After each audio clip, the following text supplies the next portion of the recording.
have a feeling that Drew's gonna beg me to join him in like literally any second now. I have a good feeling about that. But let me see if I can turn this down without affecting anything. I think yes I can. Or maybe not. Yeah, that's gonna be a big pain. Uh, we'll work things out. But anyway, good morning, everyone. Good Wednesday morning to you all. How are you all doing?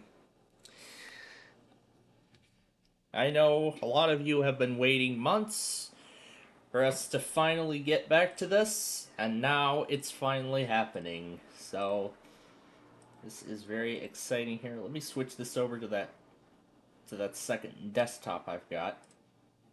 Yeah, that's fine because I use this because I just keep this logo as it is for the other desktop. I just use this like a secondary desktop workspace, for all the other things. But yeah, I'm still piecing together the weeklies from last night. Let's get to the Wordle for today before we do anything else. That's fine. Let's do the Wordle in the private mode. But I'll probably just turn down or mute the Edge browser on that source when we get to the. And Drew, if you're gonna be begging me to join, I'll join you in a moment. After I finish our business here with our viewers.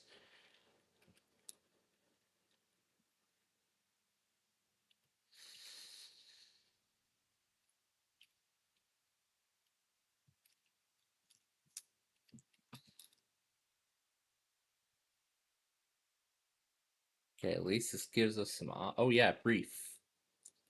I just remembered. Oh, no, it's not.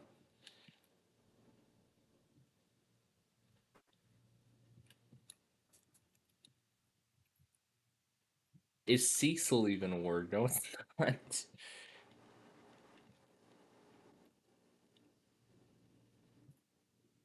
Let's see if it's not that either, isn't it?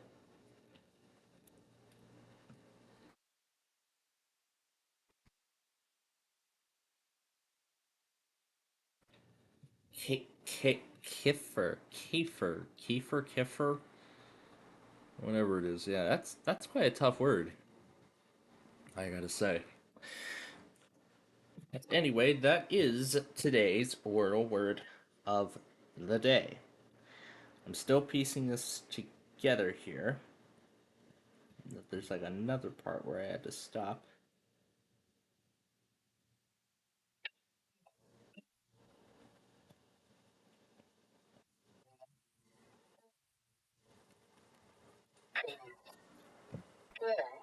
Area, area, area, small Swiss area, please do as issued an alert for your region. Agency, this system would bring you important. I'll conclude.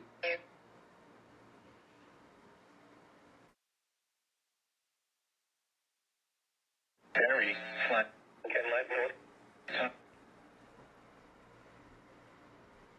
I think I know where that.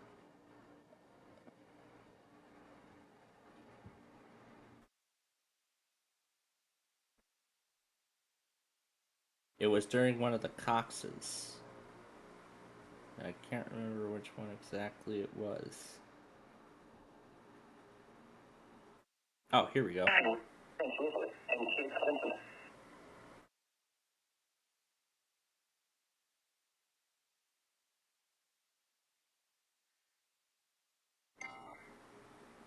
Now I'll just trim this part down.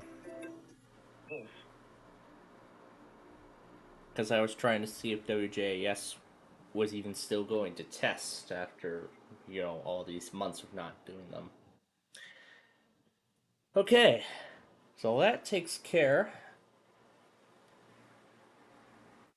of that procedure. I guess we'll go ahead and join Drew now. As I get the Play-Doh going, or no, Elkhart going. What the hell am I saying? Oh yeah, those videos of those birds. I'll take care of that later. I'll take care of that in just a moment here.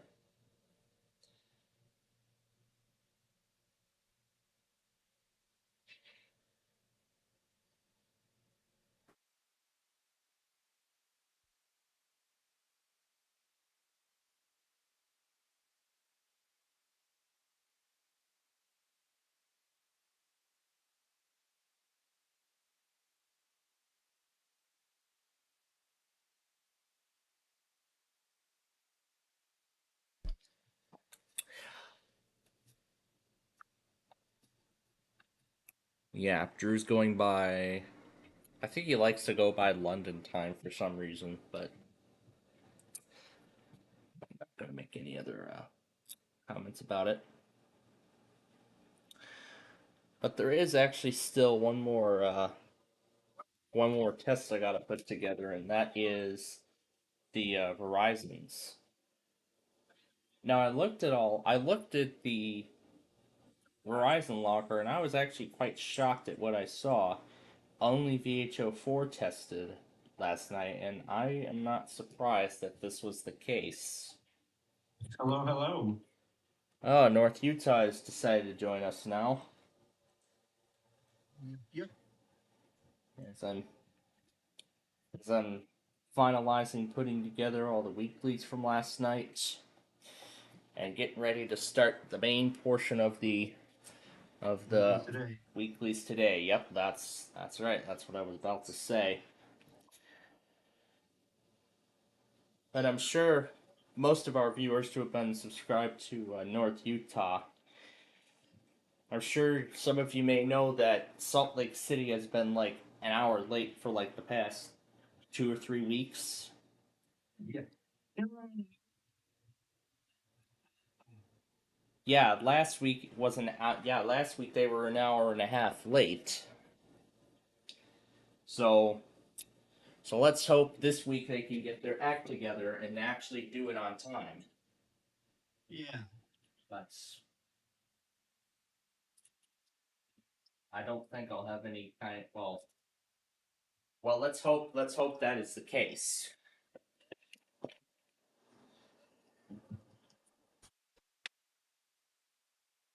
But then, of course, also last week I found out that Melbourne, Florida, dropped their evening test. I haven't seen any sort of announcement, like announcing any sort of reason why. But I'm Wait, a, they dropped their test? yes, they did. Yes, I've actually found that out in the test message from last week's test. If I if I look for the last instance of KMLB, and then look for okay, maybe I should probably be more specific. There we go. So here's last week's test, and I'll actually play the audio here over this feed here. Normally morning 11 a.m. and noon. So that's what it sounded like that week. Here's what it sounded like the week before. If severe weather is are normally conducted each Wednesday between 11 a.m. and noon. No, not that one. Maybe I need to go back a little bit. So I think they dropped their evening test a few weeks, I think like several weeks ago. Severe weather is expected on Wednesdays. Warn of severe weather. Tests are normally conducted each Wednesday between 11 a.m. and noon. Yeah, Wednesday, yep, that's the one. 11 a.m. and noon. It was 11 a.m. and noon, and again at 6 p.m. I believe. Yeah, that's what they used to say. Conducted each Wednesday between 11 a.m. and noon. If severe weather. So it seems like so it looks like they actually dropped their evening test like last month, and I didn't know about it until now. Now that I'm looking back at all of these here. Between 11 a.m. and noon. If severe. Oh wow, they actually dropped it much sooner. Really? Yeah, they dropped it much sooner because I'm seeing as early as June It's June 2025. Tests are normally conducted each 2 Wednesday months between ago. 11 a.m. and noon. Here's June 11th. 11 a.m. and noon.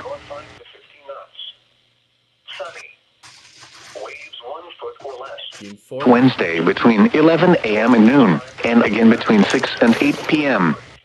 So that's the original test message. So they actually dropped it in early June. Yeah, they dropped it in early June because I heard that. And again at 6 p.m. Yeah, so I am inferring that there's pretty much short staffing, which I'm inferring to is the likely reason why they dropped that they did what they did. So. Yeah, they dropped the evening test. Yeah, because Kansas City earlier this year, I believe, did the same exact thing. They also Why is dropped everybody dropping their evening test? They also dropped their evening test too. My question is why? Same reason maybe, but Kansas City is like a very populated area. I asked STL about this, and that's where he told me that there was a shortened staff. Which of course is the reason why Kansas City only does their tests in the morning now. So that'll be the same story here. And Yeah, that will solid. unfortunately be the same story from Melbourne going forward. I see Durham's getting a Grand Rapids station. I've actually gotten a Grand Rapids station from here before. Here at home. A Grand Rapids station? Specifically, WWF 36 out of Hesperia. Huh. I've been able to pick up that station both from here at home and at my grandparents'. Well, mainly my grandparents, because it's much more closer to the lake. So. Time is 9:29 a.m. Eastern Daylight Time. Conditions around the area at 9 a.m. Saturday, partly cloudy in the morning, then partly sunny. Relative humidity. And I believe I actually did get the Grand Rapids Weekly off of that DX station one time. I also store chargeable batteries in my 519. With a temperature of 72. It was sunny with a temperature of 74 at Benton Harbor. I couldn't tell what you said. Sounded kind of muffled. Hold on.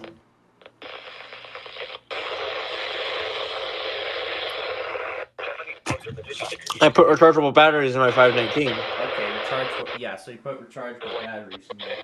Well, I don't do rechargeable batteries in any of my videos at all. Just the standard alkaline ones. Ah.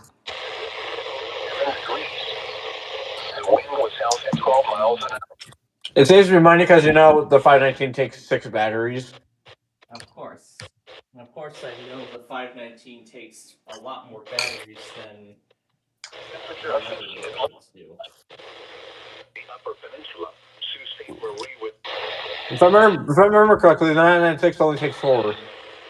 Yes, the 996 does take 4 batteries. And that reminds me, if you were watching our Roblox show last night when we checked out that doghouse game or whatever, I saw the creator was able to recreate the 12996 in the game. Once again, Yeah. Thursday night, as best as they could, in fact. Clear. And I gotta say, they did a pretty decent job at it. Mm-hmm. Although, of course, the shape was, the shape was nearly identical to the actual thing. Which, again, I'm very impressed of the outcome.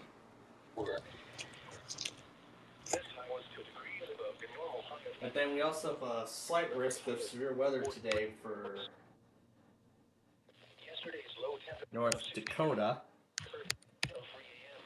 And I see a marginal risk just showed up too for the Northeast. But since that marginal risk was so sudden, and because we don't know if anything ever is going to end up happening in the marginal, 1.3. I'm pretty sure that everybody there's going to get their weekly in anyway. Now stands at 15.30 inches. Chattanooga's historic flood. The total precipitation for the year Major is interstate being shut down. which is Let's see, was it 75 or 24? One of those two. brings the monthly total to 0.0 inches. The total snowfall Part of Interstate 24. normal high temperature for today is 81 degrees, and the normal low is 65. The record high for today and the record low is 48, which occurred in 1961.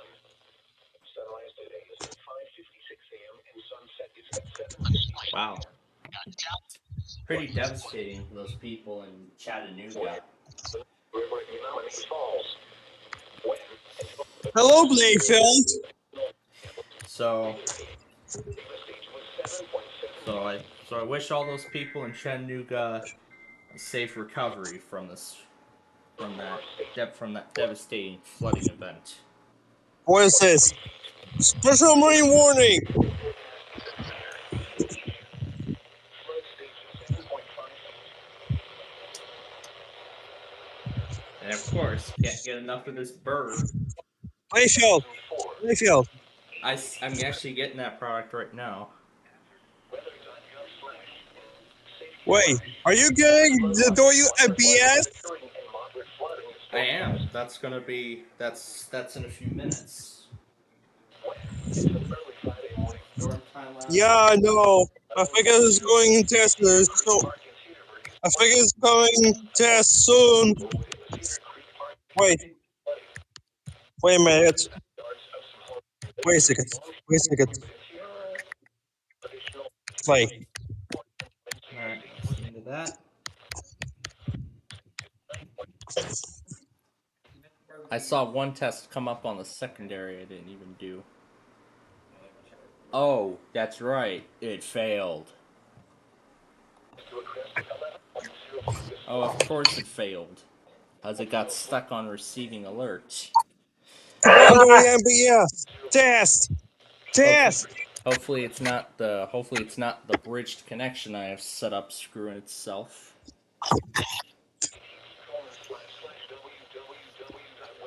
There's that. There we go.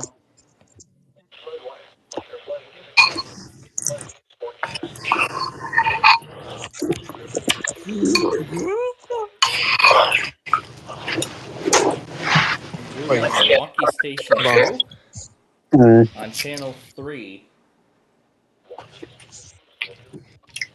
I wonder how good a reception does DevXL 25 have right now?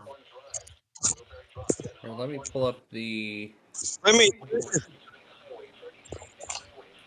Yeah, Does Channel okay, I 1, figured that's this is that's going soon. KC60 Milwaukee. And the closest channel on Channel 3 would be. No, that's Channel 7. Yeah, here we go. Channel 3 Yeah, would no, be that- KJ47 out of Baraboo. Yep. As I'm looking at the transmitters across the state. Darn, this is going to be late test. And then this was the one I was able to pick up quite a lot. WWG 91 out of Sheboygan, Wisconsin. Or as the Billboard likes to call it, the Malibu of the Midwest. Yeah, or as that one Billboard on I-55 likes to call it, Come on. the Malibu of the Midwest. Come on, MBS. Hurry up.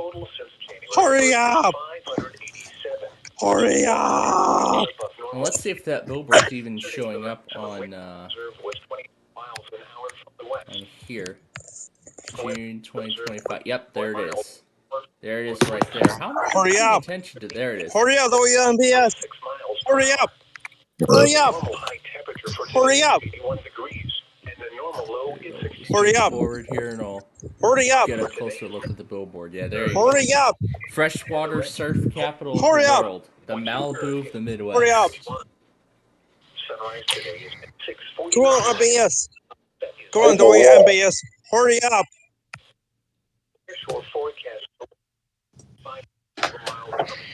Why are you screaming at me, 519? Are you happy? Come on, MBS. Hurry up. Yeah, Hurry I up. had the signal reminder Hurry up. and the Hurry alert up. reminder on it for Hurry up. quite a while, but just recently I shut that off.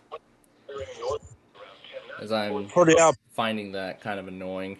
Hurry up. Hurry up. Oh, of course, there's 25. What? They're static right now. Change the showers out of the store on the Pittsburgh? Oh, The 25 out of Missoula, Montana. this is not good. Samsung? Really? Go on, Samsung? MBS. Hurry up. Here's the Southside Municipal Beach. Hurry up. Don't expect to find shells here. Hurry up. Hurry up. Wait, can I get Core 37? Hurry up. KW37 out of Los Hurry up. Angeles. I can. It is back on the air. Yeah, it's been back on the Hurry air up. for quite a bit of time now. Hurry up. No, last time Hurry I up. checked was like a week Hurry ago. up. KW37 was just static.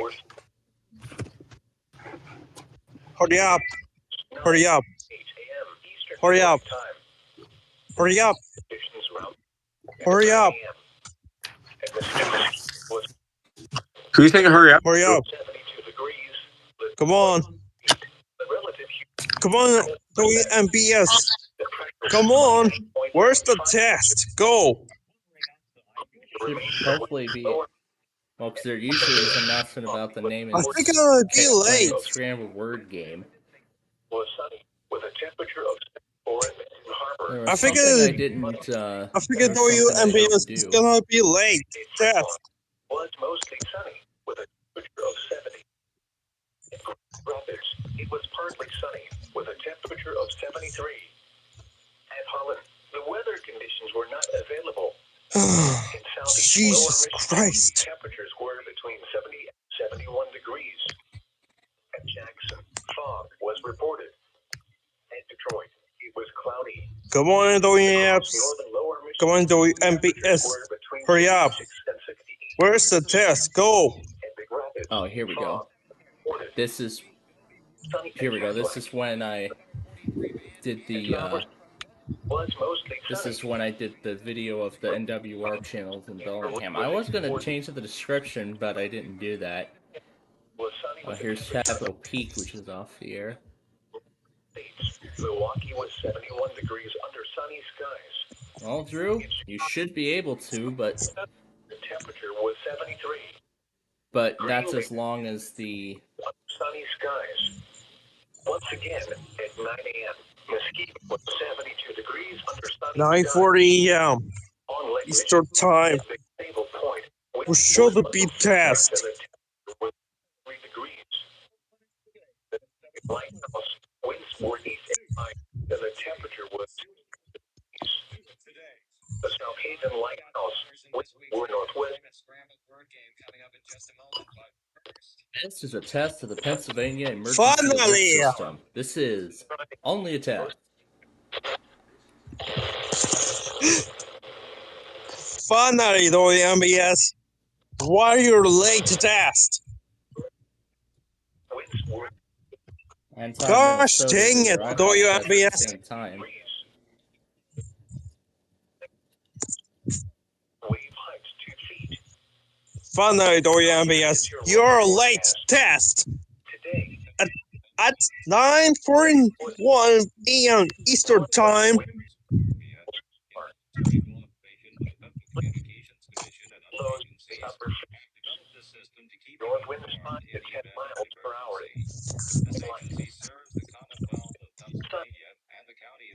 The lower The county of Fayette. west 5 to 10 miles per hour.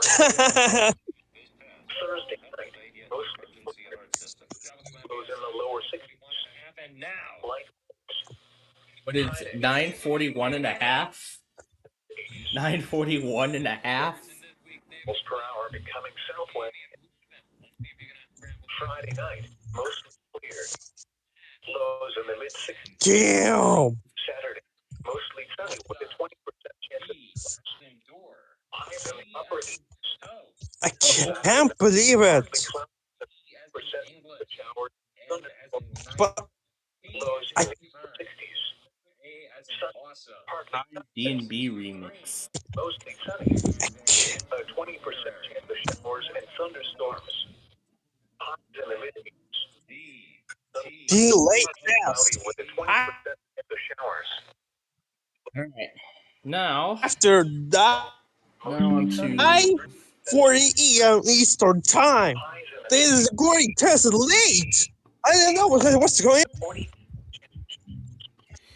oh boy, is Raleigh gonna do it again? Test during a flash flood warning. God damn it, Ronnie! Abbotsford. Oh, okay. So yeah, if you remember from a couple weeks ago, several weeks ago, in fact, I did some DXing of NWR channels from the hotel, and I've been able to pick up some Environment Canada stations too. And looking at the closest ones, I've been able to determine which ones I could have gotten. So LXA 852, Abbotsford, British Columbia, Canada. That was the one on channel Damn, there's 7. no way. And then Pennington, I think, is the only one on channel 4. Although I think I heard quite a lot of static on that one. Real Bowen Island. That could actually be the other channel I could have got. Port Hardy. There's like so many channels on this. I don't know what's this. Where's Port I Hardy? don't know what's this. Is that factory or WT or what? That's like Hudson, all the way. Alabama, flash flood warning. Hey, Blankfield. Damn, flash flood warning. From Nashville. Blankfield. Oh, I see Brian's here. Oh, it's Huntsville, Alabama issued flash Hey, flood warning. Did you happen to get Southwest Michigan's test? I actually saw that DON and Comcast got it last night. Yeah. Typically they use the blue, blue and white screen. There's Don't know no why way. they haven't. It actually issued flash flood warning. Alright. Do you So, have channel 4 Do you happen to know why that is? determined what the station is. I forget the It's UN. I feel real. It's just going. 672 Let me check what's going on. Bowen Island. Aha! Did you hear that two nowhere rails are retiring? They were laying up a flash flood warning. And there's one more on channel 1. 45 a.m. Eastern Daylight.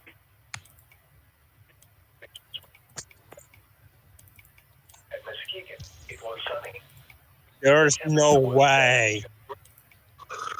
I can't believe Huntsville, Alabama issued a flash flood warning. This is no way, Dad. No idea actually what's going on, Dad. Hey, Plainfield. Yeah, what? Did I ever tell you that when I was camping, I got a first whatever word on KZC 35. Wow. I saw that. It's out of Escanaba, I believe. Yeah, Escanaba. So basically, every 2 years, there's this family reunion that takes place up north.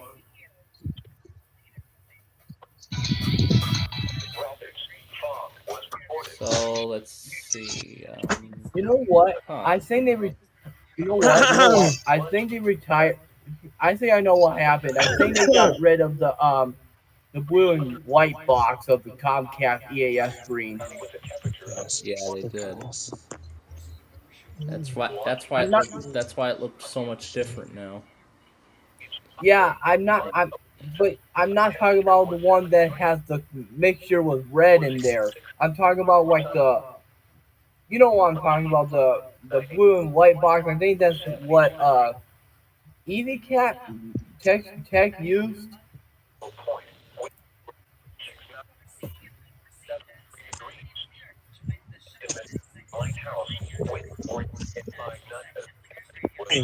I can't believe it. Also, Alabama But issued why a did they flash have to flood remove warning the Only blue because and they are relying up on wait, WGO and 22? TV. How come they had to get rid of the blue and I white mean, one to replace it with 301 the red TV is box? going to be relying up in the flash flood warning.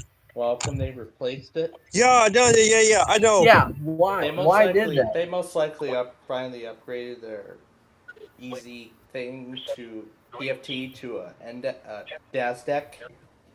Don't you mean the newest one, the Death X3? Yeah, that's what I meant. But Yeah, I didn't even believe Death X3 would exist because there's no such thing as Death X3 on the radios. Yeah. So now for these Canada stations, I'm taking my best guess because some of them I didn't hear the ID clearly. But I think here this is all I'm not surprised. yeah, clear. So yep. I'm not even surprised.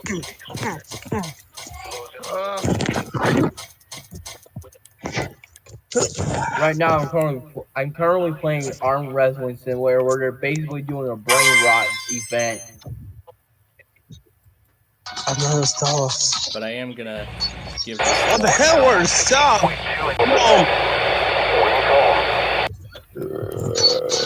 So it looks like there was a station on channel 6 I was receiving. The station I probably think you must have gotten was WC2560 in Canonsburg, if I was not mistaken. Not Astoria, that's channel 4. One thing. One more thing. I think a mobile Alabama is going to be tested soon. I think a mobile Alabama testing up at 9 a.m. Central Time. No, seriously, what's this going I on? find Yeah. it bullshit when it comes to the cancellation of the upcoming national periodic test. Such a waste.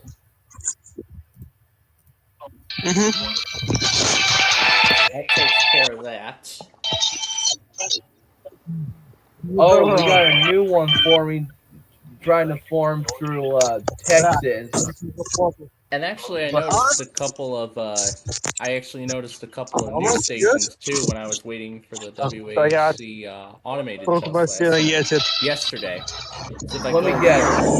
WWQ 50 and WWQ 51. So we have KCZ 56 and KC 54. Which these look pretty, these sound pretty familiar. These sound like pretty familiar call signs to me. Wait a minute. But let's zoom it in so let's see what they are. My running snail is stupid at receiving it, even though you have your computer off, because this damn thing always still have the issues when trying to receive. Yeah, and mine didn't even receive some of the marine warnings yesterday, even though the code was enabled.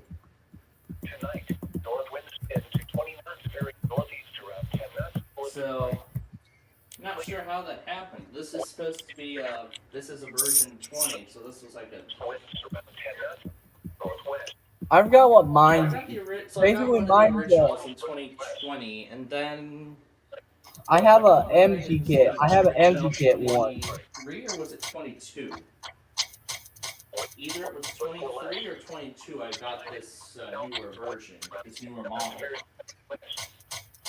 skill issue. I can't remember off the top of my head, but yeah.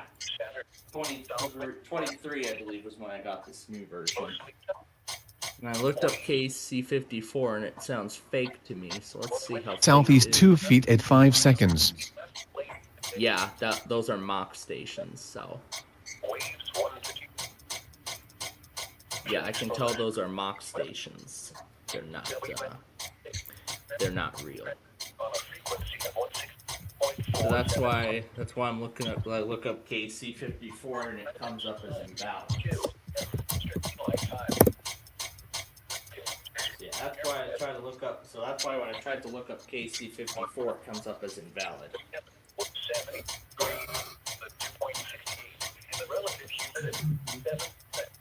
So let me put these products in now. Across the western lower Kalamazoo was reported of 72. It was sunny with a temperature of 74 in Harbor, 70 Baller. 75 in South Haven. In Fremont was mostly sunny with a temperature of 70. Grand Rapids, it was partly Also, sunny Plainfield, are you aware of that age verification thing that's happening today? Yeah, the age verification thing. We were talking about that heavily during. We were talking about that heavily during last night's Roblox program. We were talking about that a whole lot.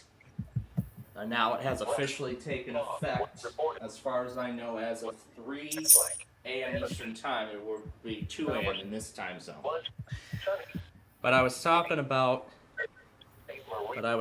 last night about how, how some folks could be affected, and I mean, a lot of them were, there were a lot of concerns that even somebody at the YouTube Help page actually made a separate question and answer post regarding some concerns, regarding the change.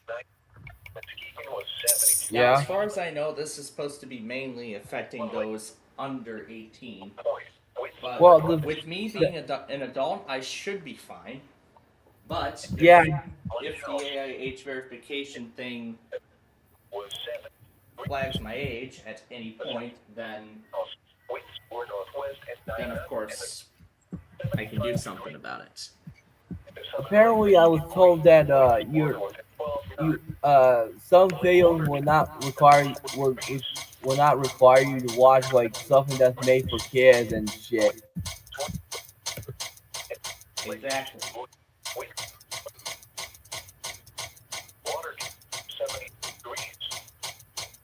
But then the other thing is this age verification thing mainly involves advanced. It mainly targets advanced, access to more advanced features. Like you can upload more videos each day. You can do more live streams each day. You can embed them, pin comments, etc. So they're just essentially extending protection. That's really what this whole thing is about. So for the most part, I should be just fine for the most part. But of course, if anything ends up going down, then I'll do something about it. Not to mention, Roblox was supporting some inappropriate people. Yeah, and that was part of that question and answer thing that the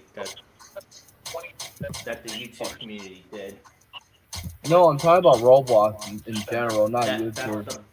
That Roblox games are, of course, are made for everyone. So even I know, and even I still enjoy that to this day. Anyway. I mean, I mean, the truth is, I used to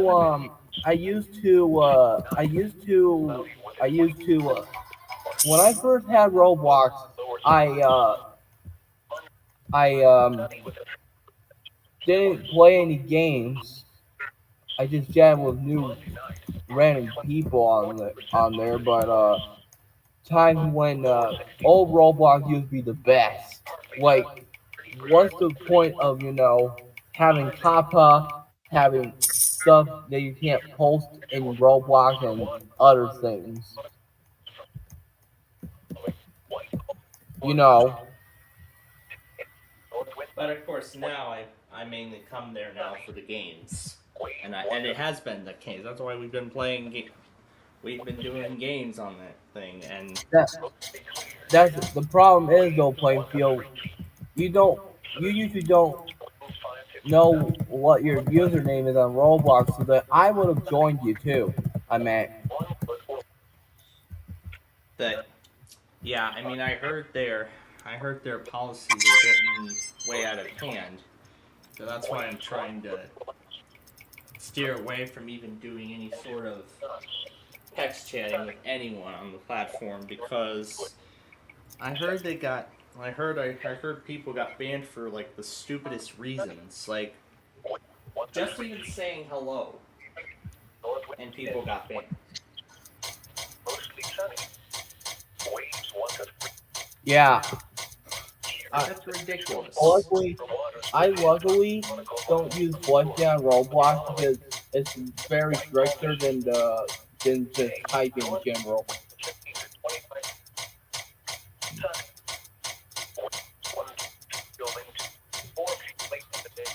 But you know what? So essentially, in my case, I'm just playing the thing the way it's meant to be played. But anyway, we're gonna play around with some Tom and Ben. Oh, yeah. Yes, the good old Tom and Ben news. And Drew's asking about the Grand Rapids test. That usually happens at 10:15 a.m. However, sometimes it can happen right at 11 a.m. Eastern. So, who knows? Let's see what time they have in mind this week.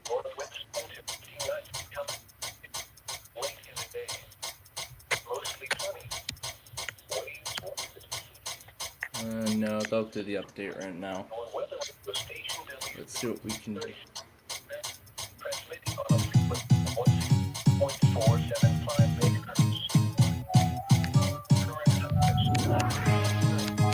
Yes.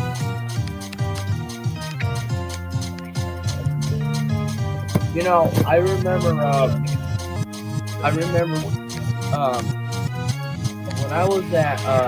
I was in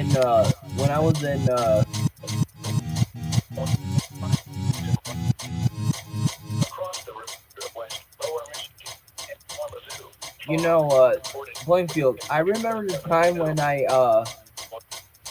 was in this place in Frankenmuth. I don't know, it's a some type of plaza, right? And they had this game there. There was this one section of the place that actually had a cuckoo clock that had a musical chime, but their tuning was in the D key instead of the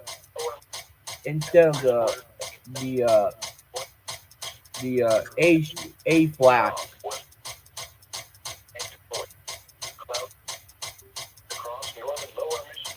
And meanwhile, let's get this guy ready here. You wanna know why I mentioned that though? Yeah, I wanna know why. It's because basically, my dad started doing camping and let's just say my dad likes to travel with a camper.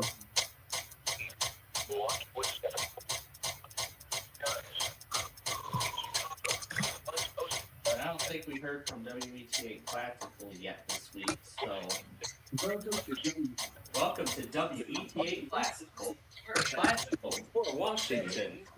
Made possible by your financial support. Made possible by your financial contributions.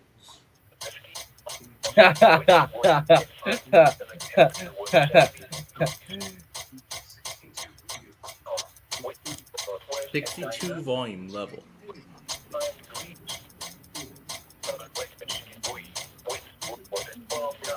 -0.8. Oh wait, since -8.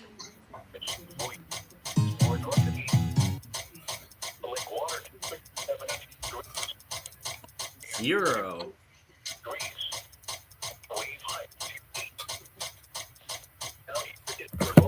There we go. Now when we play it back.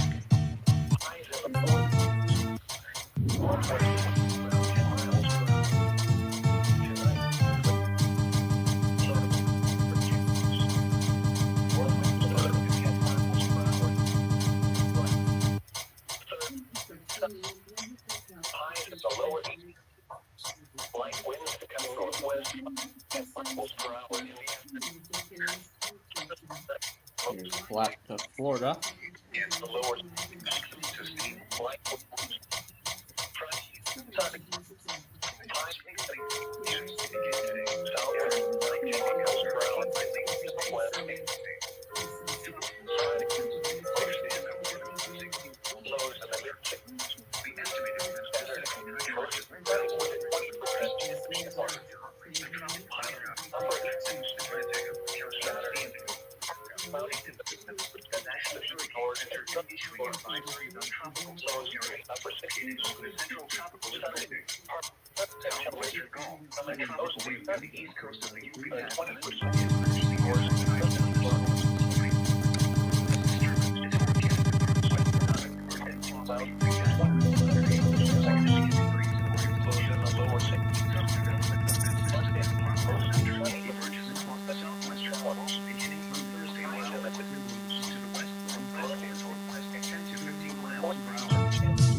Oh, near 0%.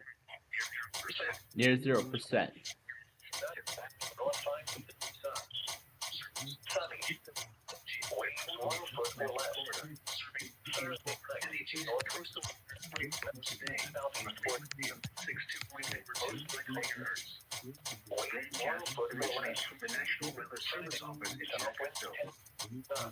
The current time is 10:04 a.m. Here are the 9 a.m. conditions around the area. WETA class. The temperature was 83 degrees, humidity 81%, wind south. Mostly sunny. Waves 1 feet. Is the nearshore forecast for waters within 5 nautical miles shore. The following Usually, now like Blakefield, you know, there's this did you hear that today most people have to restrict uploads to like 15 minutes longer?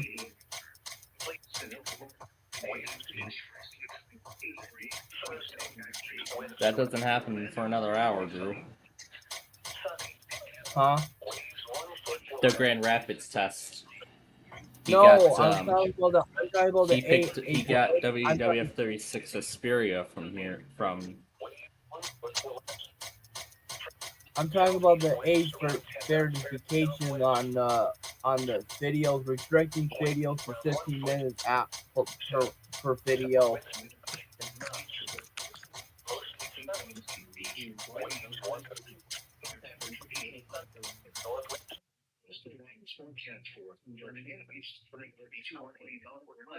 Best of today, winds 5 to 10 knots, becoming southeast 10 to 15 knots to central winds, and weather seas 2 to 3 feet.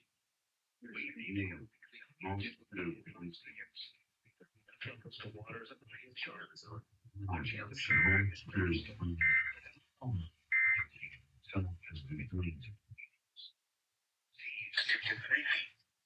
Wave detail. Southeast 3 feet in 4 seconds. Chance of showers and thunderstorms in the evening. Thursday, was winds around 10 knots, becoming south of the other. Seas to 3 feet. Details of the 3 feet in 5 seconds and 2 feet in 5 seconds. Water is above the ground.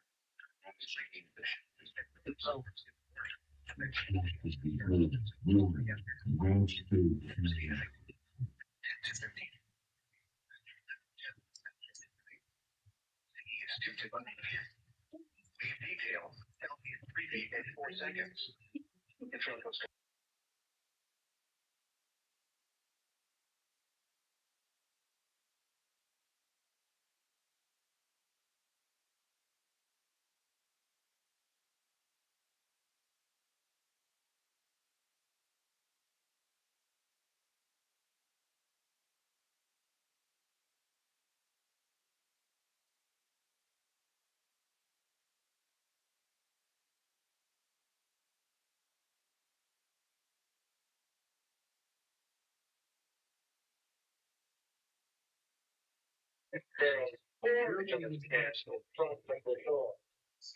It's front of the door.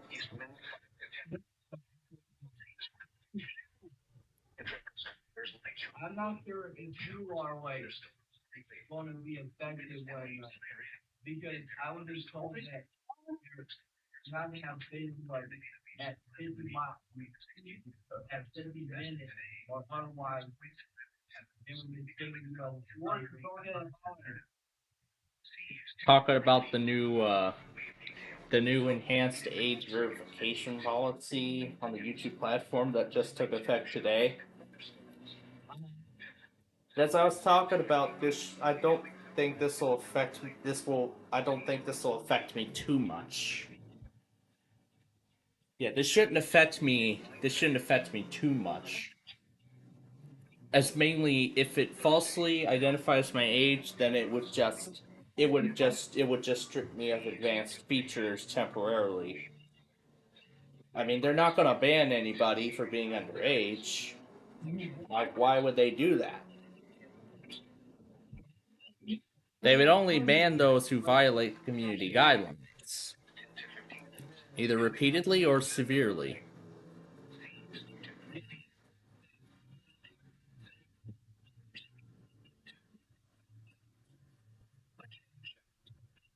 Yeah, that's right. The copyright. Well, that's right. 3 copyright strikes was what bans.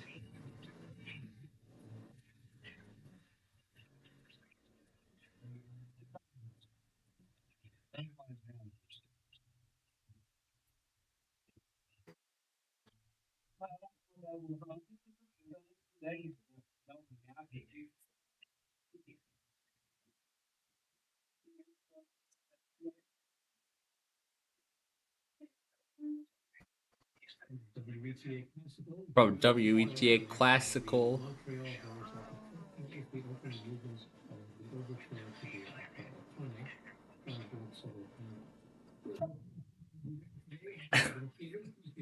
That was the notification sound I was constantly hearing a couple years ago.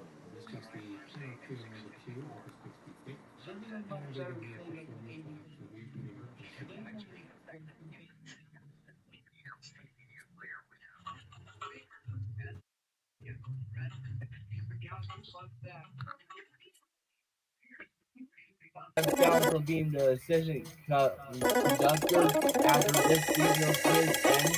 However, he's being replaced by a conductor Let's who do the meal or no meal theme now. Backwards. Anyway, you want to know who's replacing the assistant conductor McFadden with?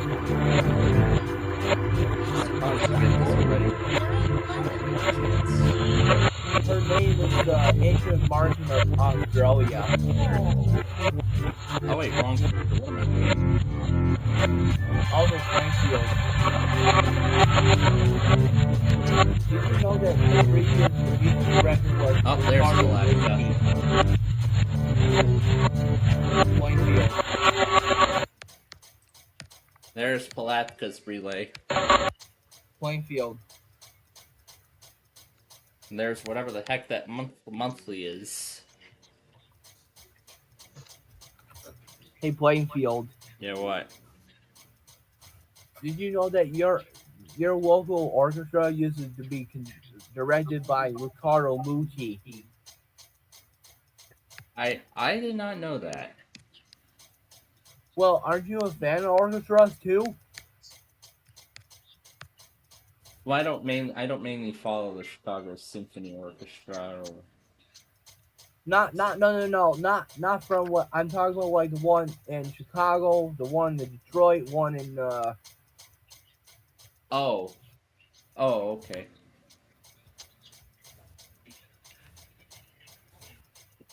But yeah, I'm never going to go see the Metropolitan Opera anytime soon due to how very busy of how New York City is. Or down the past manager.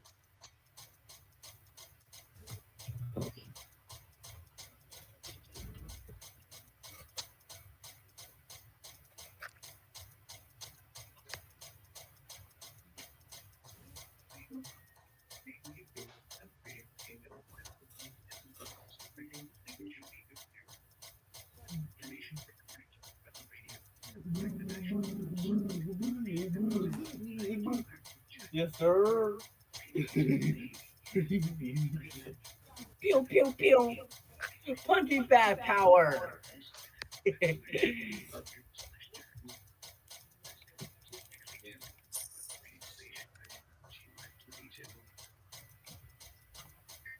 Alright, so there's Palatka. Oh, this is great. I get to hear my secondary, well, track read or whatever. It's just rambling off the title of every song that plays on the secondary thing, which right now is monitoring Seattle stations. And I was seeing which stations out of Seattle or live stream play their headers over their live feed. Hey, I forgot the internet driver is like complete garbage on this 5th generation iPad. And I don't think the 9th generation ones are going to be any better.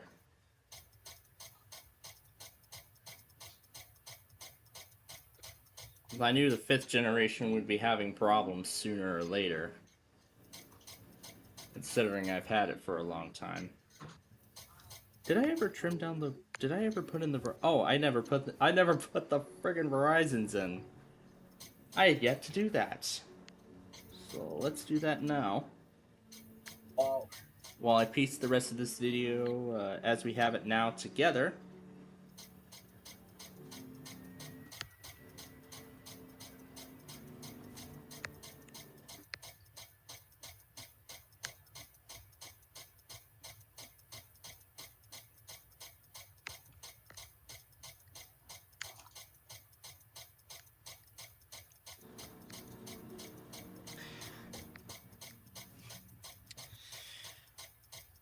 So yeah, let me lower all this down so that way I can get everything set up here on this machine.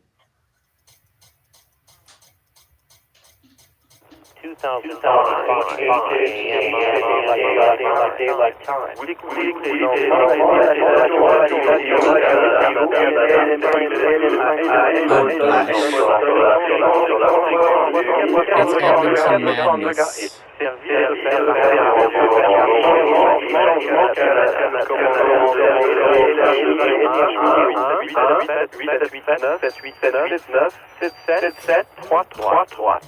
L'heure actuelle, 8h15, l'heure avancée des Rocheuses. Mercredi 13 2025. Prévu. There we go. Alright, that is good. That is good there now. And I'll go ahead and get this guy ready too. Oh yeah, and I gotta throw in the stuff for the Eastern Seaboard, so let's do that.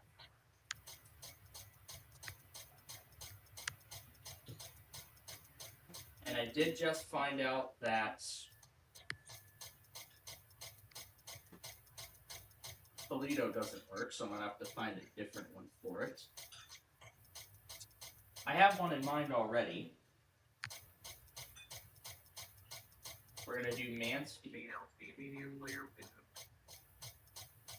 And plus, we're gonna have a new station join forward this week. KXI 87 out of Corsicana. Yeah, out of Corsicana, Texas. And here goes Mobile's test now. Let me actually verify that it does, in fact, work. There. And yes, it does. Yes, it does. My God, I never erased any of the anthrax after we did it yesterday.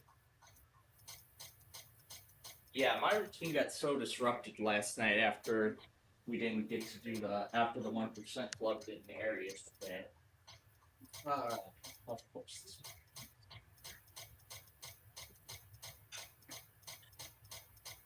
Wait, that's like the thing. Okay, good. Good.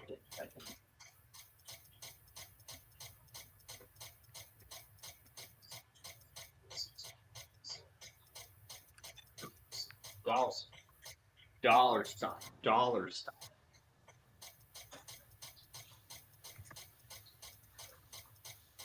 Vertical bar.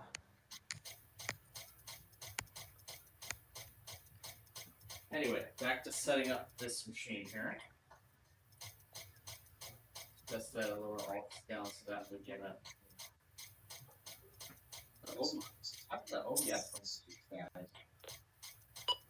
Well. Okay. There's that.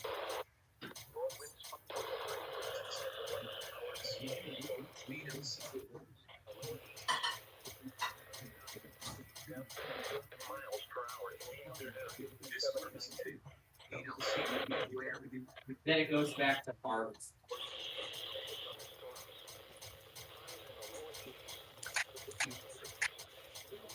For the Cumberland River at Williamsburg. Rip, Boise. Rip.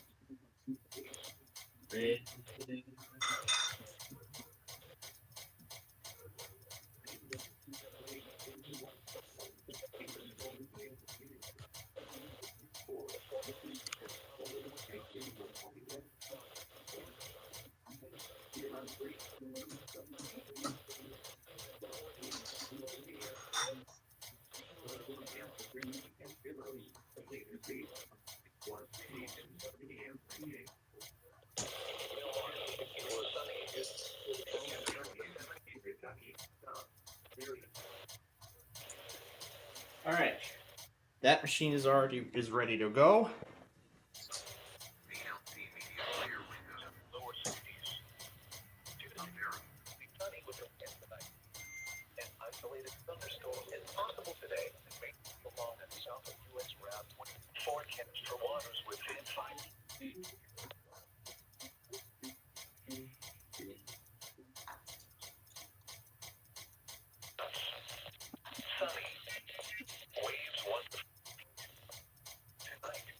I'm surprised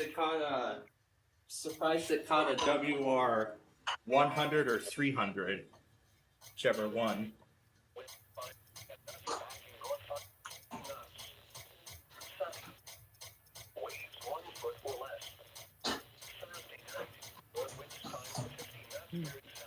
This is where I got a KHB 39.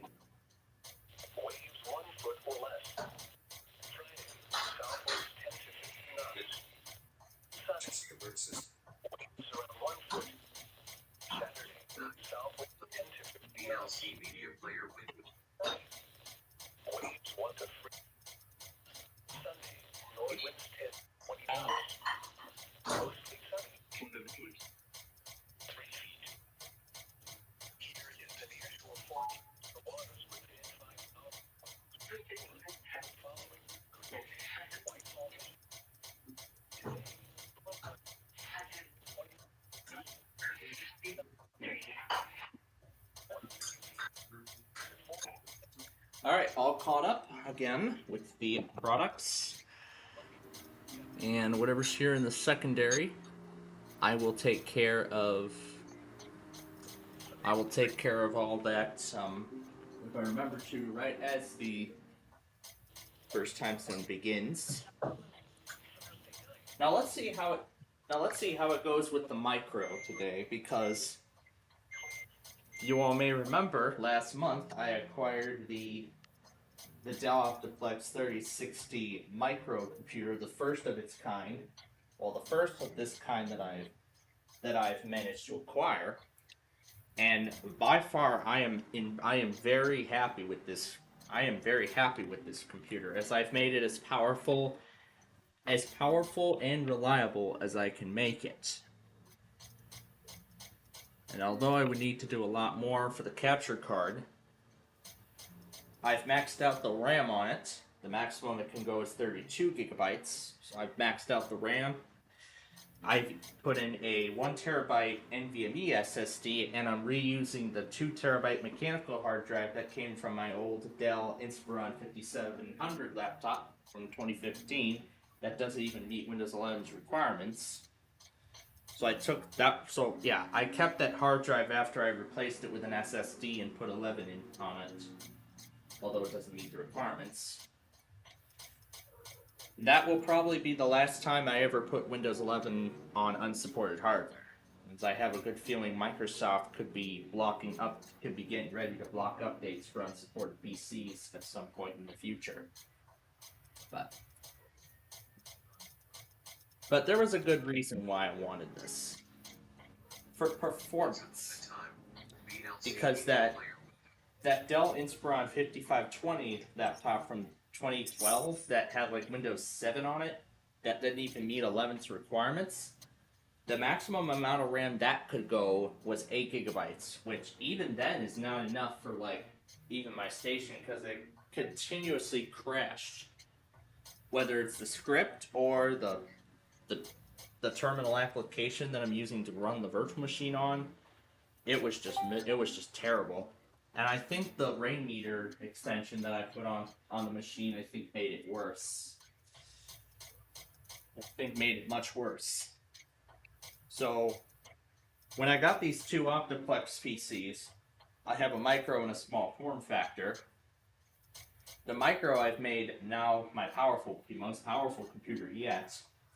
The Dell, the 3060 small form factor, I did it the best. I gave it the best kind of quality I could.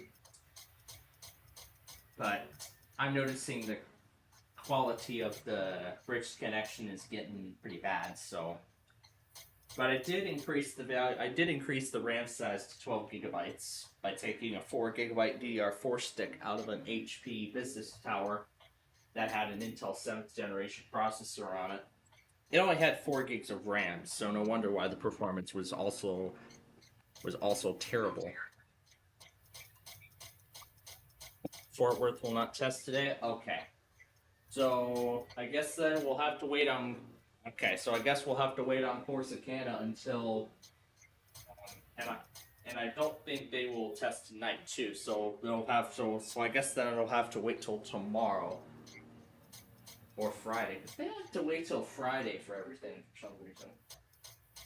We'll see if they make it up tomorrow, and I will make sure to have Corsicana there. In fact, I'll go ahead and add Fort Worth to the postponement list to remind myself that Fort Worth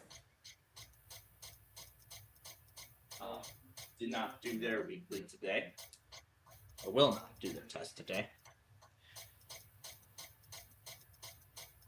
But yeah, I mean, 3 terabytes of dual storage and 32 gigabytes of RAM.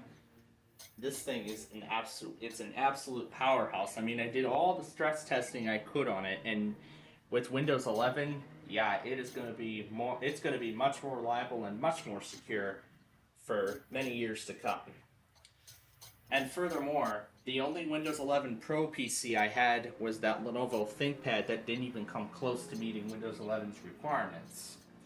So this is definitely a big change, because now I have 2 Windows 11 Pro machines that that meet Windows 11's requirements. Specifically, the 8th generation processor. When I saw 8th generation, I was like, oh yeah, this thing meets Windows 11's requirements. So now all the other desktop PCs I have are 8th generation Intel.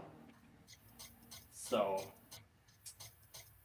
but the only other oddball then is the XPS, which I'm keeping its original RAM in it because either I'm going to retire it next year, or at some point later.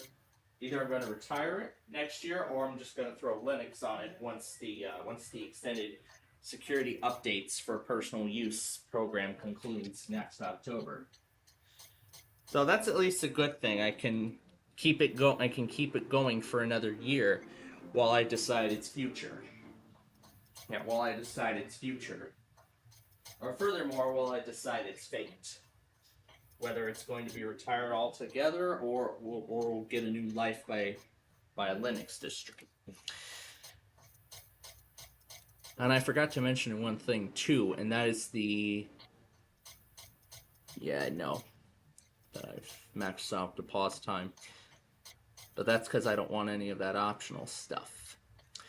We got our August security patch yesterday. This will update the build number to 5768. This is the secure boot certificates expiring next June. Oh. We're on 23H2. Starting June 26th, 1122H2 Enterprise and Education no longer receive non-security preview updates. However, monthly security updates continue through October 14th, and then after that date, they will reach end of service and will not get any more updates. To stay protected and up to date, you go to the latest version. And 23H2, this is just the security patch, so it just makes quality improvements and other patches. But of course, when it comes to these updates, I try to, I make sure to do them, at a very convenient time. Like, for example, so it doesn't interrupt our, Friday show. So, I could just let the update download and prepare. And then after we go off the air, I could restart the machine and get it ready to go.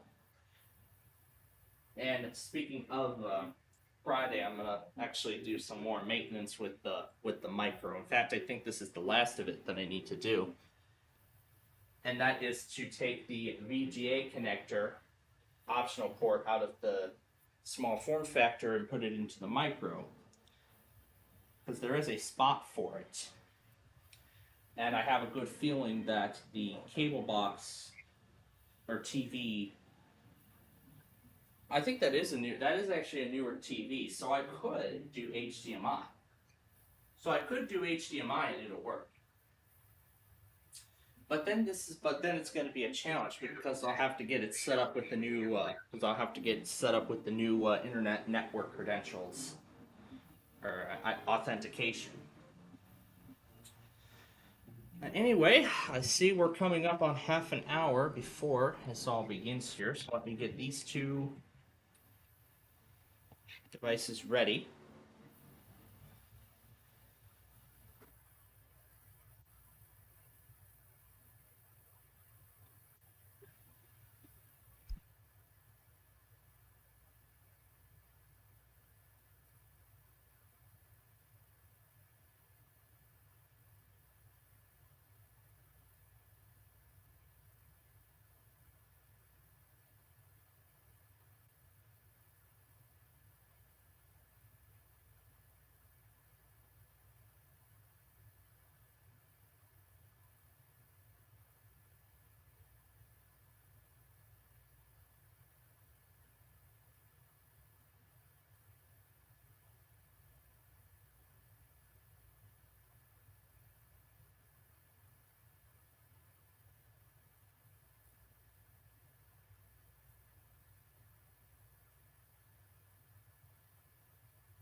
A transparent VLC box.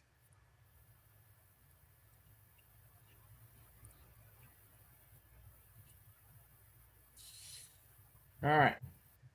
Now to get the two remaining computers ready.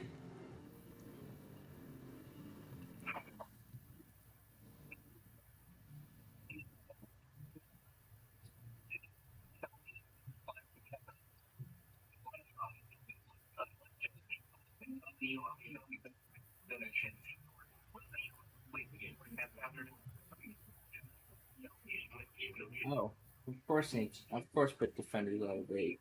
Let's do it now.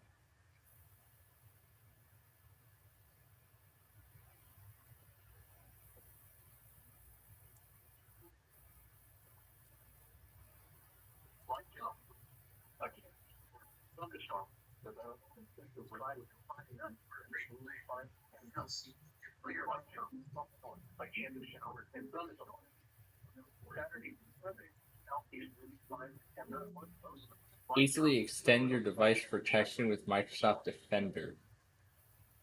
Well, we have a third party that is much better than that.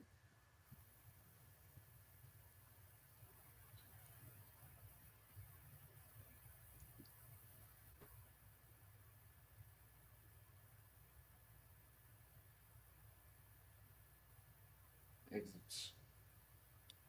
Support here on the machine. I still have this.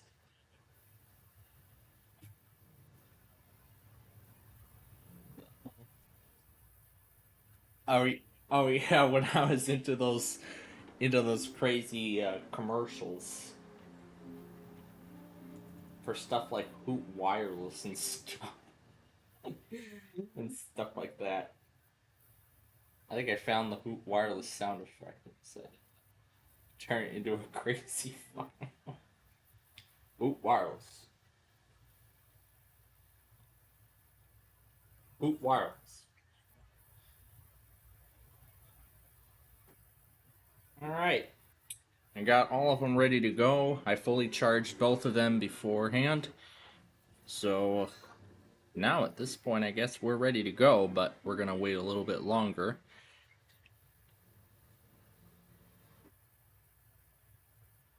I'm going to use a website on the iPad for, just to make sure I'm getting everything in their places.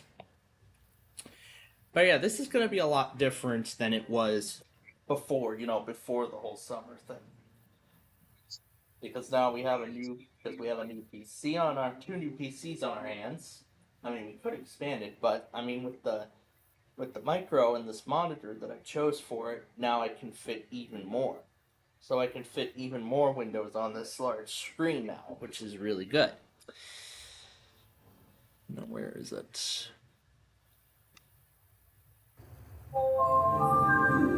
Oh yeah, that's where I lowered the pitch of the Windows Vista startup sound during Saturday's show. And then here's, that was the first end of support message, and then here's the second one that I got recently. When I was, just looking at the specs and, seeing what I could do with it. So here was the, here's the whole pop-up message. I'm pretty sure Microsoft's going to be nagging more and more about this kind of stuff. But I am going to enroll it in the Extended Security Updates program after I install the August update. Now let's see if I could find the document for Windows 10. Let's see. There we go. Windows 10. Let me pull up the Windows 10. Now let me pull up the Windows 10 update history page here. We want 22H2. Here we go. August 12th, 2025. These are some of the fixes. We want 22H2.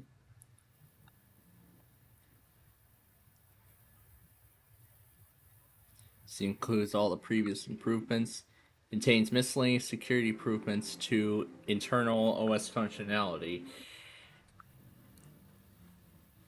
But this is not saying anything about whether the extended security update program is going to be more widely available on this PC, on these kind of PCs or not. But I did hear that they're actually gradually rolling out that extended security update enrollment app or program. I guess, yeah. They're actually slowly rolling it out. So, of course, my PC may not get it right away, but it probably will after I install the August security update, which I will do maybe later today during the show, or I'll do it, sometime afterward. I'll probably do it on Friday, when I get everything ready to go for college. Because this is my last free, because this is the only free week I get before my college semester begins.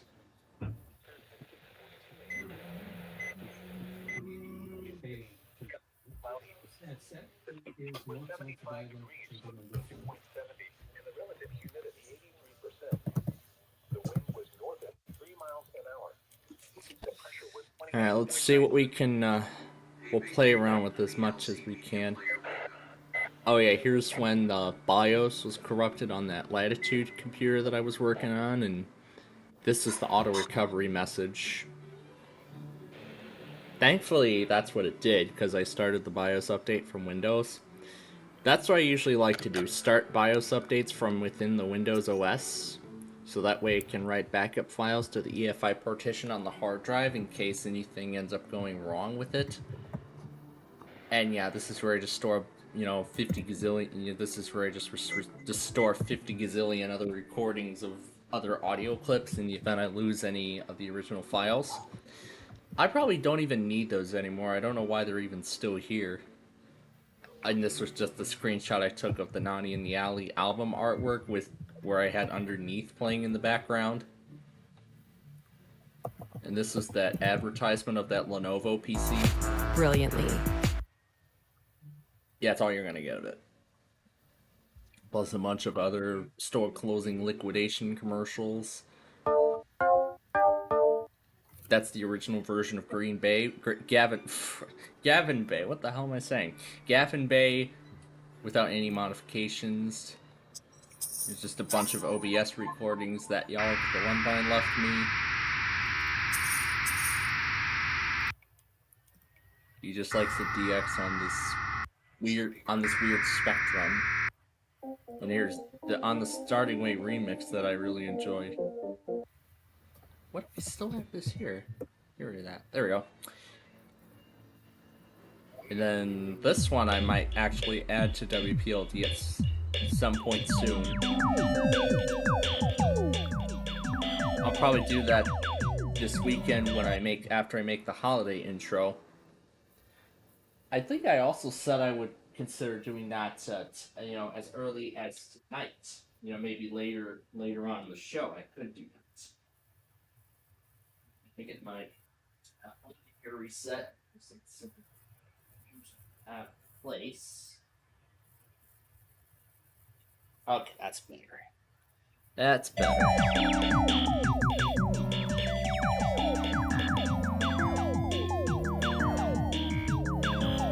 Another flood warning.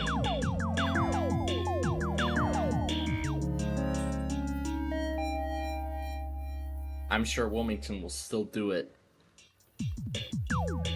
since these flood warnings are not on a higher end scale of severity. And there's my video 294. This is the Downers Grove intro that we used this year. JCT Earthquake Siren.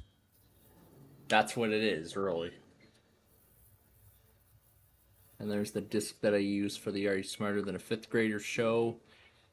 Oh yeah, and Brandon saying loser every time the $1 million is revealed. I'm sorry. $1 million gone. Loser. And this was the first. This is the first version of the end of sport notification. Just a bunch of other other interesting things. Now, what was I going after? I hear. Oh yeah, BK. I haven't had that in a while.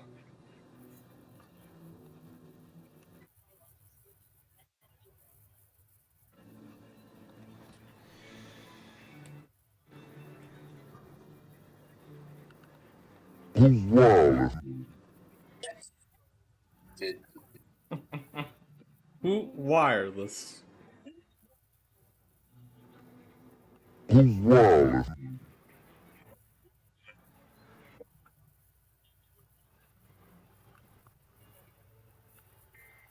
What's this one? The following is a test of the emergency alert system.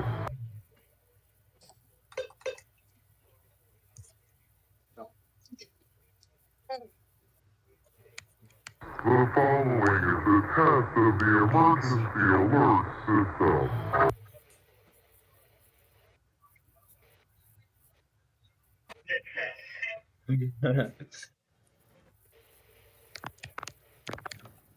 The following is a test of the emergency alert system.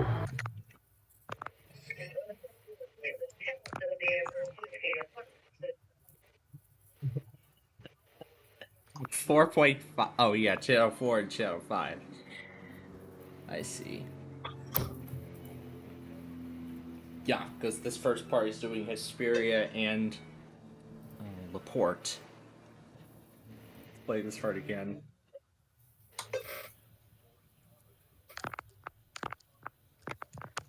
It's K to KA. What else do we got?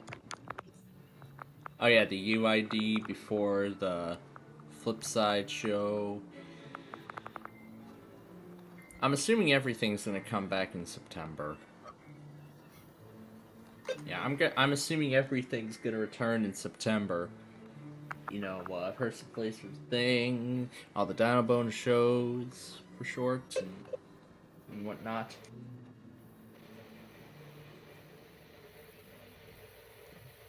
And yes, I want to make sure my phone is clearly hidden.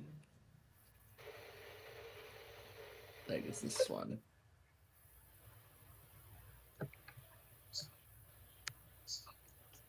Oh yeah, this one.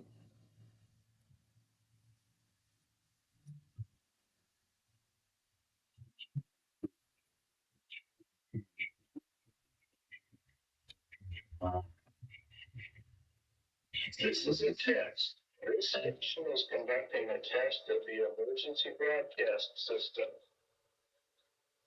Let's try this again.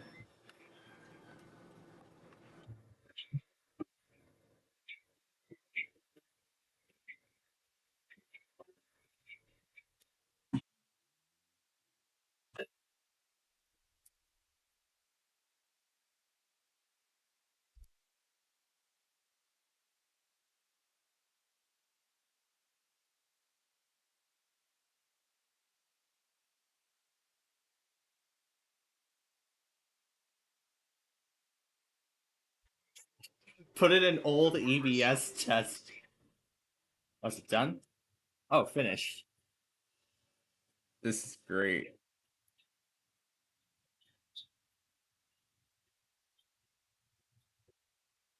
Only a 10.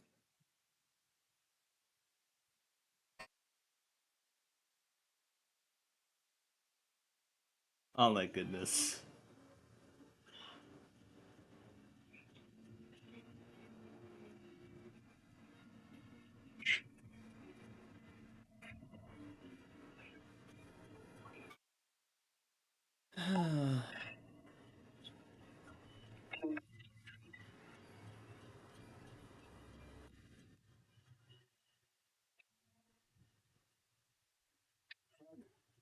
Yes.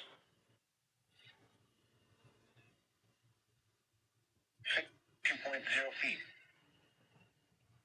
Good morning. Effective.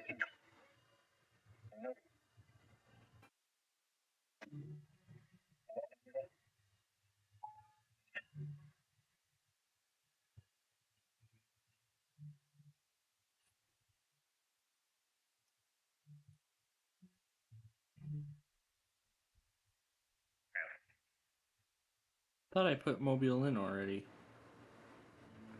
Why is it thinking it's not there? Or maybe it didn't save. I don't know.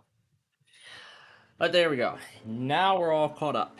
And with that, it is just about showtime here, so let's go ahead and we'll play the On the Starting Way remix with the time that's remaining leading up to the big show here.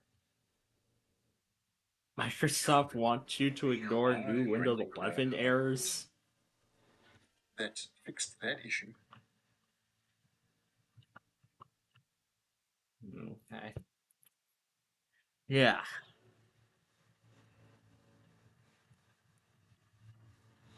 Okay. So here we go. Except there will be some changes this week. So Albany, New York. And then Amarillo, Texas.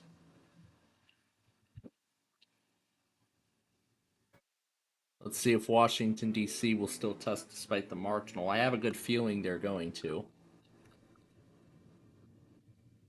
And then Syracuse, New York.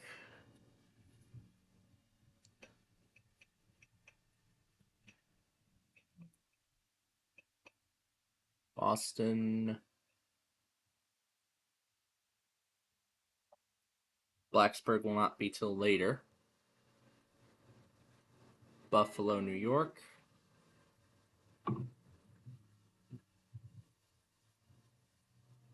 We'll do Savannah, Georgia again. I don't know if I put the correct URL in for Charleston. So yes, I did. Yeah, so that's what we'll do.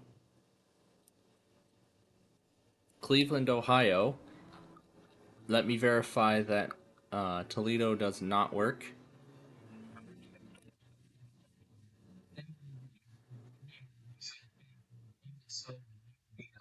Oh, it does work.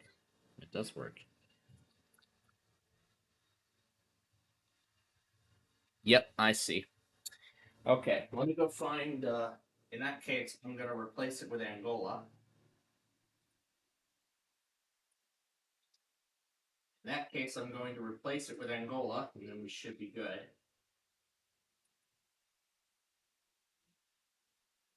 Actually, I'm going to put Toledo back. Your South Bend. Oh, there it is. I'm going to swap it out. Should be 2, otherwise it will get angry at me. Alright. Are we all set? Yes, we are. Okay, rebooting the station now. And save on the config one more time just to verify. Alright, let's make sure it correctly starts up. Yep, it says station started. It might yell at me about a few monitors, but that's no big deal. Okay, we'll do Toledo. And as that one said before, Texas Gulf Coast said, Fort Worth is not going to do their weekly this week. Well, today I should say, but I'm going to have it on anyway, just in case they change their mind. Just in case. Just in case it goes out by mistake. Anyway, Detroit. I usually put Paducah here on this side of the screen. So Paducah, and then this corner is where Pittsburgh goes. And that PC is now completely filled. For Canada, we'll figure out where we're going to put it. We're going to figure out where we're going to put it in a little bit. Gaylord, Michigan. We actually have room on that other PC, but we're still going to do it on here. And then Raleigh, North Carolina, just in case they decide to test despite that flash flood warning, or flash flood warning that's like currently active. Wilmington, Ohio. Or you wanted to make use of one of those. Down in Ohio, Gladwell, Ohio. Gosh.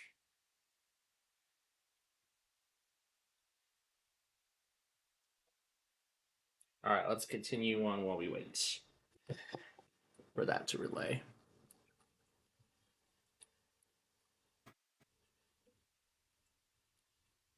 Grand Forks, North Dakota.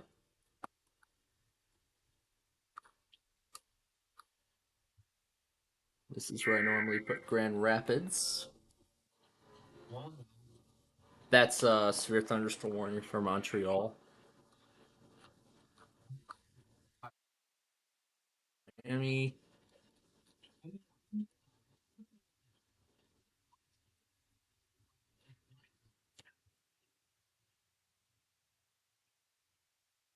Okay, let's continue now. I just did Grand Rapids. I don't even think Gray Main even works anymore. I'm going to mute the browser completely. I know this is going to silence the feed for a lot of our, viewers on the live station, but this is so I can, do all this without any interruption. All right, and then GSP, I usually do Charlotte, North Carolina in this corner. And then what do I normally put up on top? It's been a while, so I'm... Oh, that's where I normally put Gray Main, so I'm going to have to find a different station that goes in that spot. That's where Warsaw goes. This is where Tampa goes. And what do I normally put here? Oh yeah, Northern Indiana.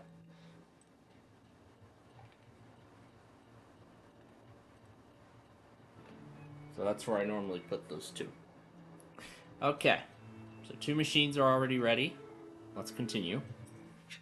Actually, I'll just continue setting up here and then make sure I got everything. But I almost forgot we have a new one. Marquette, we're gonna put there, and then I'll determine what goes there in a little bit. Jackson, Kentucky.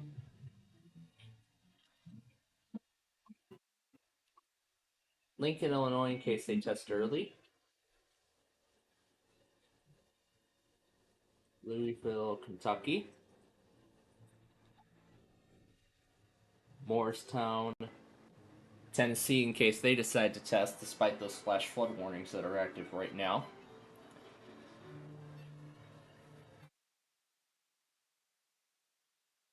Oh, actually, here, this is where I should put Halifax, Nova Scotia.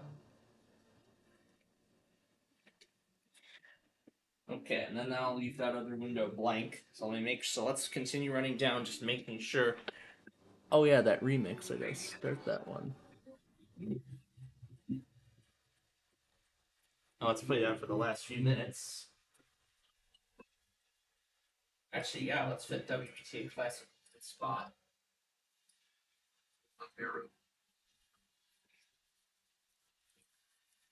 Indianapolis, Jackson.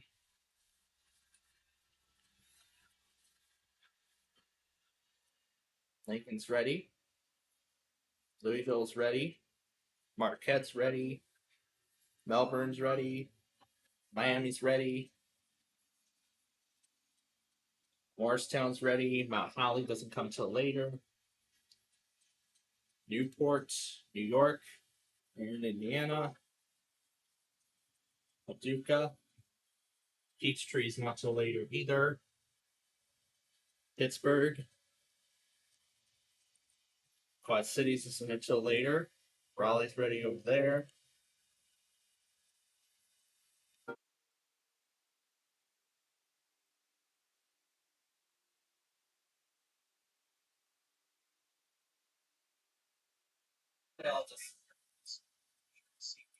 Actually, I'll fit. Actually, I'll put Tulsa in its place. Tallahassee's not till later either. All right, ready to go.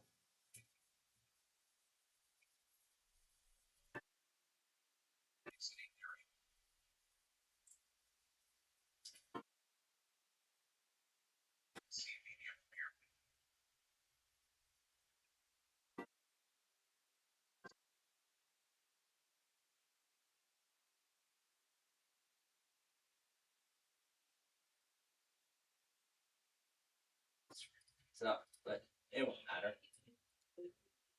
All right, we are ready to go here.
All right,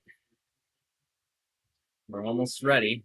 Just need to get the visualizations up.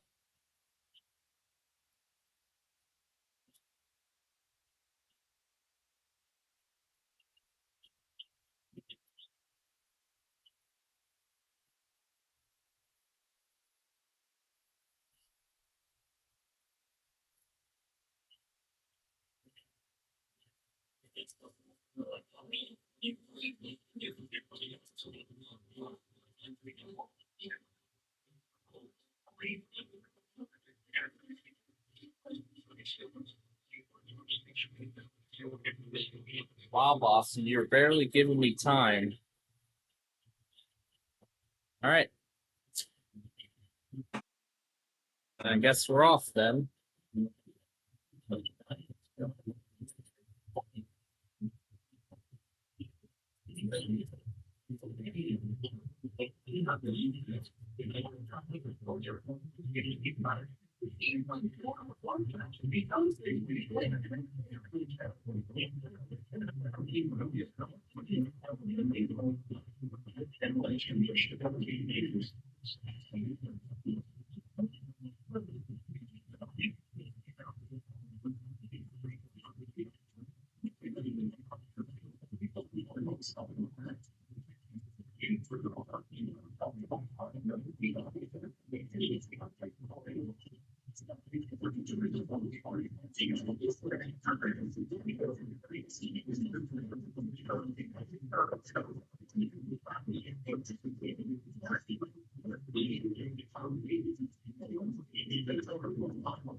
In addition to the regular alarm tone, the no radio system connects up with an additional line service call settings that is short for specific area message encoder.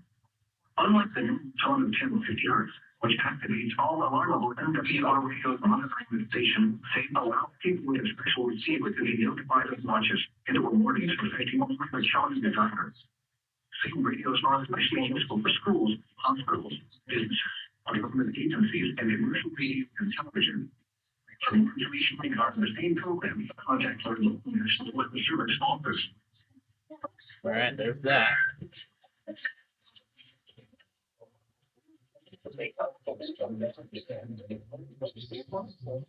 I'll look who else is still testing despite this.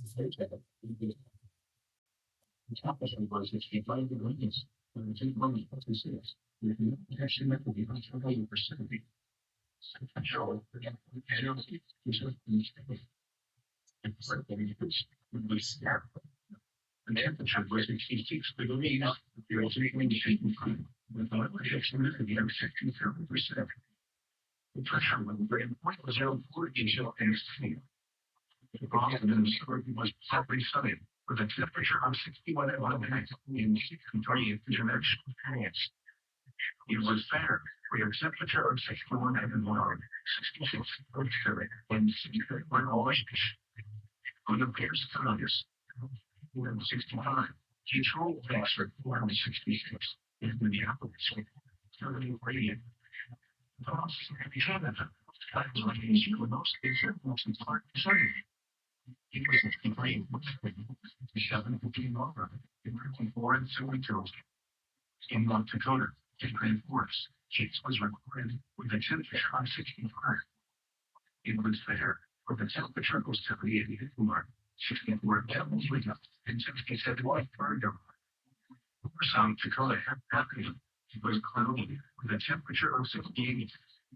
In Sioux Falls, it was fair, with a temperature of 76. Once again, activity of it was fair, and the temperature was 63. Alright, it was fair, and the temperature was 60. You were listening to North National Weather Service radio station at 199. Yep, I'm one of the radio central medicine.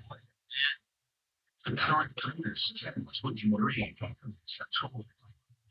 Turn that down.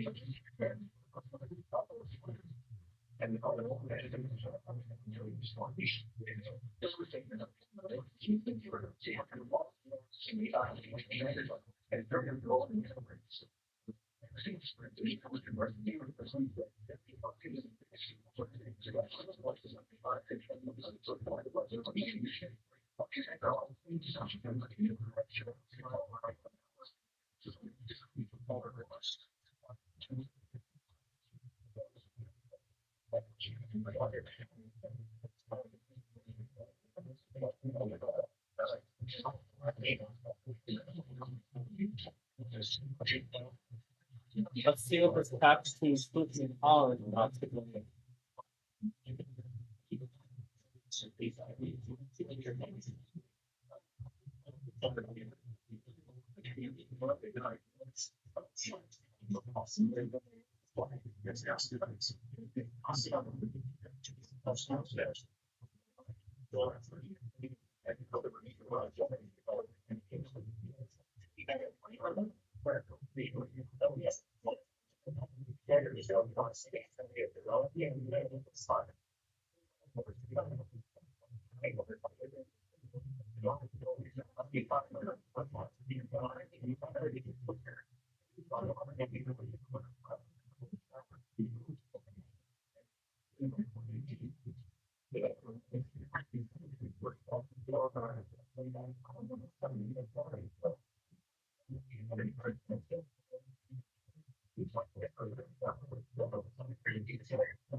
I see it's video that's ready.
All right, happy to be ready. I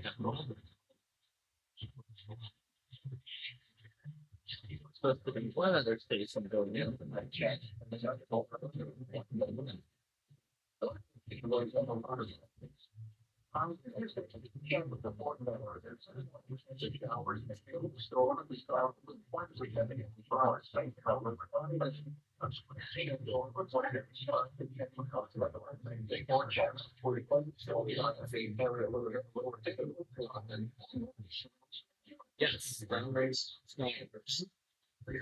Yep, that's what I thought.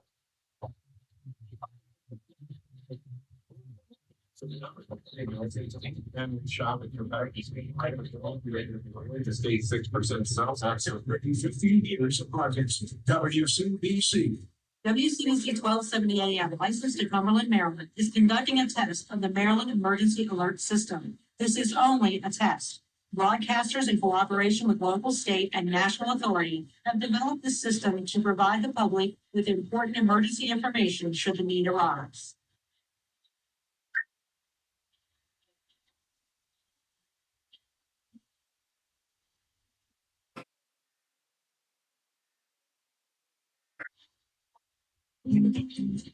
This concludes this test of the Maryland Emergency Alert System. Generations we have through.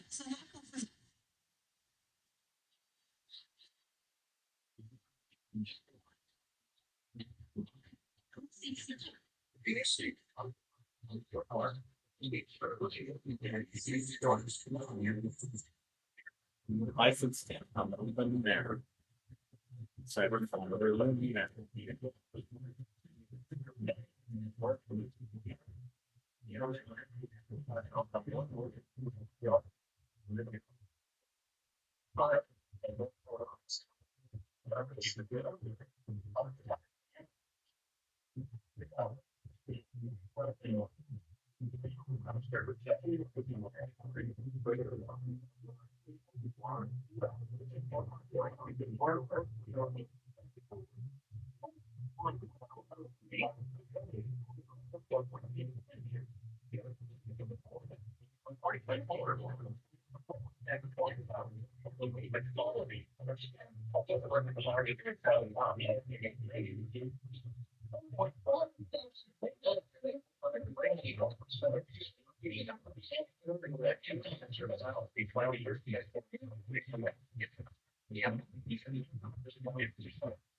Alright, what's that?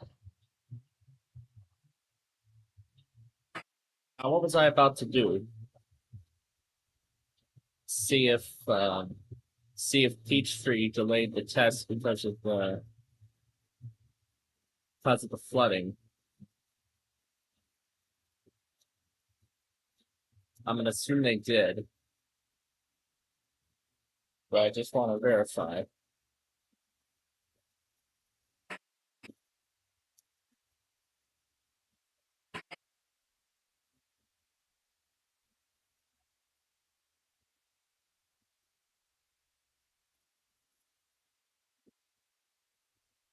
I think maybe they did announce the postponement because I'm not seeing any statements right there, so.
Well, I don't think there's no way Peachtree City is going to test at this point. Okay, so that leaves us now with 5. Detroit, Paducah, actually 4 now. Detroit, Paducah, Amarillo, and Galen. Those are the only options left as of this time. It's the only ones remaining.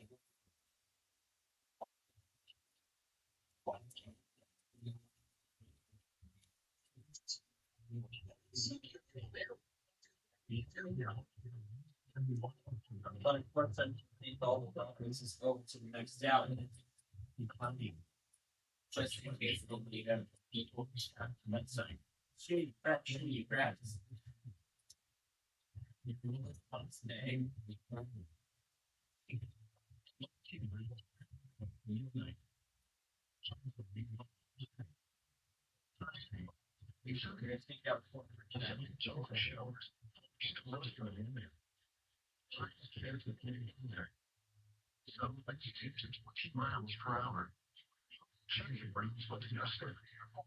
Thursday night, mostly cloudy.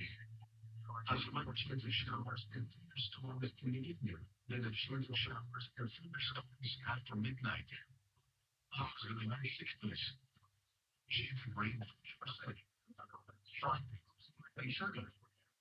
slight of showers and the later storms doing her today. High 75s and change the range 50%. Slightly up with her feet from you. A change of showers and a slight chance of storms. Feels in the mid-50s. Saturday, looks to be sunny. A slight chance of showers. Highs in the mid-70s. Saturday night, partly cloudy. Lows in the mid-50s. Sunday, the mostly cloudy. A slight chance of showers. Highs in the mid-50s. Lows in the mid-50s. Looking at your state, so flexible. Highs in the mid-70s.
Let's continue with Barney the Pockets.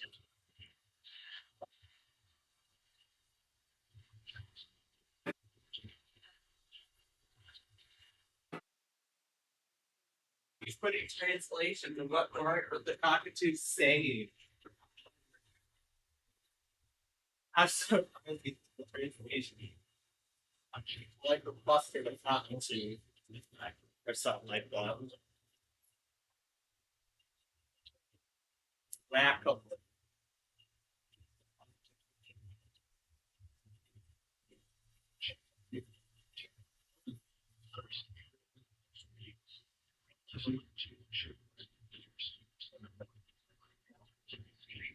Windows tax here. Symphony number 2. I don't think I was supposed to have it. I don't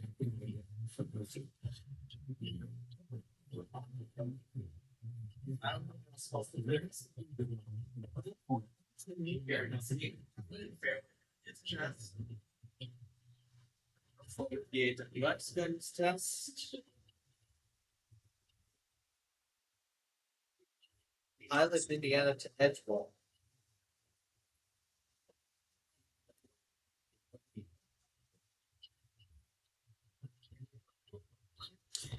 Okay.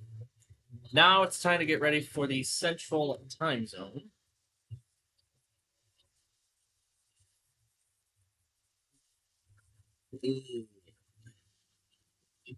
What kind of quality is this? Oh, there we go. It's getting better now. It's getting better. There we go. That's better. Okay. Now let's get ready for the next time zone. We're going to do the same story like we did here. So here's what we're going to do. The offices that have yet to test for the Eastern Time Zone over here.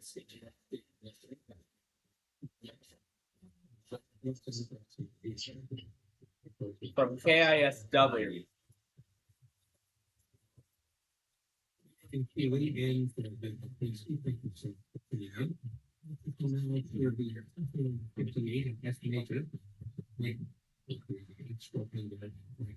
Alright, so Wichita, this should be the new anti-villain. Yep.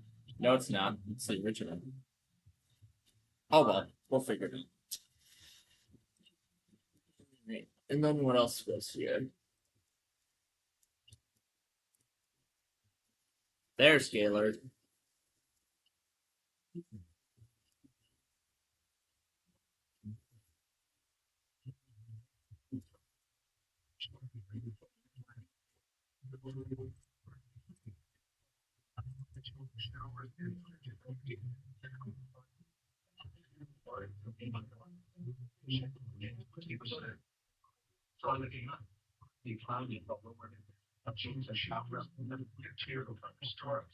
Port. Tulsa. It goes here. Region Missouri. On top is where we put Abilene.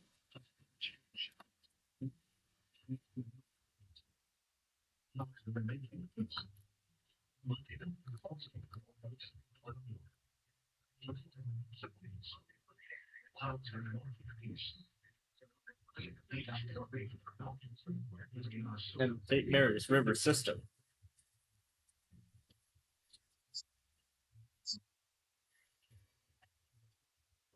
Okay.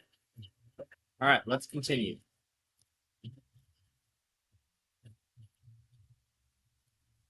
Omaha usually goes here. Nashville. Let's see if whoever's going to do the Little Rock test this week is going to be as excited as that man was from last week. Maybe, I don't know. Or maybe they'll do it serious like with everybody else. We'll have to find out. All right, Plainview. Okay. Let's see. Springfield, Sioux Falls, Shreveport, St. Joe. Let's keep going.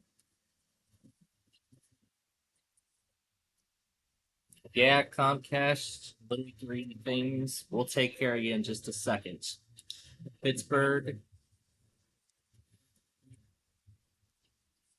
Oh, there's Blacksburg.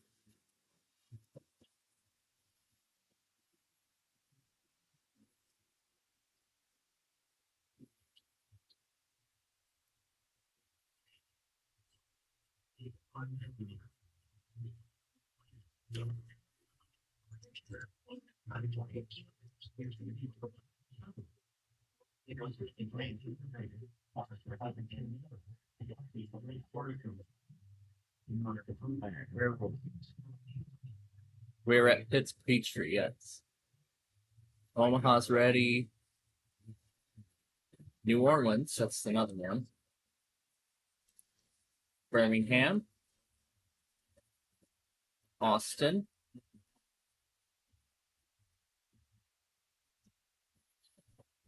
Des Moines.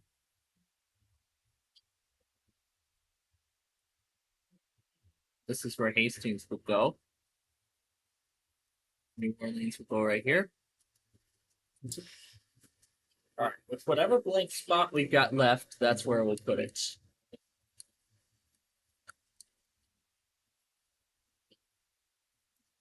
Okay, so New Orleans, Nashville. We're going to put Morristown here, but I'm going to assume they've postponed their test. Actually, yeah, forget it. They've probably postponed it at this point.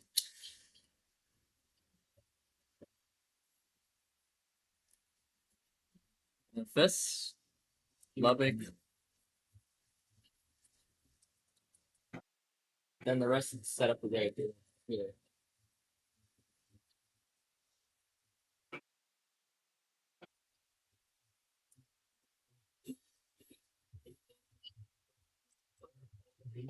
Lincoln.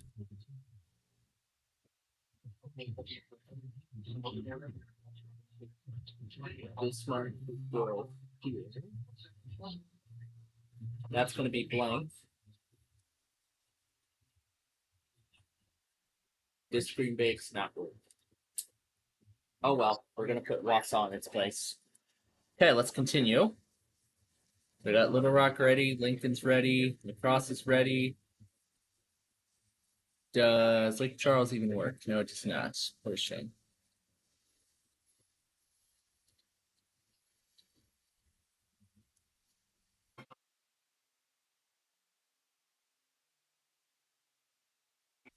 Jackson, Mississippi, we'll pull that up when the time comes. Houston is ready. Hastings is ready. Green Bay is otherwise ready. We're still waiting for Grand Forks.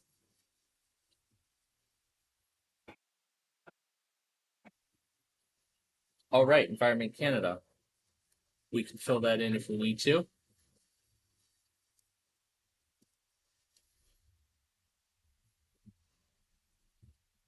Detroit has been moved over. Des Moines.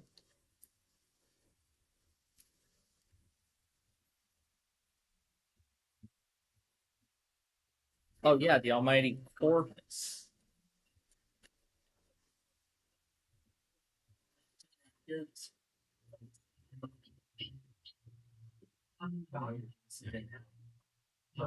Oh well, they'll probably. Oh well, they'll probably show up at some point. Okay, continuing on.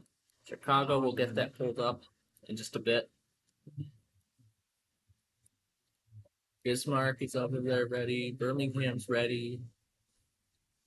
Austin's ready, and Amarillo's still set. And Aberdeen. All right. We've got everything.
Oh, I forgot one more.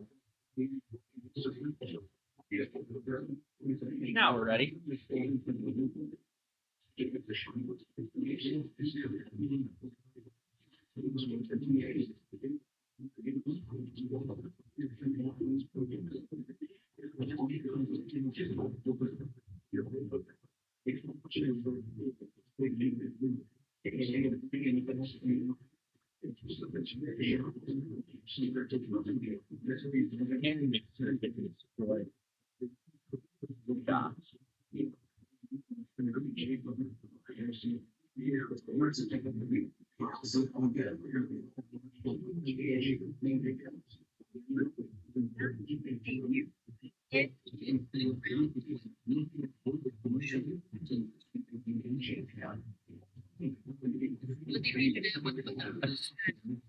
A sheep chase.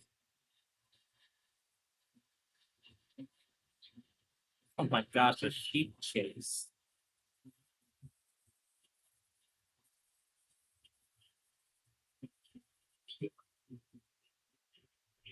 Alright, looks like both of them.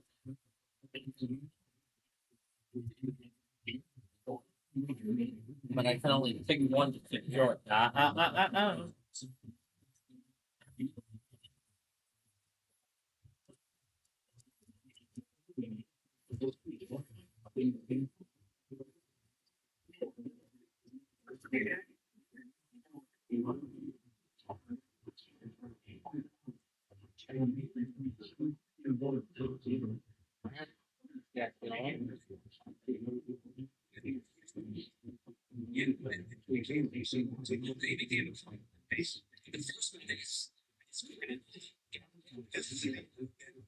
Steps. As the family supposed to play it all years ago. And she goes to Stephen Cleveland. Yeah, he took him to a special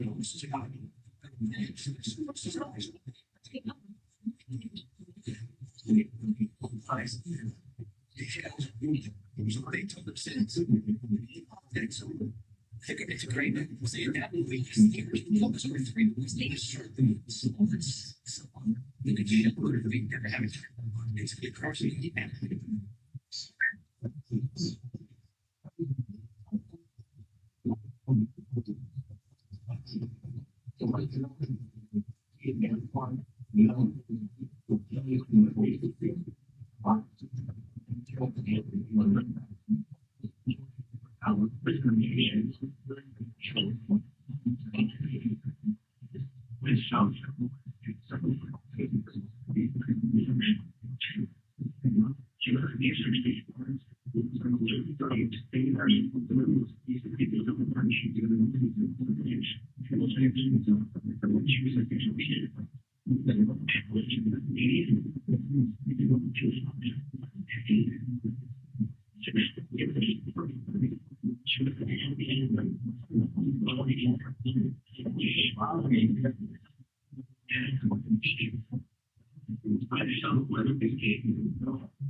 Alright, that will be the first thing that we do. Let's punch. Alright. So ready? Here we go.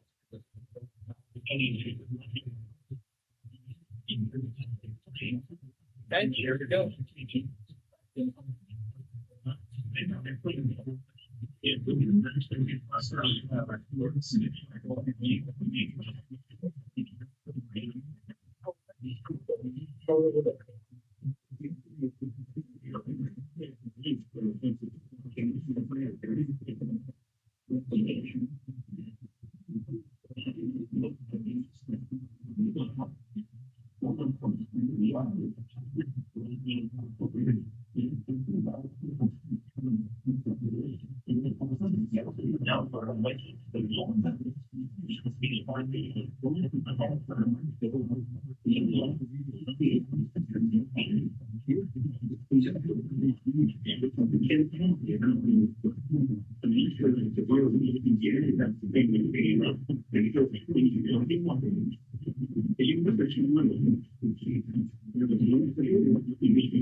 This is an initial for service functions.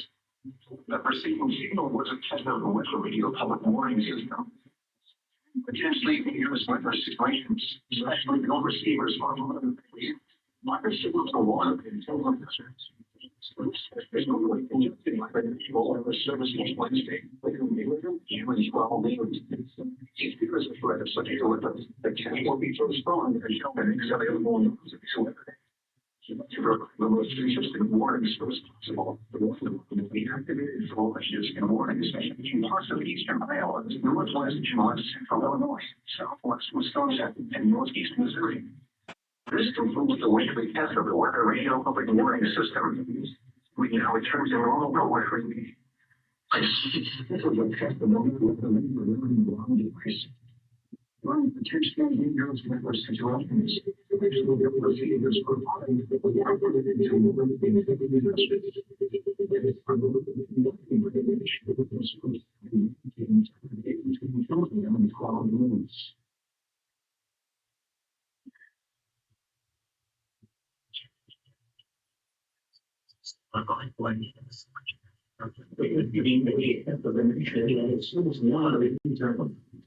during so dangerous weather situations, actually coastal fevers are often the irregularity true because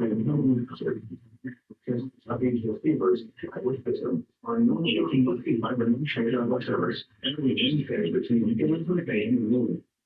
We were able to replicate the people that were between that day, but it's not still changing and not in gain. We do not hold the number. The people in the whole of the service will be exchanged. We still need people not able to achieve people in the system. We see it's not anything. We still don't make a zero in the money from we're usually difficult to be able to get any different futures. You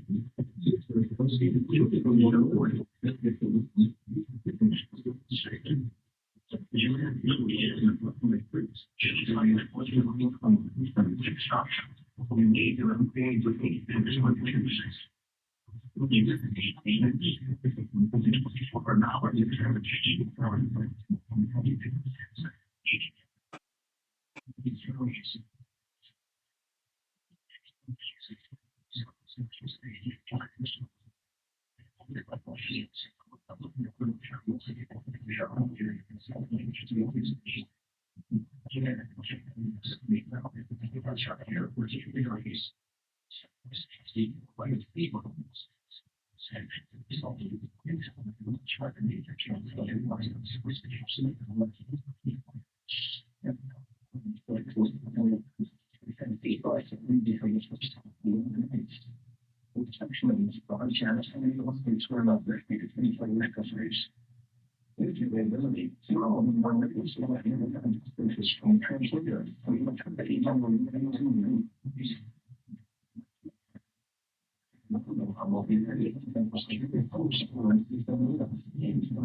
system. Everywhere, people not gambling at 7 p.m. If they were to severe weather threat, test smartphones and tell the next available weather. Telephone if they for severe weather and other life-threatening emergency.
Emergency messages.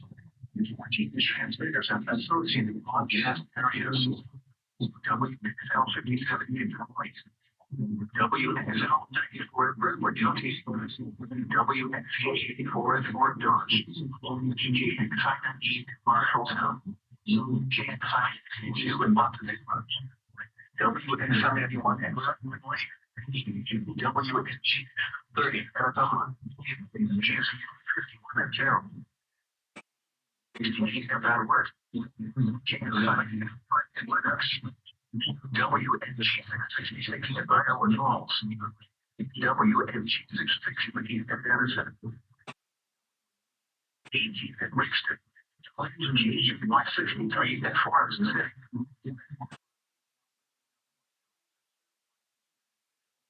Visit the No Weather Radio section of our website at www.weather.g for the show.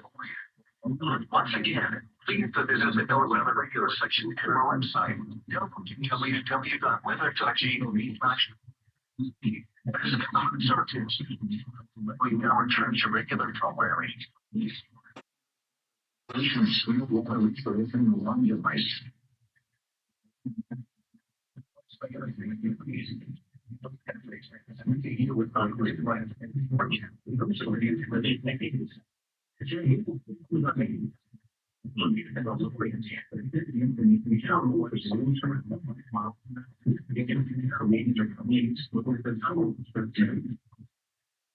Now, the official message of Weather Solution.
Test. This is a state one important legal test for the United States system originating from the National Emergency Management Agency. This is only a test.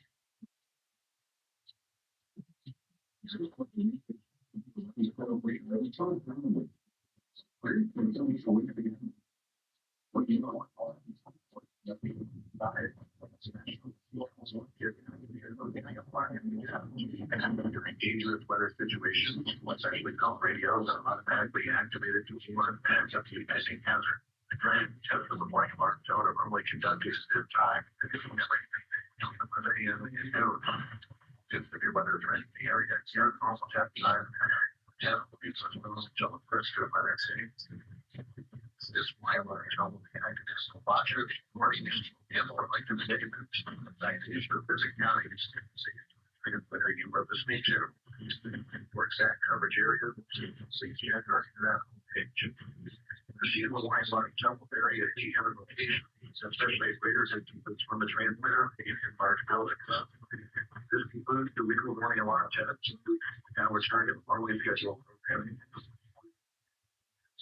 You can bring the cancellation for information systems.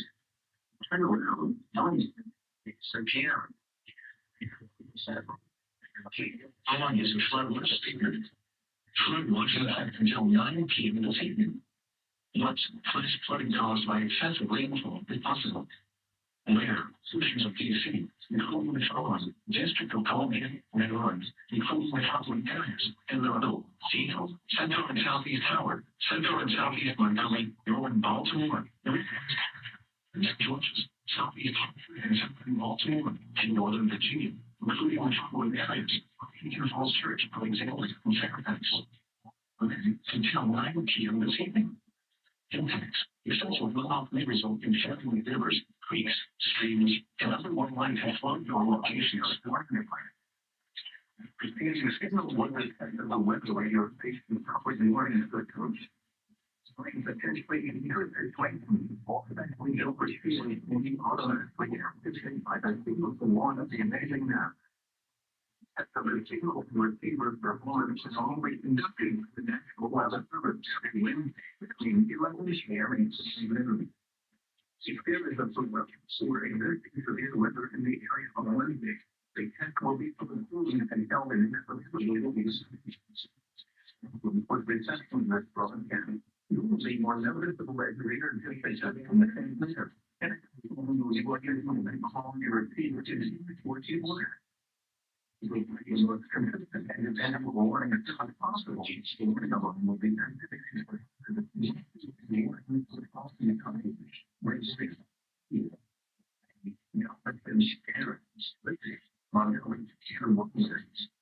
the people Smith are tested by no weather radio warning device.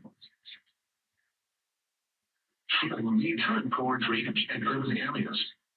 Additional details. Thunderstorms are likely this afternoon into this evening with city forces within a short period of time. Localized rainfall amounts to around 1 to 2 inches within an hour are likely. Multiple area storms are possible where total rainfall around this far is into 4 inches. This may cause creeks and small streams to rise out of their banks with flash flooding possible. Please visit www.weather.gov/.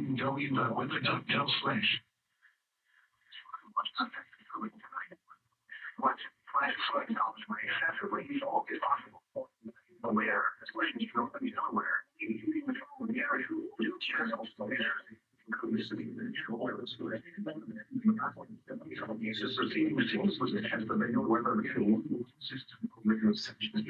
Excel 74, Excel 75, KWN 62, KW99, EC 39, KWN 50, and WN 70, serving central and south central Nebraska and north central Kansas.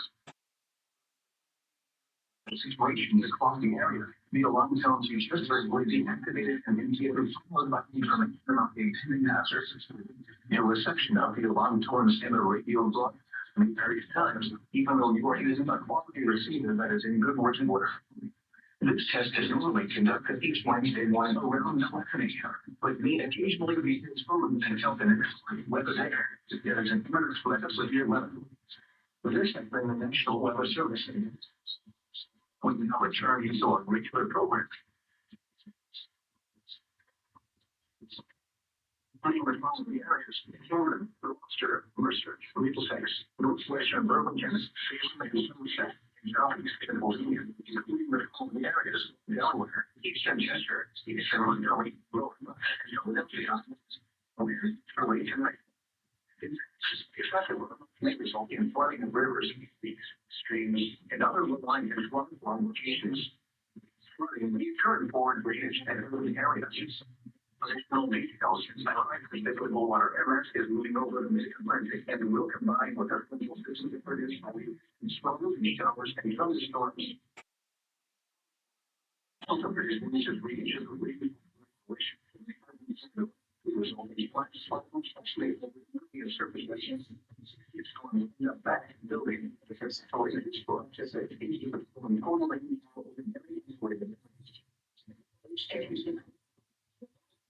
shown by the Pittsburgh Central County, Northern West Virginia, Eastern Illinois County, Northern West Virginia, until 2 p.m. Eastern Daylight Time. At 11:04 a.m. Eastern Daylight Time, Doppler radar indicated thunderstorms producing heavy rain across the warm area. Between 0.5 and 1.5 inches of rain has fallen, and the additional 1 to 2 inches of rain are possible. Flash flooding is ongoing or expected to begin shortly. Hazard for flash flooding caused by thunderstorms. Source: radar indicated. In fact, flash flooding of small creeks and streams, urban areas, highways, streets, and other areas, as well as other poor drainage and low-lying areas. Other locations that will experience flash flooding include Montgomery, Fairmont, Westover, Star City, Pleasant Valley, Whitfield, Barronville, Logan, Granville, Taffville, Brookhaven, Lambsville, Grand Sound, Huntington, Worthington, Abbottville, Georgetown, Crown, and Baxter. A flash flood warning has been issued until across all the time. Flash flood warning remains in effect until 2 p.m. Eastern Daylight Time this afternoon for southeastern Marion and central Arcadia counties. 12 Eastern Daylight Time. Doppler radar indicated thunderstorms produced heavy winds across the warm area on Mount activity. Between 1 and 3 inches of rain fell only up to 0.5 inches of additional rain expected. Flash flood is ongoing or expected to begin shortly. Some hazard flash flooding caused by thunderstorms. Source radar indicated impact flash flooding of small creeks and streams, urban areas, highways, streets, and underpasses, as well as other poor drainage and low-lying areas. Other locations that will experience flash flooding include Lincolntown, Fairmont, Westover, Storm City, Pleasant Valley, Litchfield, Arundel, Grenville, Jacksonville, Bloomington, Lampville, Everettsville, Booth, Georgetown, Crown, Osage, Baxter, and Lake. Flooding has been reported in Westover near Solomon Avenue as well as the Los Angeles by the Oliver Terry Banks. Turn around. Like the shots range from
This is a test. This is a test of the National Weather Service known Weather Radio. The preceding signal was a test of this weather radio station's public warning system. During potentially dangerous situations, specially built receivers can be automatically activated by the signal to warn of the impending hazard. Tests of the signal and receiver's performance are normally conducted by the National Weather Service between 10 a.m. and noon each Wednesday. If there is a threat of severe weather, the test will be postponed to the next available good weather days. Reception of this broadcast, and especially the warning-alarm tone, will vary at any given location. This variability, normally one noticeable at greater distances from the transmitter, can occur even though you are using a good quality receiver in good working order. The warning-alarm tone will be activated for hazardous conditions. The station you are listening to and the counties we alarm for are listed in a statement at the top of each hour. All right. There's that. I'm moving some stations around.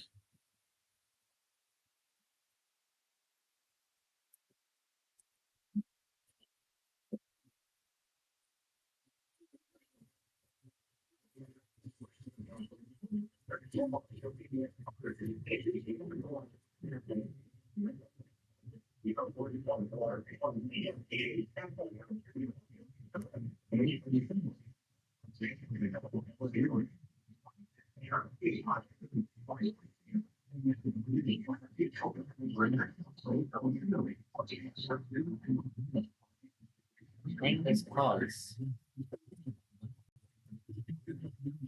Third.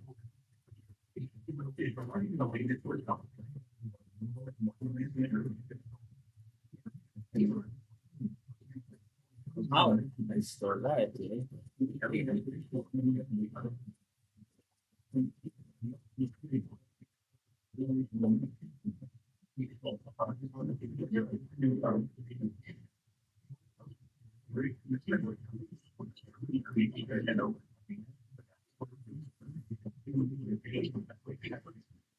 All right.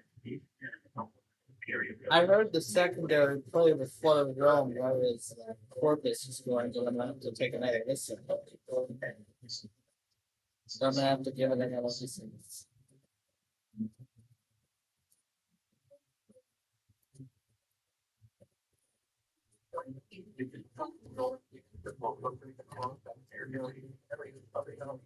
I probably might want to put it through you.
If I find any other parts of interest, I'll put those on too.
Potentially dangerous weather situations in the area. The alarm tells you just turn over the activated immediately followed by information about the attending hazard. Your resident will be alarmed to receive a radio broadcast later in time. They receive with messages each Wednesday around 11:30 Central. Cancel periods. National Weather Service in your plan. We now return you to our regular programming.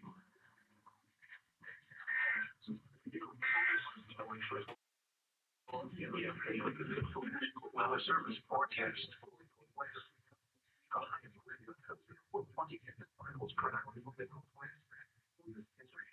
I'm surprised I actually heard that part. Still cut it off. Why is it saying it's still it's fine.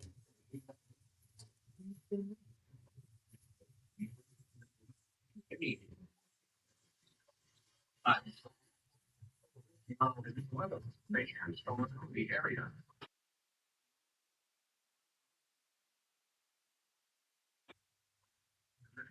There.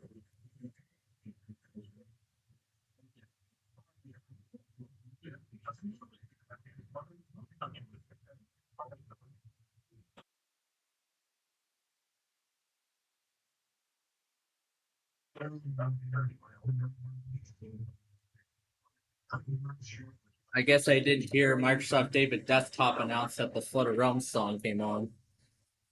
I guess I didn't hear I guess I didn't hear the announcement. That's how crazy it gets here usually.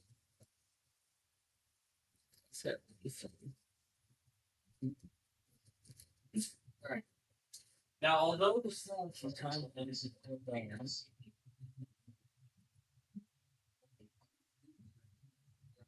okay, now since we still have some time before the next thing,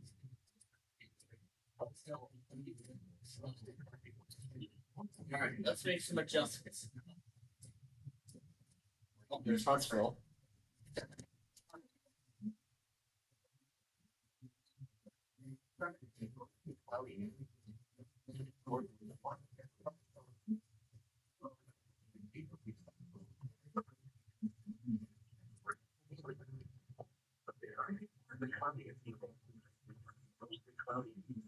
On 40% of the thunderstorms in Old attempt of Nashville and the service receiving access to at 8:57. This test is conducted at approximately 11:30 each Wednesday morning, weather permitting. If this had been an actual emergency weather situation, the warning alarm would have been followed by an actual watch for warning. Reception of this broadcast and the warning alarm will vary at any given location. This variability, normally more noticeable at greater distances from the transmitter, will occur even if you are using a quality receiver in circuit boards and longer.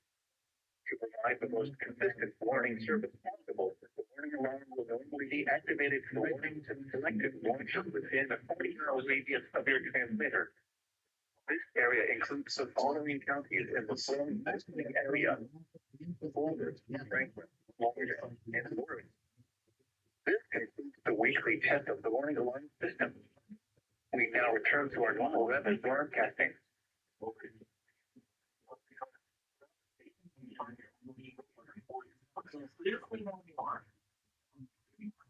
Actually, as we get producers, yeah.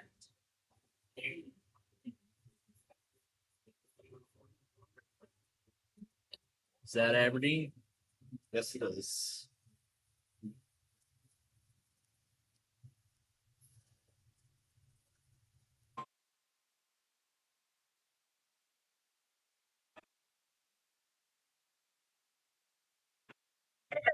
National Weather Service office in Aberdeen, South Dakota, with a weekly NOAA weather radio.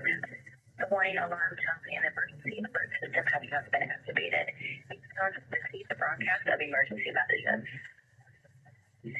This is a test of NOAA weather radio's warning alarm system. During severe weather situations, receivers built with the tone or emergency alert features will be automatically activated for watches and warnings affecting your area. This includes a live test from the National Weather Service office in Aberdeen, South Dakota.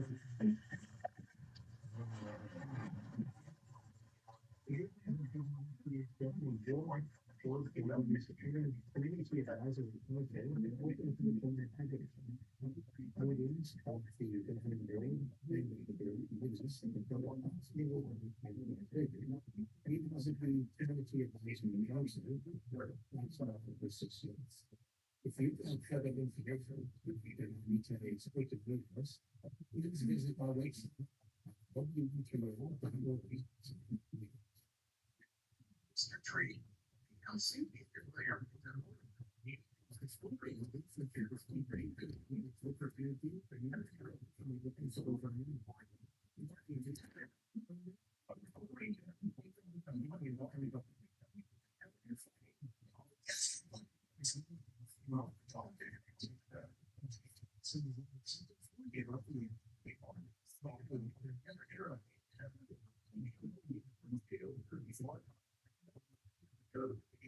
I see Brightside posted a reminder about the upcoming end of 2030 to November. So, yeah, I'm gonna be making the move soon, but I'm gonna wait for 25 H2 before I should stabilize 24 H2. So, G2.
So yeah, that's good to know. I'm already making plans to make the move. Made the move on a few of my devices already. Made the move on a few of my devices already. Particularly two new desktop PCs.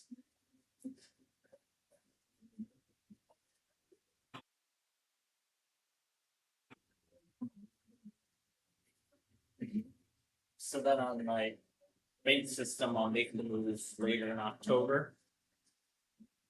Actually, on the other pieces too, I'll make the move to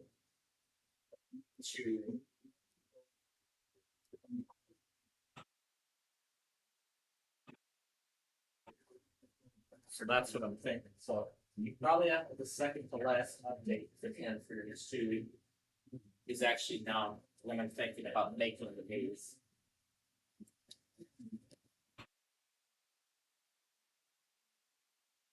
Overall 24 H2, I'm kind of really doing well. I'll have to see how well the VMware on 24 H2 performs now that it's been quite some time, and it has received quite a few updates. This company is fine.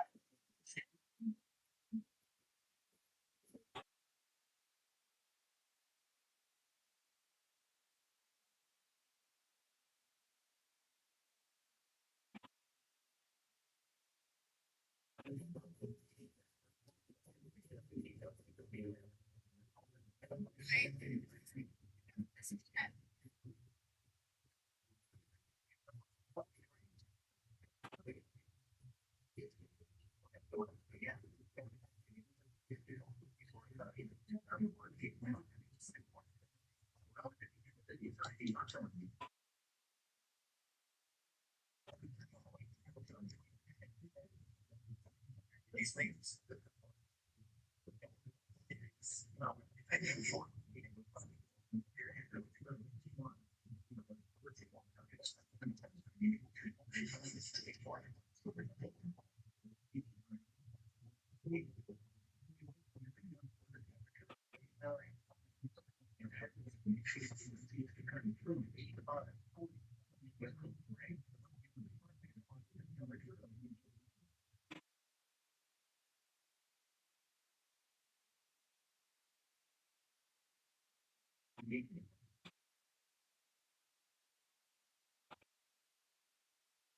City, the MC people there.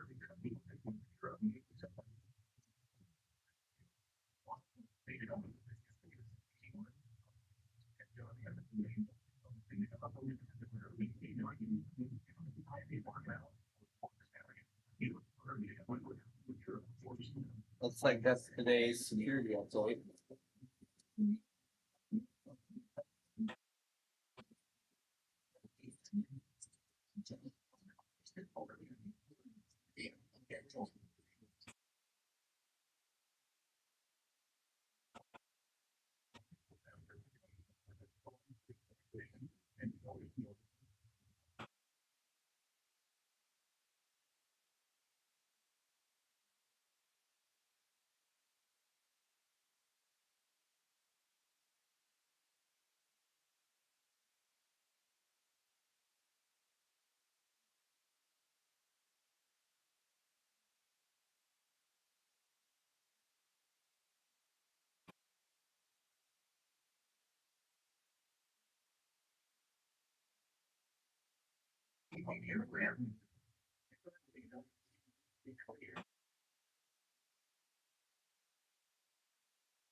Did Omaha postpone?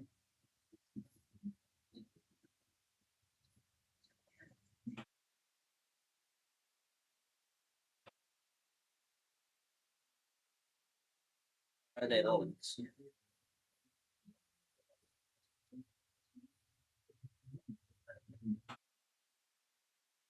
No states. Okay.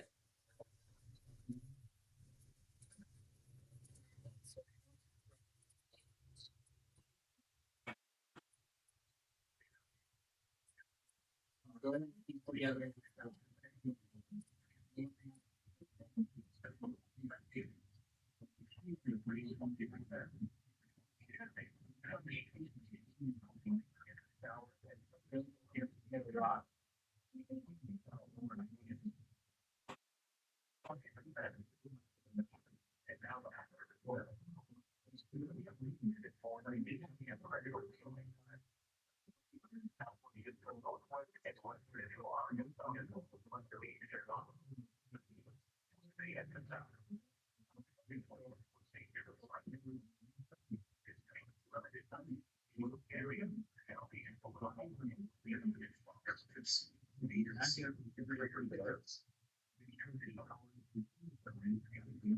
As of yet.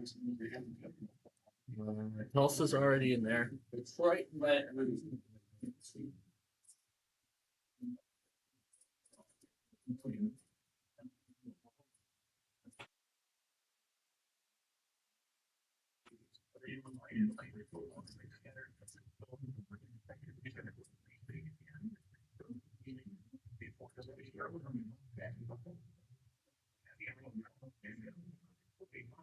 Alright, so Mountain and Pacific time zones are both in there. That's what we do. Let's stage down.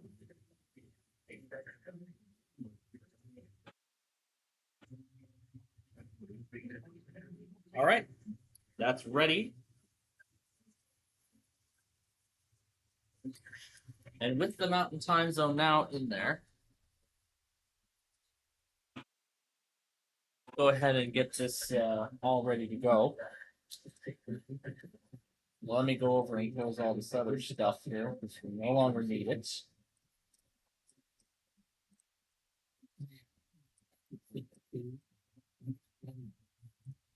There we go. Let's go there. Decorations here. Some reason changes it to a picture, but I can switch it back to slideshow.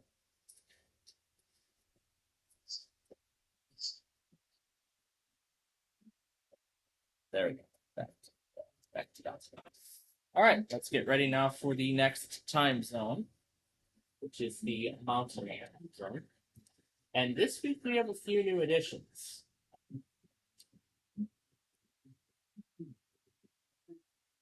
So, oh wait, no, that's the wrong one. Baraboo, Madison. Duluth will be right up here. Pine City. Pine City is a new one. We're going to introduce that this week.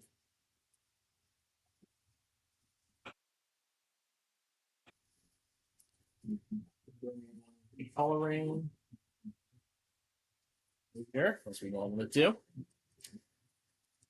Over here is where Norman's going.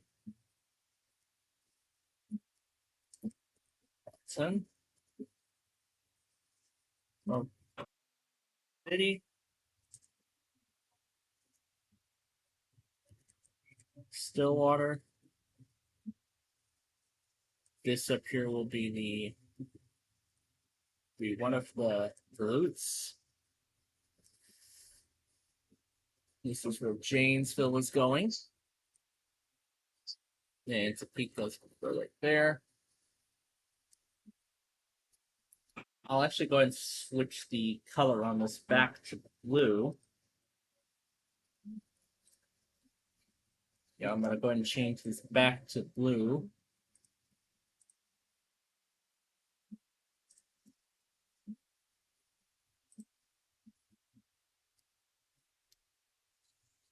Why does it still say going back? But it says, we're sorry, you can't go back. Is that a bug? I think that's a bug. I don't know. But whatever.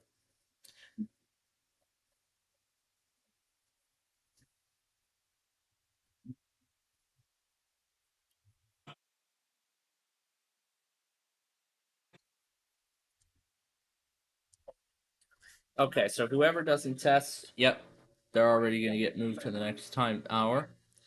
And they will until they do it.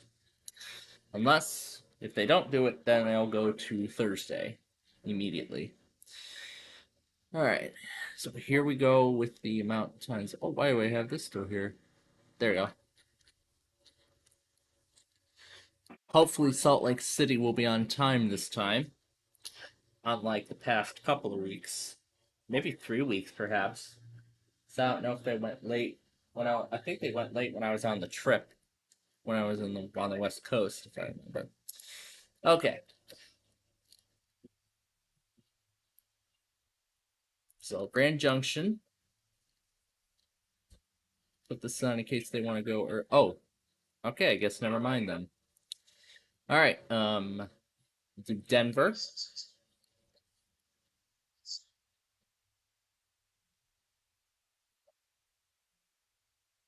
That's Cheyenne. This would normally be Pendleton. Because I would normally have Denver and then, what's the other one? Missoula? Yeah, I would have Missoula. Wow, that is horrible. Well, if I'm forgetting anything else, then I'll take care of it as soon as possible. So now, let me go ahead and get the Columbus rail cam going. Because, of course, we're going to get back to hearing the siren test on there. Of course, it will run for 1 minute, because this is just a weekly.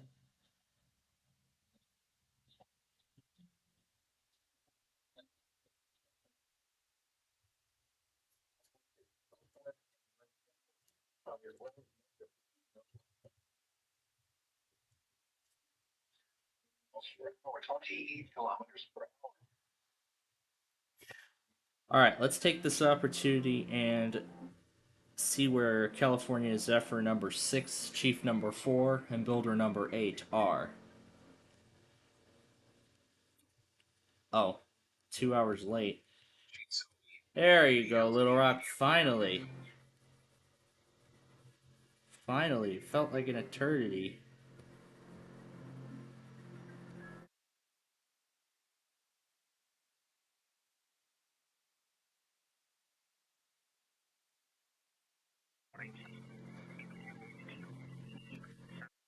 Alright, I'll go ahead and mute these two until it's time.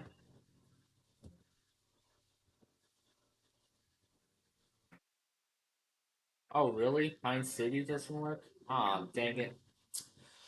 That's a shame, because we just got that station. I wanted to do the weekly on there for the first time. Oh well. Oh well.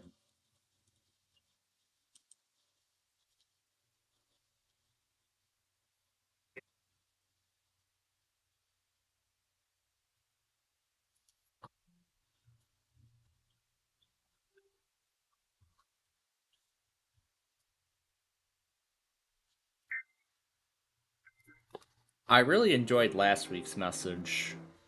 In fact, I have it here.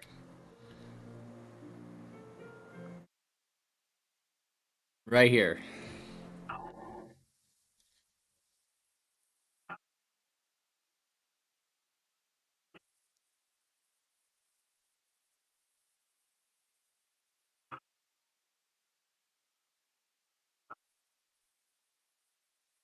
He sounded so hyped.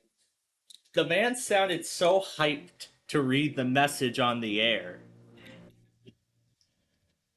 He had like a lot of enthusiasm when it came to this. At the end of this test, regular programming will resume. That has to be the greatest Little Rock test I think I've ever heard.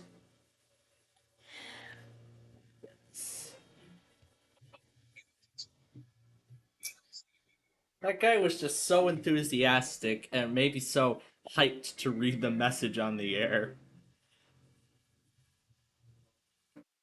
Okay. So no trace of Zephyr number 5 yet, although we will check on it periodically.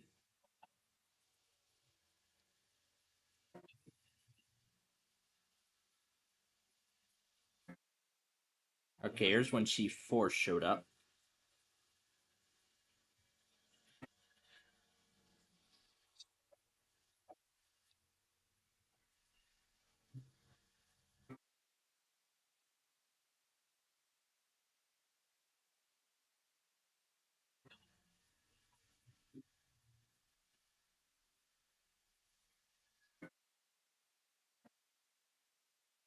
Alright.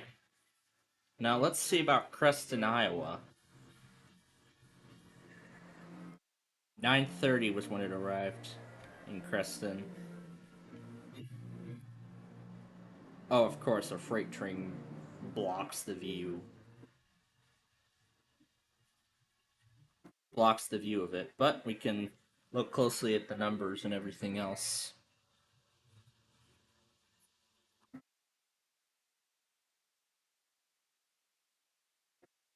Looks like they're shipping an extra coach, but otherwise that's it, so.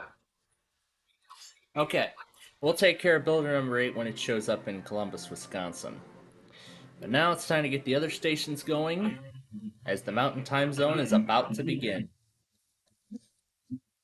As the Mountain Time Zone is about to begin.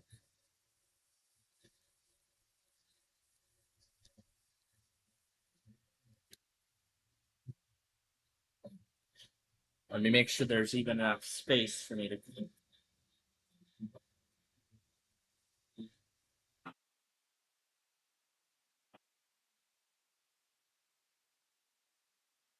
Topeka, you're fast.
Ruth over here instead.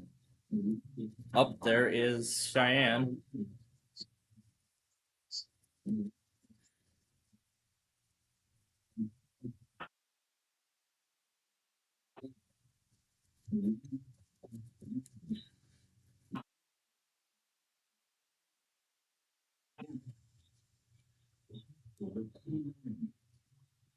Finally, Tulsa. What took you so long?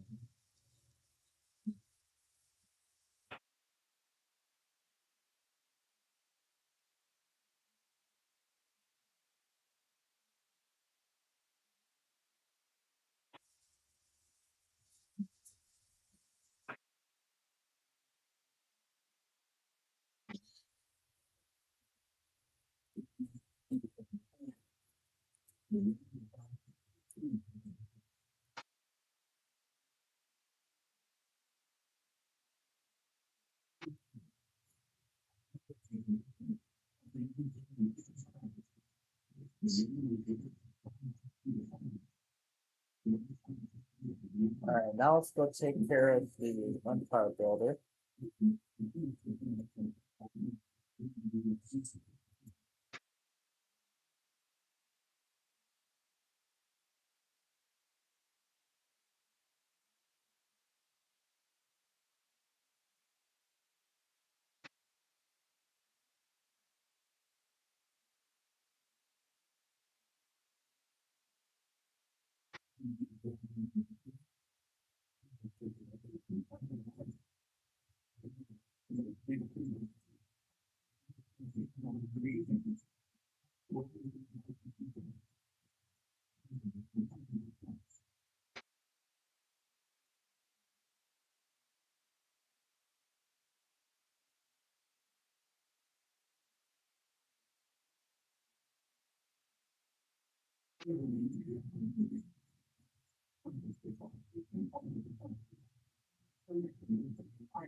So they must have put an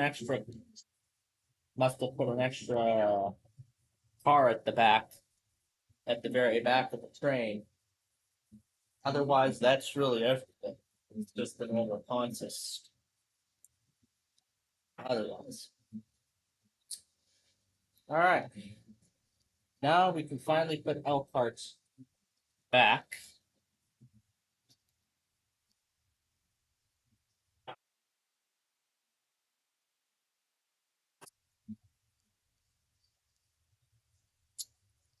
I think Columbus might have stopped doing the weekly siren test. They might have moved to a monthly only scheduler at this point.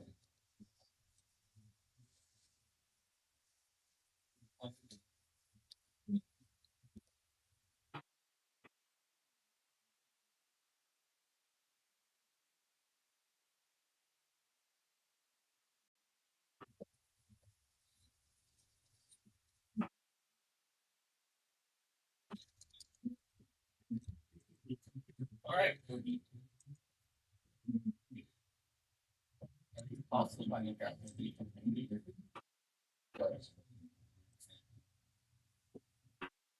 There's Denver.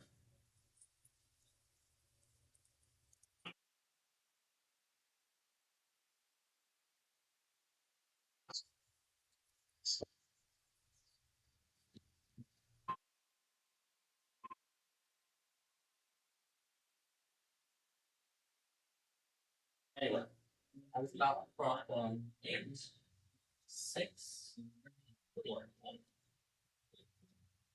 Now we just wait on the Borealis and the evening trains, and we be in good shape.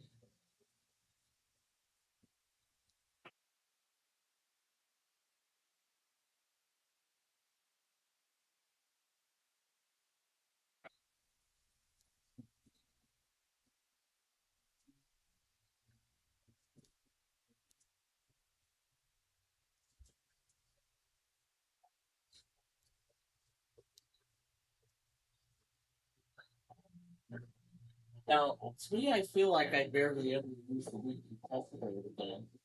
So I probably just might move that to Verizon only. I could just move it to Verizon only. And then maybe just throw in maybe a schedule for Sinclair TV shows. Very things most of the 3W amendment, Lucas 2, from the chocolate. That was a 1972 film, the Wind and the Fucking Light, we talked about really at the inbound. We were film famous, but starting at well, the first week was about today, and I'm Megan Keeley. Thank you so much for joining me today. Public Radio Source for Classical Music and Nations Capital and beyond. WBTA 90.9. WTMS 89.1 Harper's County, and W205 BLE 88.8.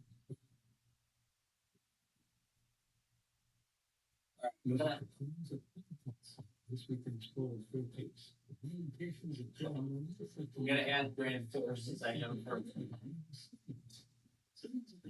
Didn't Fairfield right yeah. Alright, Riverton.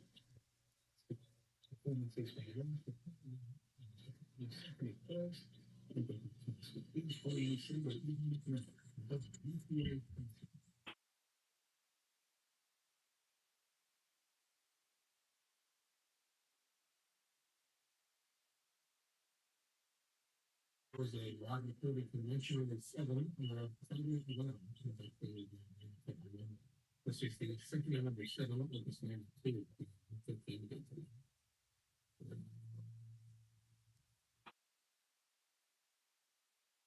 Alright, KCSI tested, so everything I can listen to.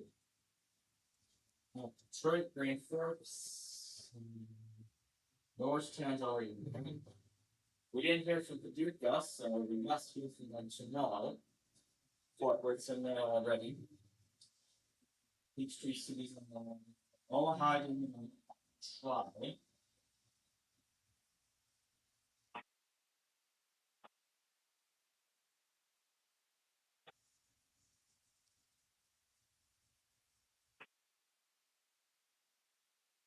The other one is Florence.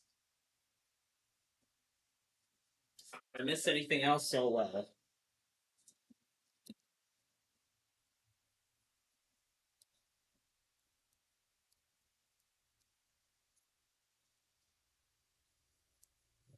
let's go take care of the other one now.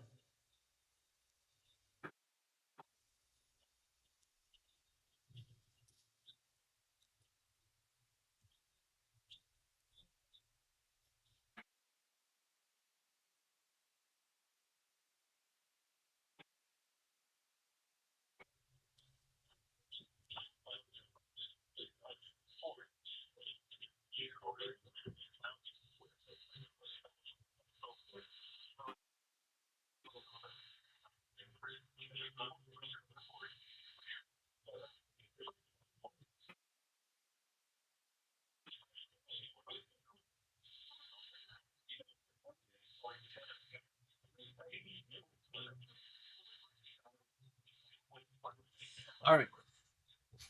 Let's take care of let's go take care of KCSI.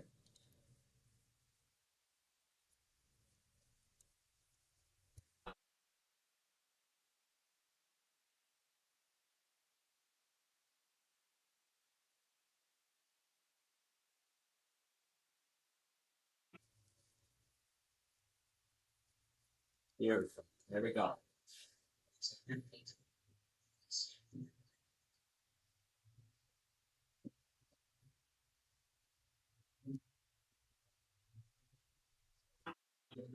Now, as for Riverton, I'm only going to include the first one. Because I missed the majority of the transfers on the first one. And since Missoula was pretty stacked. Okay. So now it's time for my lunch break.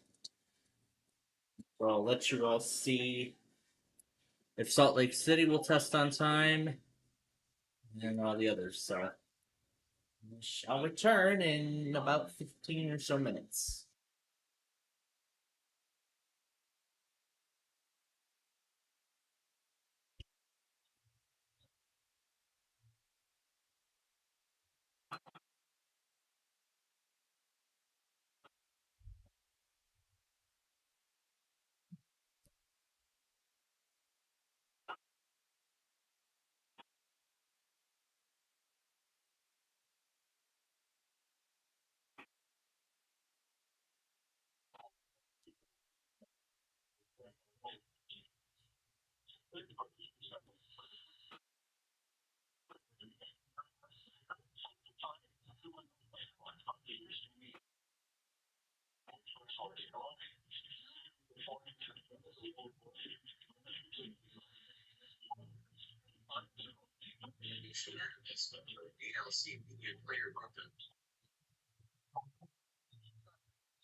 Reasons to say you don't see in your player window.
DLC in your player window.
DLC in your player window.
And listen, ELC nuclear with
tested TSE.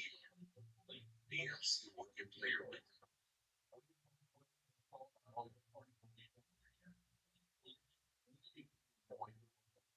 still and listen, ELC nuclear winter.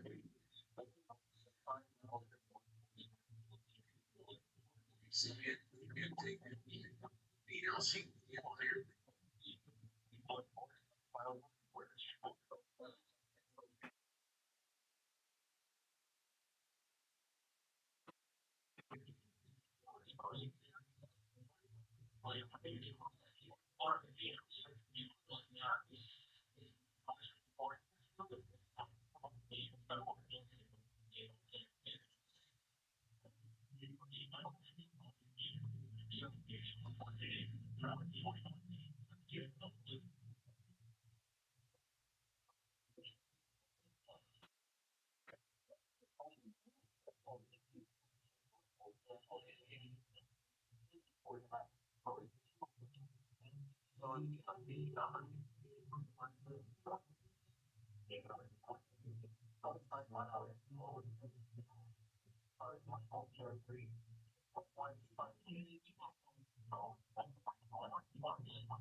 ELC media player one.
Down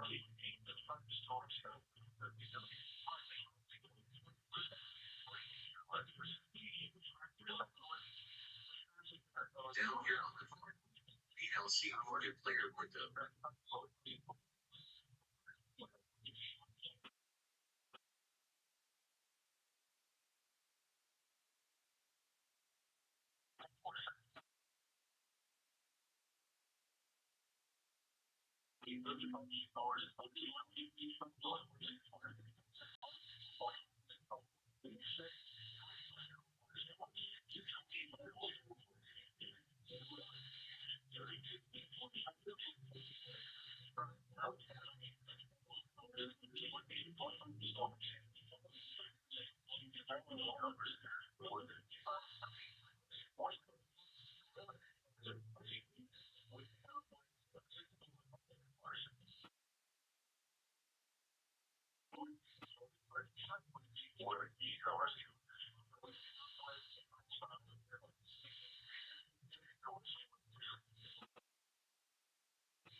Player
is the company space for PLC your player.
Get ready.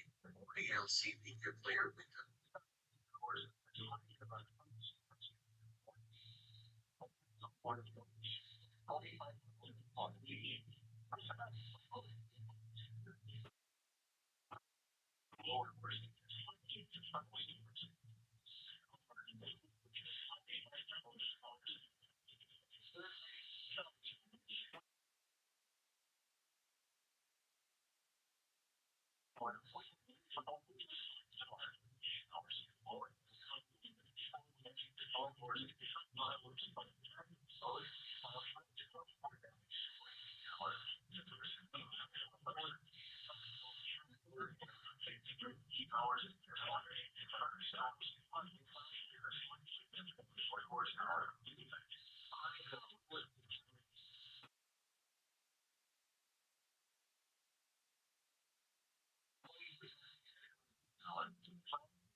I happen to come right back just in time. Albuquerque's doing their test now.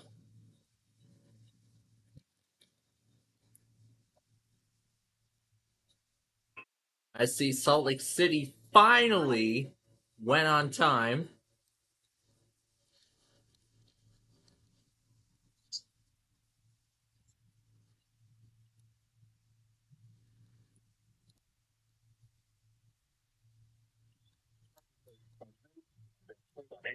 Receiver. The alarm tone will be used to alert you in times of threatening weather. It will be followed by a watch, warning, or emergency message. This test will be conducted each Wednesday between 11 a.m. and noon, except when hazardous weather threatens. The test will then be postponed until the first fair weather day. Once again, this has been a test of the NOAA weather radio warning device. We now return to normal programming. There we go. Alright, now to connect over to the computer. And take care of Duluth and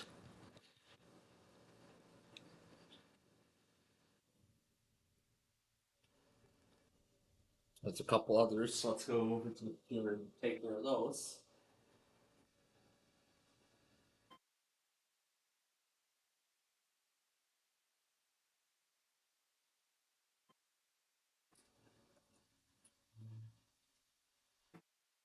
$35158 is coming out. That's Little Rock, and they tested.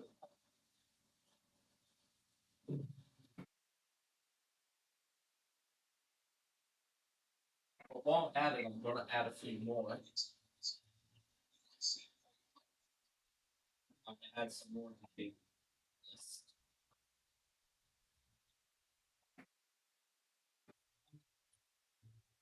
When we reach the end.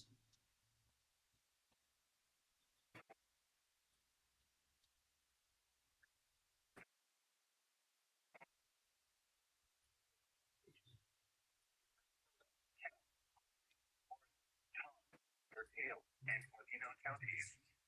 This concludes the test of this weather radio station. No regular program.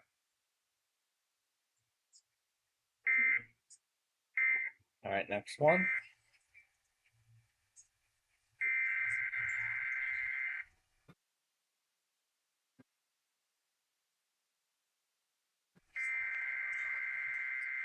And I'll take out BCY America as well, because they tested.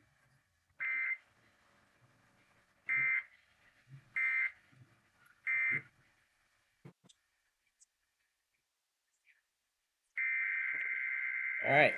Lastly, Salt Lake City.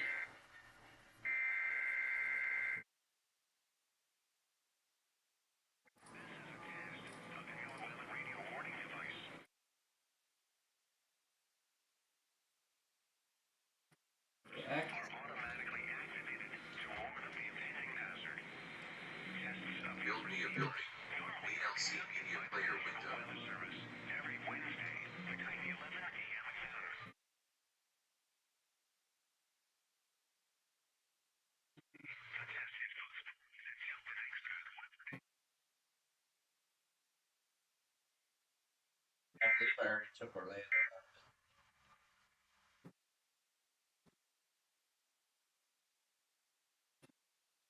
Okay, that's ready for tonight.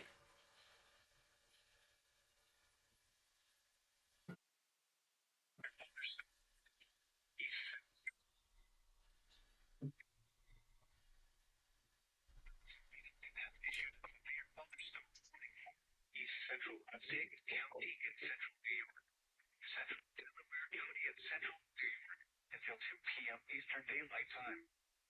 At 1:27 p.m. Eastern Daylight Time, a severe thunderstorm was located near Jefferson, 11 miles southwest of Coldstream, northeast at Oh, I might want to add Albany too. hazard 60 miles per hour, gusts 10 size hail. Source, radar indicated. Impact, hail damage to vehicles is expected. Expect wind damage to roofs, siding, and trees. Locations impacted include Davenport, Stanford, West Corner, and Fergusonville. For your protection, move to an interior room on the lowest floor of the building. Repeating, a severe thunderstorm.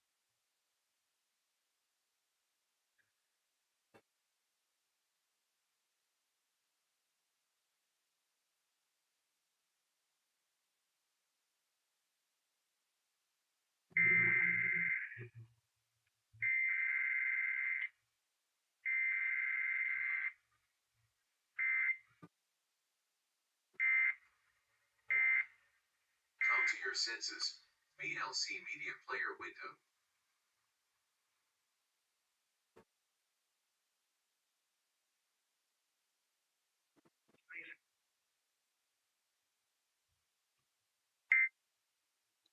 I'm going to take care of KISW as well, in case I forgot about it.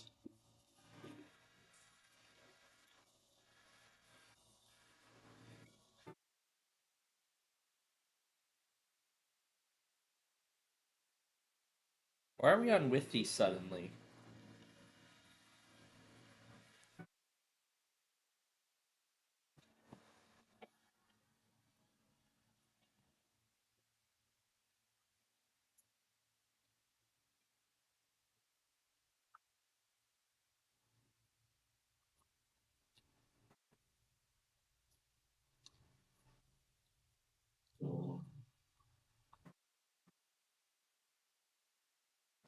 Really? Oh no, that was, oh no, that's WIP. Okay, now this is the one. Now this is the one we want. I was confused for a second.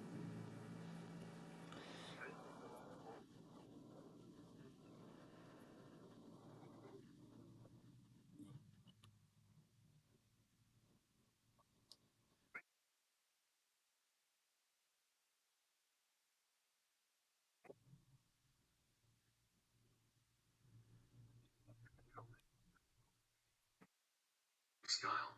Casual style. VLC Media Player window. We can return to regular weather programming.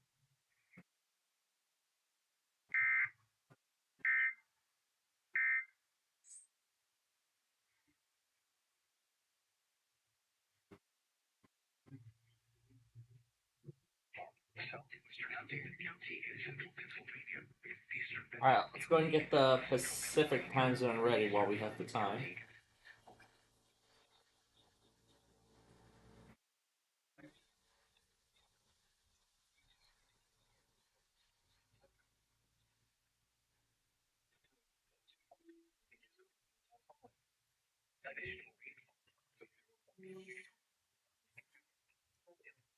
Check out China. VLC Media Player window.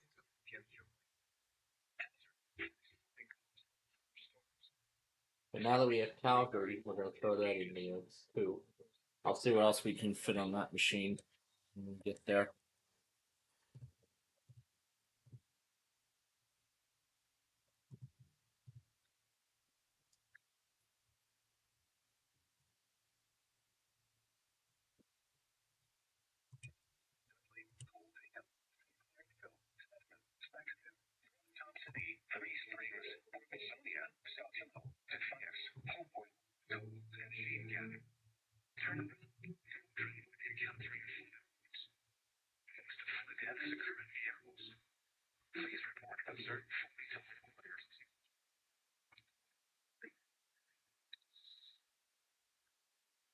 I think that's the only two I can think of.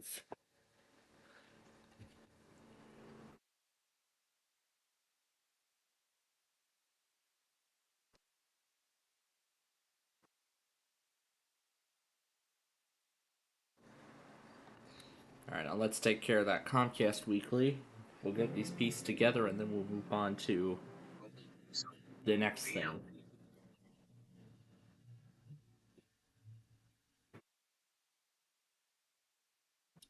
Oh, I see there were a whole bunch of them.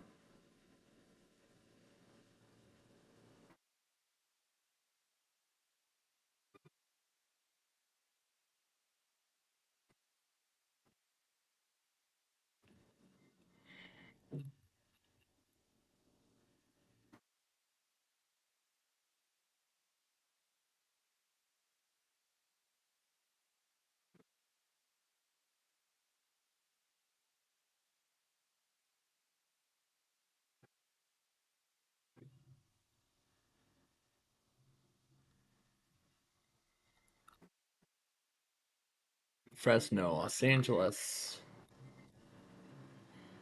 San Francisco, which I've actually learned has actually had its coolest summer in a long time. Because the high temperatures there barely even reached 70 degrees. Yeah, in San Francisco, the high temps barely even reached 70.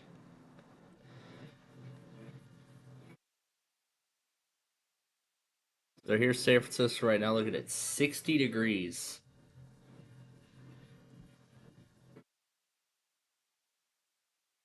Here's nearby Oakland, 61.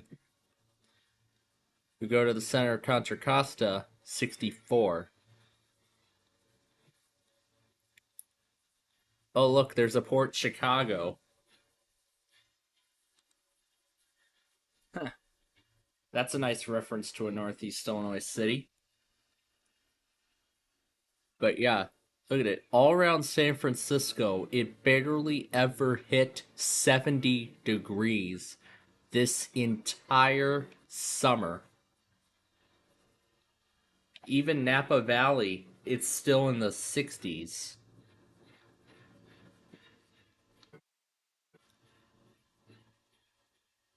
But of course, here we go. Vacaville, this is where it starts to hit pretty much all the levels we normally see. But look at Sacramento. Sacramento, it's still in the 60s, but it's supposed to be higher than that. And Meadow Vista is already at 77. Continuing toward Reno, now this is really where it starts to hit 80 degrees. But of course, it's going to get much hotter, you know, because it's already like almost 11 a.m. in the Pacific time zone.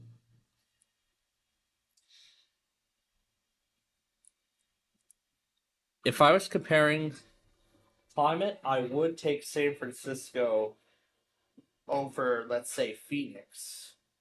But, well, I'm just going from, you know, in terms of climate. That's what I'm going for.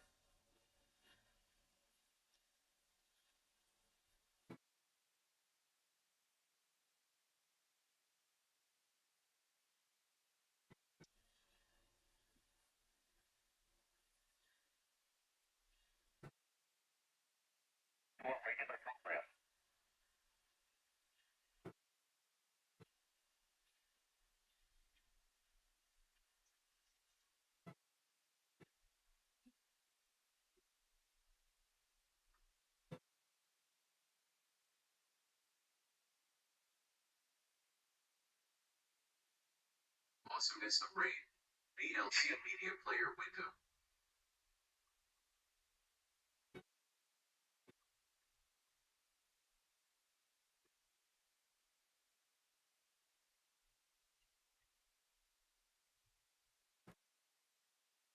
That one was 1044.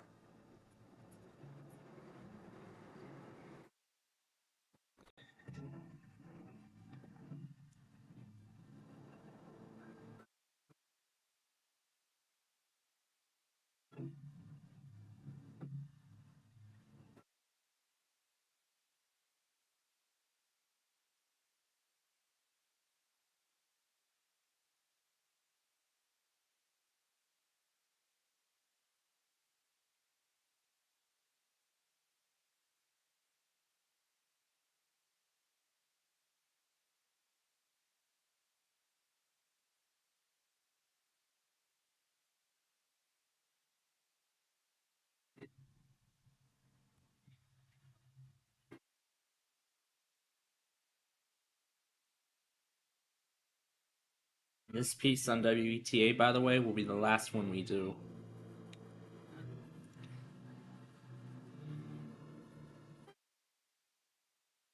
Now, I don't know if I ever touched the secondary during the initial, like, opening phase of the central tone. I don't think I touched it. So, good thing I recorded it just in case. Well, if I did, then it most likely will show up as a duplicate. Which I don't mind.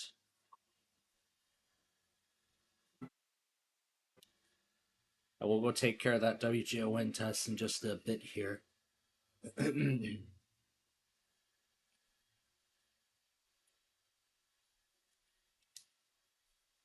Oh, did somebody bring the scanner over to Elkhart?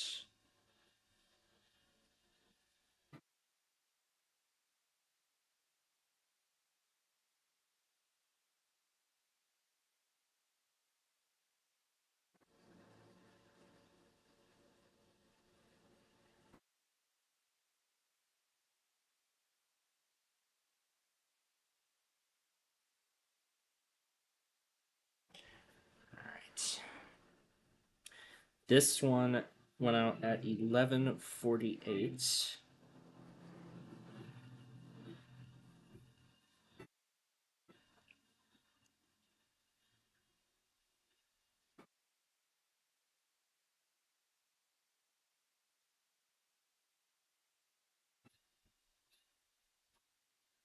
These all happened right after.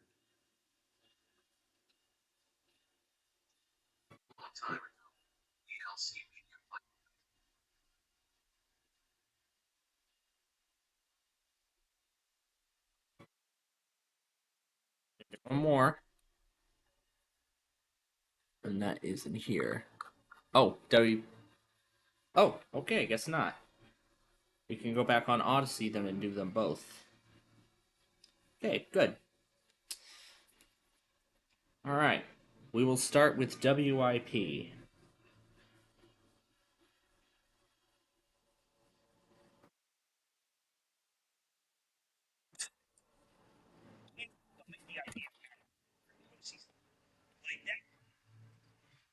It doesn't make. Not used to you going into movie mode. Wouldn't be the show, you wouldn't know. Here, box office, and there's. This is a test of the emergency alert system. This is only a test.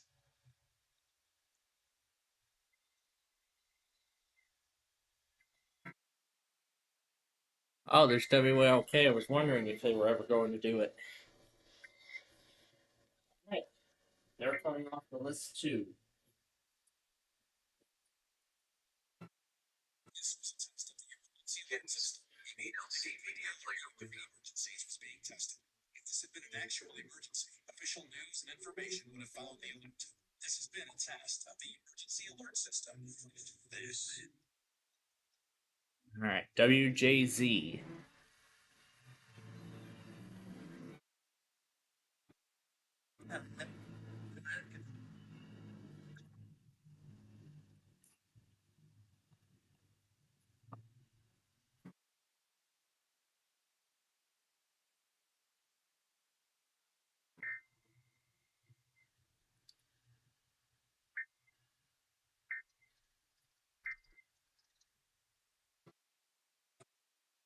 Okay.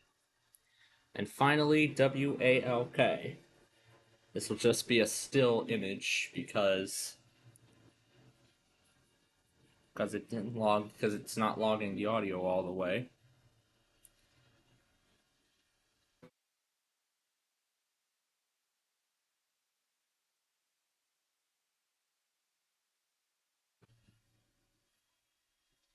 This came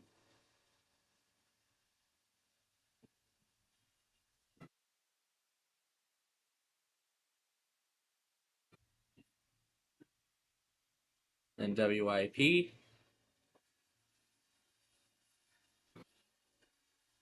This is Felix, VLC Media Player window. system. And Beethoven done. on WVTA Classical. Ludwig van Beethoven Symphony No. 7 in A Major, Opus 92. That was Claudio Abbado conducting the Vienna Philharmonic. I'm Evan Keeley in for Bill Bukowski. Thank you for listening. Here is the Anderson and Rowe piano duo, Elizabeth Joy Rowe and Greg Tent. Actually, no, we're not going to listen to that piece because that's it. Their test time has passed, and they did not do it.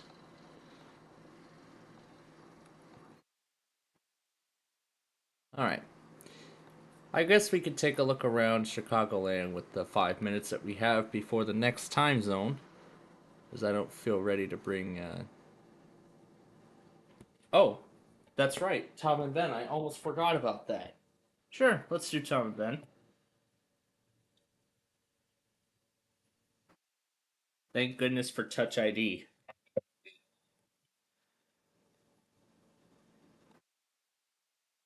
Oh, something on the secondary now. From KMKX. Let's see if I can... Well, that's all we get of it. That's all we get of it. So that's all we get of it, then. I guess we'll wait until, what do we want to... Oh, yeah, this one.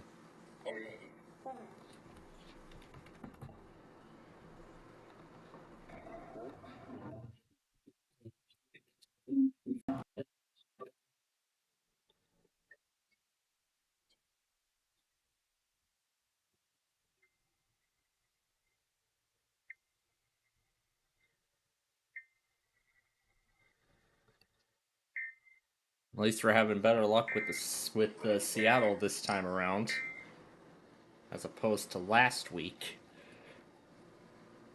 All right, back to this. The next bound train approaching your station will not stop.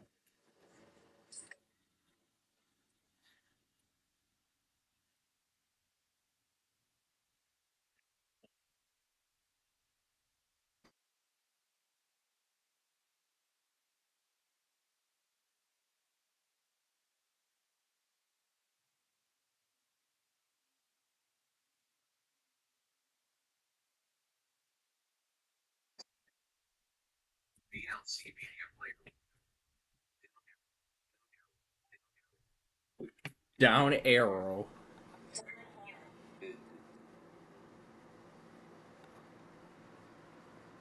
Oh yeah, this thing too. Let's do this one.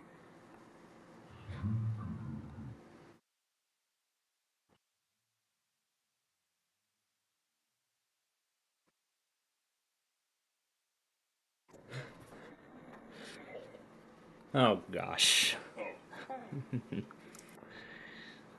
Alright, well, let's see what we can look at here with the time we've got remaining.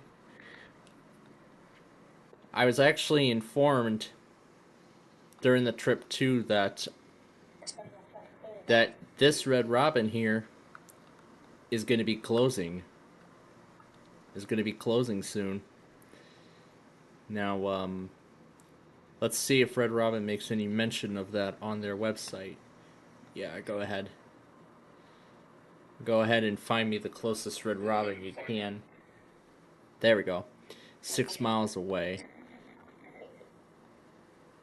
It just shows their hours, and that's it. It doesn't make any mention of whether this location is closing or not.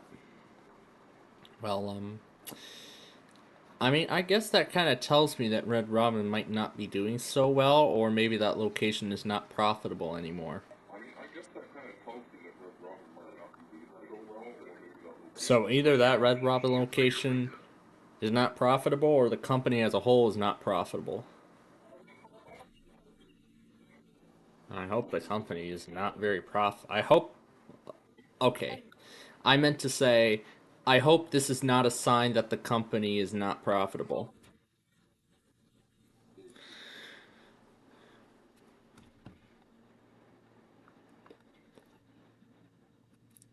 But you know, I would like to go back to Red Robin, to that particular location, like one more time before it shutters for good.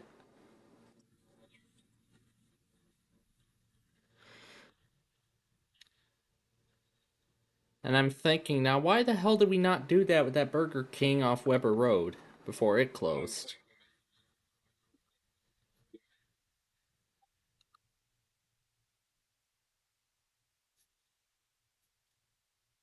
This road will be closed for 2 days.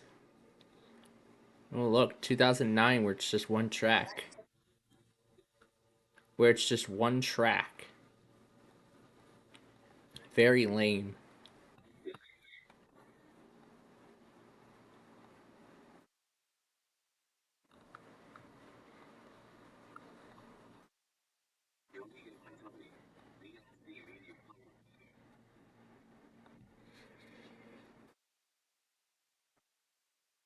Oh, let's do this one now.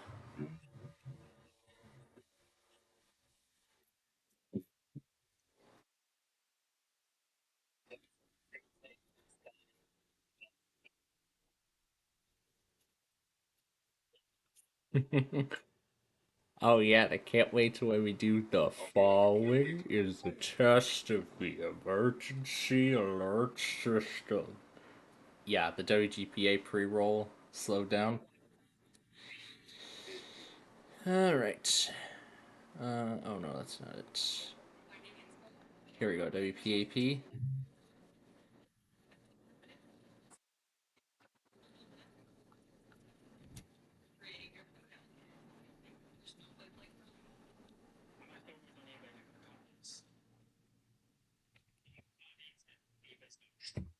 Oh, that reminds me. Why haven't I been looking on eBay for those Radio Shack things?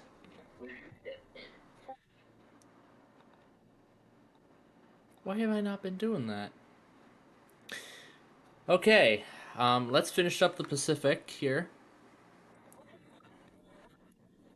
And I changed out the URL for Sacramento, so it should now be correct.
Wait a minute. What's it called to say at the end?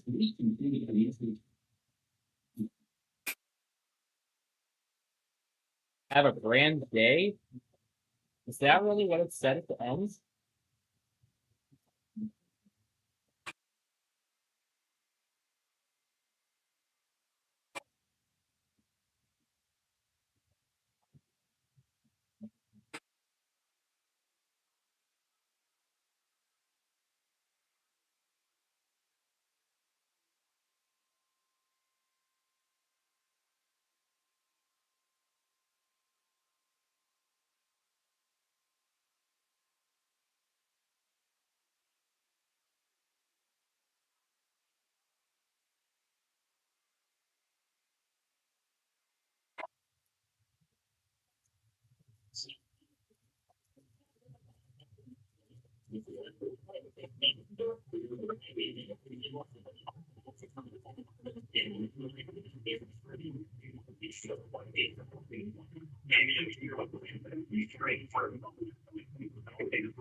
Service in Grand Forks, North Dakota. And just weather service has just you're on the way. I'm telling you. The top of the weather warning alarm is going up. It's weather situation, especially over here. So it's taking too long to be into it's receivers a system.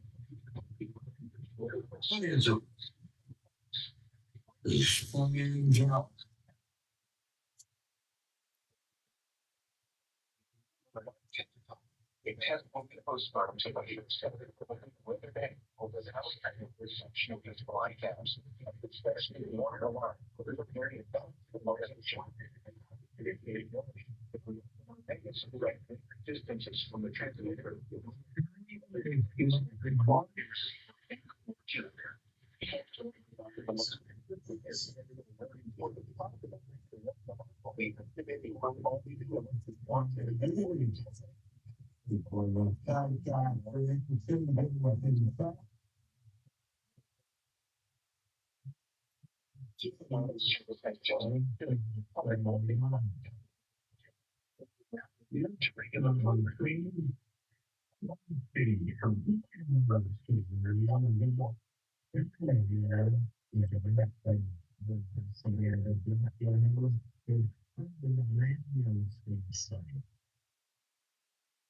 The following is a class for your maintenance and life satisfied.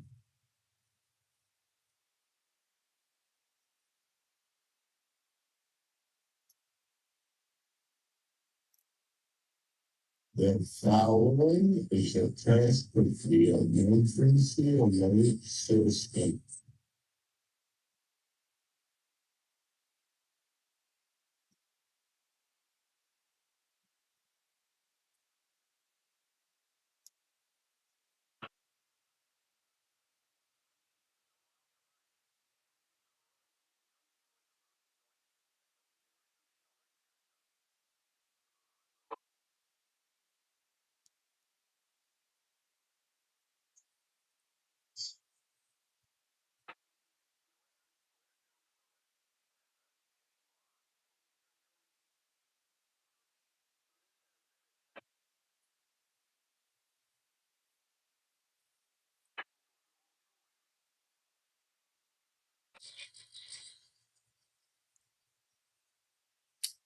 All right. That takes care of that. I'll go ahead and set the color back since we will not be needing this PC for more of the afternoon stuff. So this 33-second recording of Flagstaff, that's going to replace that other recording of WPAP.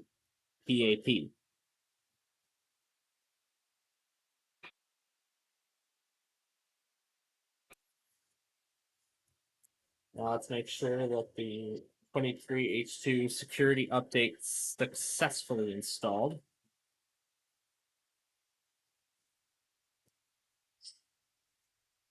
Is that the same thing? Yeah, it's the same thing. As I thought it looked so much different, but I guess. Alright. Before I turn this off, let's confirm that the update was successful.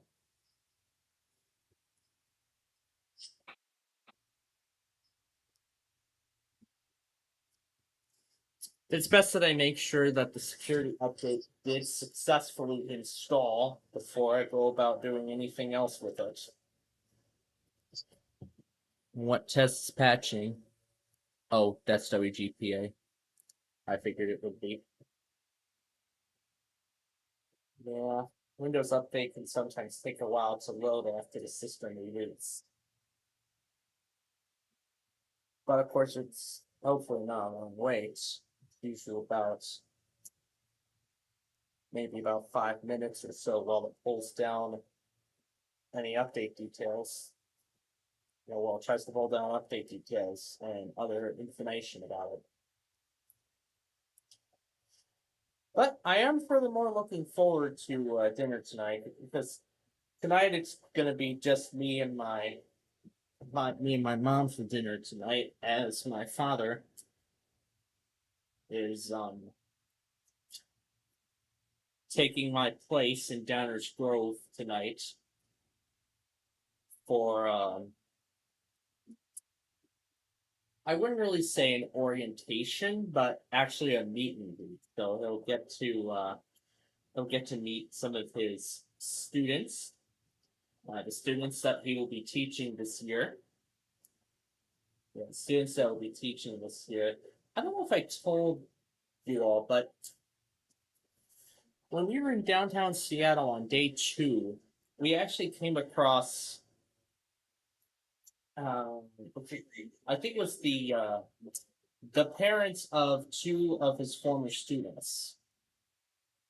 Is it the parents of, or was it a parent of 2 of his former students? Yeah, we came across them in front of that bakery at the Pike's Place Market. What's this?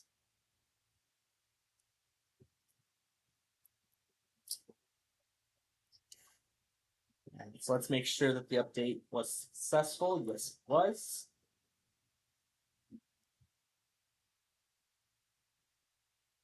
So, 2025-08 in order to update for 23H2 was successful. And we're on 5768. Yep, that is the latest. That's the latest revision. All right. So we are now up to date on this PC. So go ahead and turn it off because we are done with it now.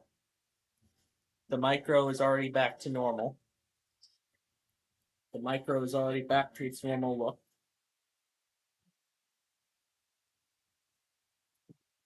So I'll leave this on the charger for a little bit longer. I'll wait till the actually I don't think we'll wait till the battery goes up all the way.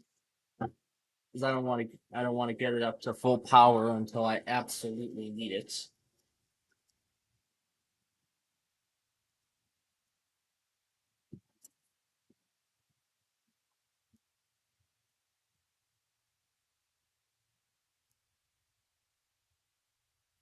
Okay, he's going. Receiving alert from San Diego.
A flooded basement has already been reported? Wow. That surely doesn't sound good.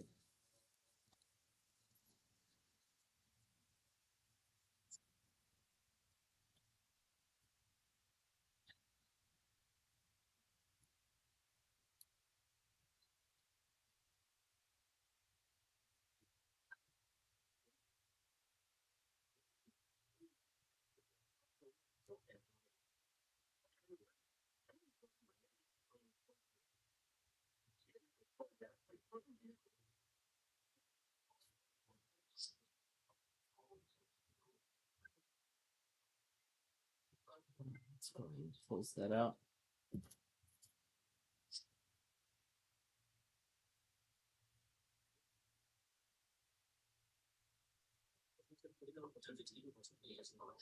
Gosh. No, I don't want it sped up.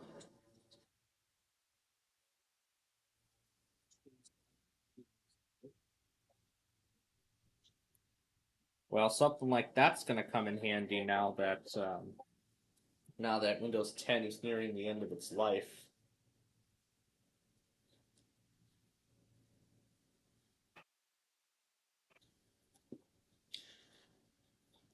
All right, I'll go ahead and pull up the Thirsty Bird Saloon because that's the only camera that we can see the Borealis go through as of right now. Until Wauwatosa and builder number 7 too. I almost forgot about that.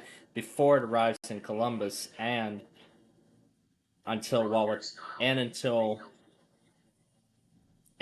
Wauwatosa returns.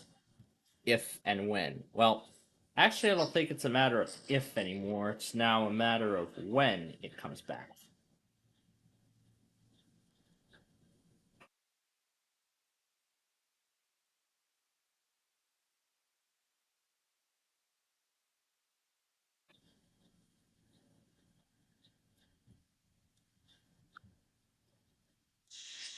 How long has that siren been there?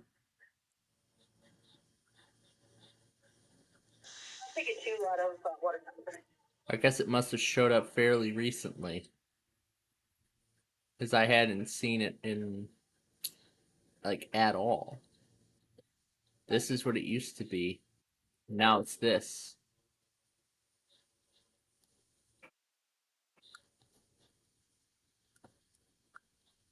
And I remember there used to be like a swimming complex here of some kind. Yeah, I can see this is the trace of the slides, but now it was completely removed.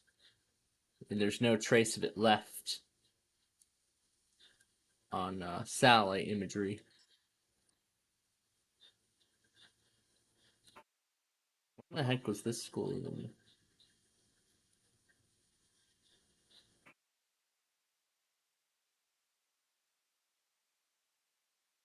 Looks like these schools were dedicated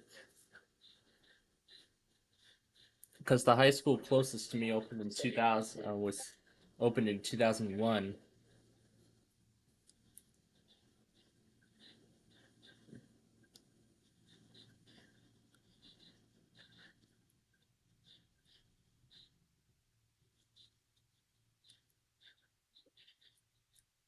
Yeah, there's a Kohl's there.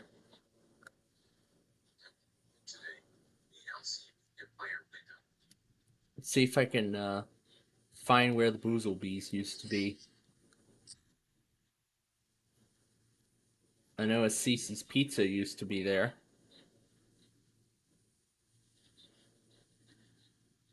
But I'm sure we can find it if we turn back the clock. Yeah, there's when the Cece's used to be there. I barely just saw the Boozlebees sign.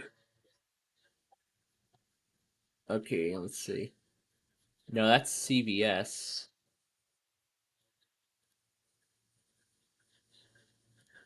Maybe if we just move slowly, we should be able to spot it.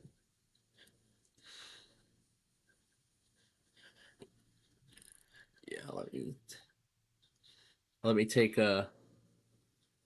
Yeah, I think upon close... Yeah, I believe upon closer inspection, that is Boozlebees over there.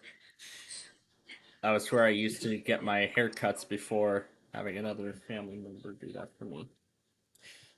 Finally, Sioux Falls, I thought you were going to cancel your test. I thought you were going to cancel your weekly.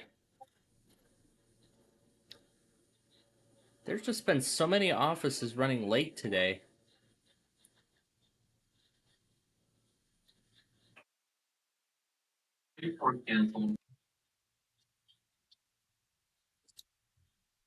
Alright, yep, that was the next thing I was wondering too. So, they're now postponed to Thursday. Or until another quiet weather day, which could be Friday.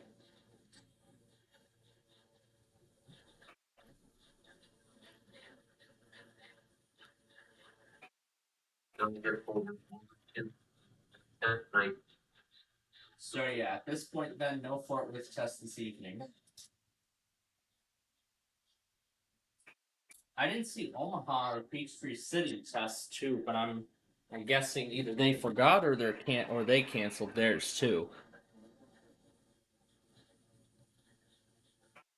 But we're gonna keep we'll keep them going through to the remainder of the night tonight.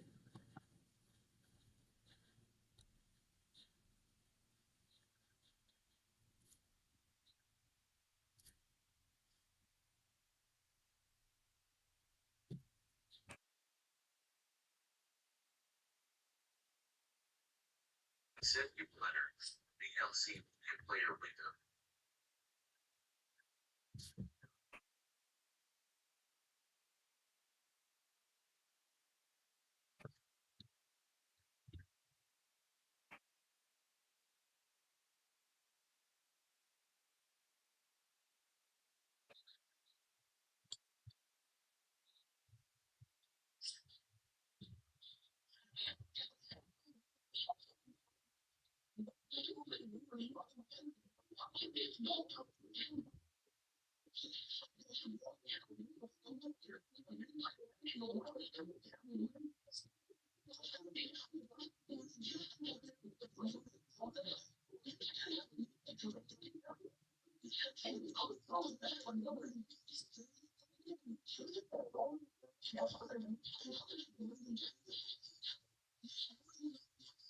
Activated for launches, warnings, shocking Arizona and Northwest Pinal counties. This concludes the test of the NOAA radio warning device.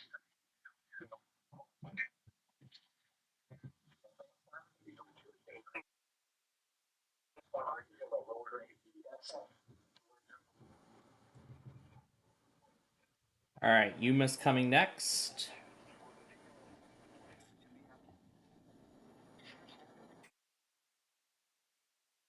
So that's like 2 offices that have been late today.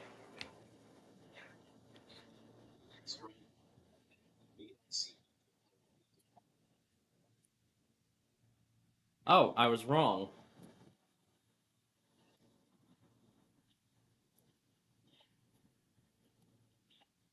Alright, we'll go ahead and pull up eBay in the private window. This is like start. Oh wait, I already have stuff on this main one here, so let's. Yeah, here we go. Here's all the recently viewed things. Like this one. with pretty much the same specs.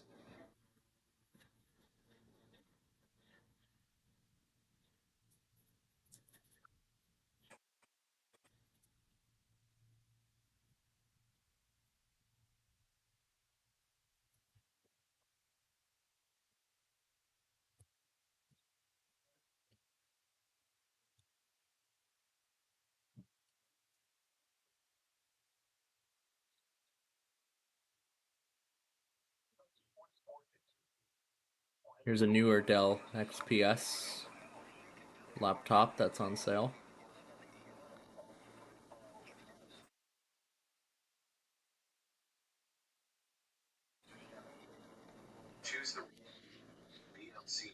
Oh, this one's really powerful. 32 gigs of RAM.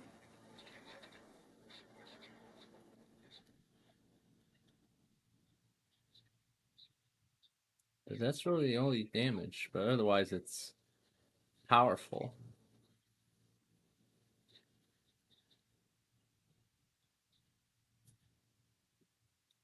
NVIDIA graphics card inside of this powerful machine. Now, this doesn't look like it's been reset or anything.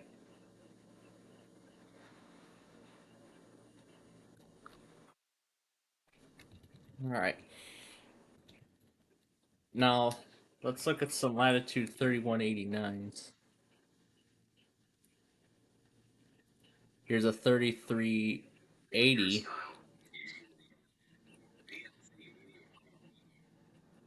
It says Windows 10, but that don't look like Windows 10 on the picture. That's Windows 11.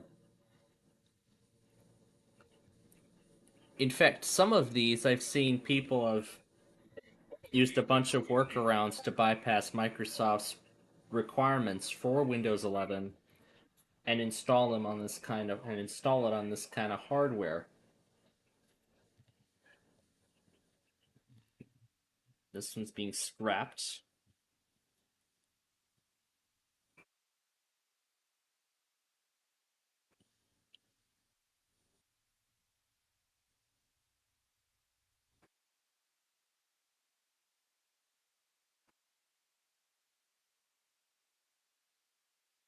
Yeah, and unfortunately, from what I looked at the documentation for this machine, unfortunately, 4 gigabytes is unfortunately the maximum amount of memory that this thing can support, which is a bit disappointing.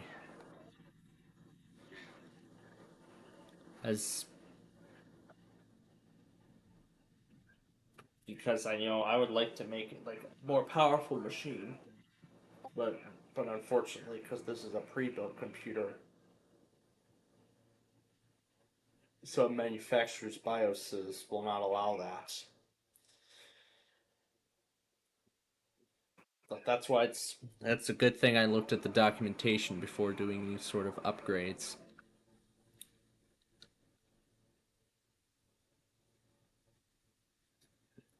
But I was actually thinking of what is this? Still on 23H2? Act soon. Your update deadline is almost here. Yes, it is. Home and Pro editions of 23H2 will be reaching end of service.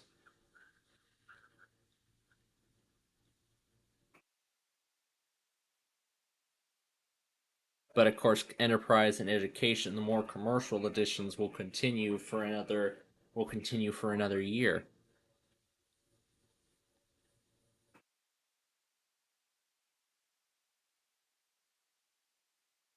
And it's saying that millions of users are likely to be affected. Well, that is true because millions of people like myself are choosing to steer away from Microsoft's 24H2 update to Windows 11, considering all the bugs and all the compatibility holds and everything. It was just an absolute disaster. So that's why when Microsoft started thinking about forcing 24H2 on more compatible devices with that already had 23H2 on it. I put in some entries to prevent the update from being forcefully installed, while at the same time I would continue to receive my monthly security and quality roll-ups for this version until it reaches end of service. That, yeah, as this says, that end of service date is fast approaching. So, at this point now, I gotta make a choice. Well, actually, I don't have any. Well, the only choice now is when do I want to go to 24H2. I can't avoid it at this point. I'll continue in just a moment because the Borealis is going through a carnival walk right now. And there we go, all over in 10 seconds. Alright, that's over with now. But yeah, that will be starting November 11th, which is the Patch Tuesday for November of this year. November 11th. So what I'm thinking is either the weekend before the end of support, which I think is the most likely time I'll be doing it, is on Friday the 7th of November, or some point in October, or even earlier than that. That is when I'll be making the move to 24H2. But if I don't get to that point, if I don't get to it, then I will have to do it on November 8th, because the week of that will be its final. It will be 23H2's final security revision before the end of its servicing. Almost like end of support, but it's like the end of support for that particular version. So that means no more updates for that version. You'll have to go to a regular one, to a regularly supported one. So, and with 25H2 on the way, and with it looking to be a sort of enablement package for 24H2, I will have to go to 24H2 first before I can install 25H2, or I could make it faster by using the update assistant, which is not what I'm going to do. What I'll do instead is just like how I was talking about earlier. I'll just let the feature update download and install in the background. Once it's all set up, and then after we finish our Friday show and whatnot, I'll hit restart and let the feature update install. Now, as for a few of my PCs, they already are on 24H2. In fact, those new desktops I acquired, they're already on 24H2. They're already on 24H2 because that was the only version that Microsoft had available on their website.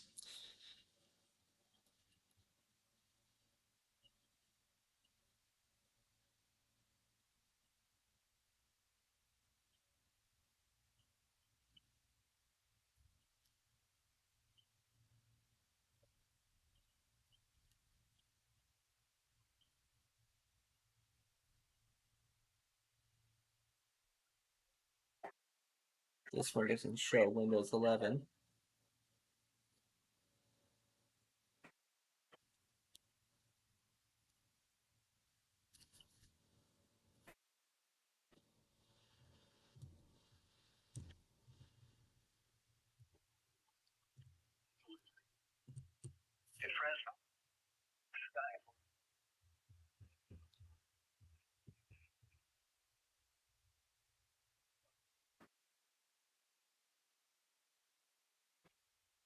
So that leaves us now with Medford.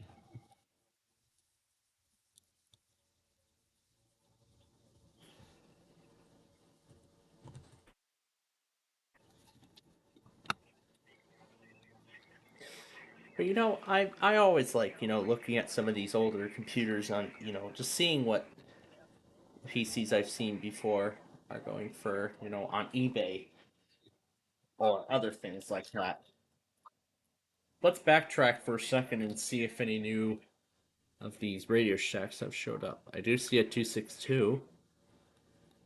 Here's a 12521 that looks to have just started. And it looks actually to be brand new because it still has its original packaging. I can see a tag of 08 on it.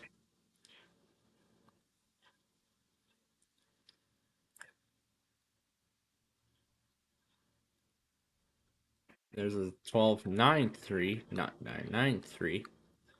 There's a 522.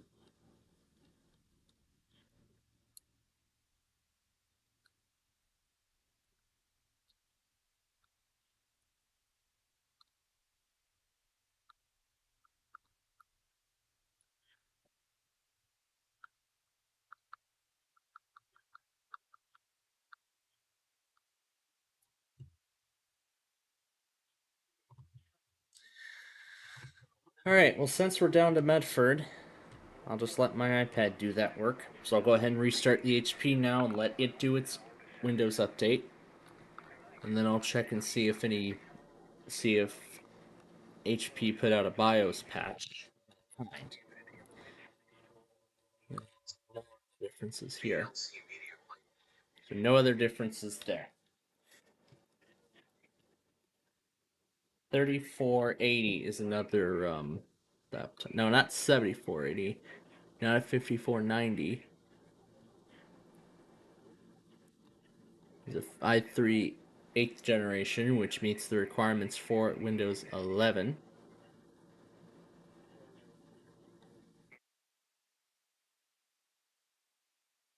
Here we go. Here's a 3480 that's on Windows 11 despite the requirements.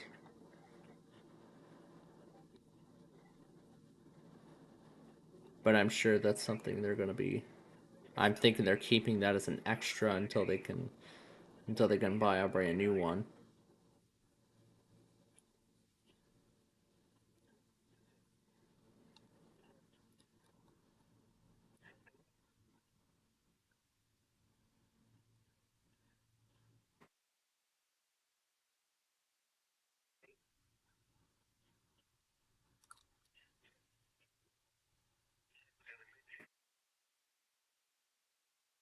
Then here's some Latitude 5420s.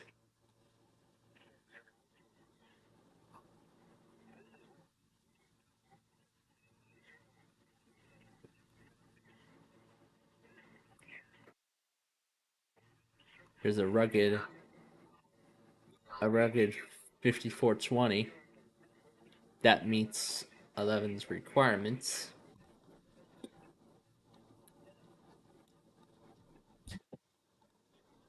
There's a 3480 that has the 6th generation. The 3480 the school has a 7th. I see somebody put Reddit on that on FEC. But yeah, here's the specs, the complete specifications. 6th generation, 8 gigs of RAM.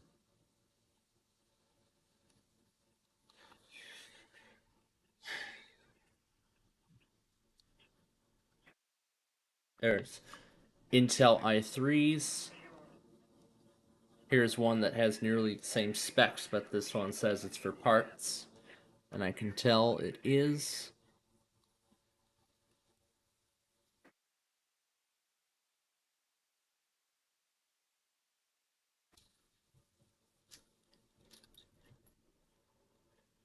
So we can look at 3060 microcomputers and we can see. Here's what looks to be a picture of an Optiplex small form factor machine. But we can see that the specs on here, the back of this pretty much matches the back of what I've got. But as I've said, I wanted to switch out the VGA cable or port on that Optiplex small form factor and throw it into and put it in the micro. Yeah, and then just throw it in the micro because this micro will become a travel PC, so that will replace that laptop altogether.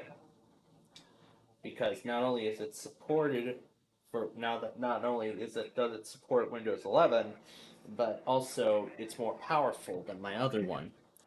Which actually reminds me, I actually have an idea on what I'd like to do in terms of. I'm thinking my other computers deserve a RAM upgrade too. So we're going to clear all, and then we're going to select my computer. Now, I mean, I would like to upgrade my main PC, but I'm okay with how it looks right now. So we want Dell, and we're gonna go down to Inspiron desktops, and we're gonna go down to 3670, which is the model I'm interested in doing.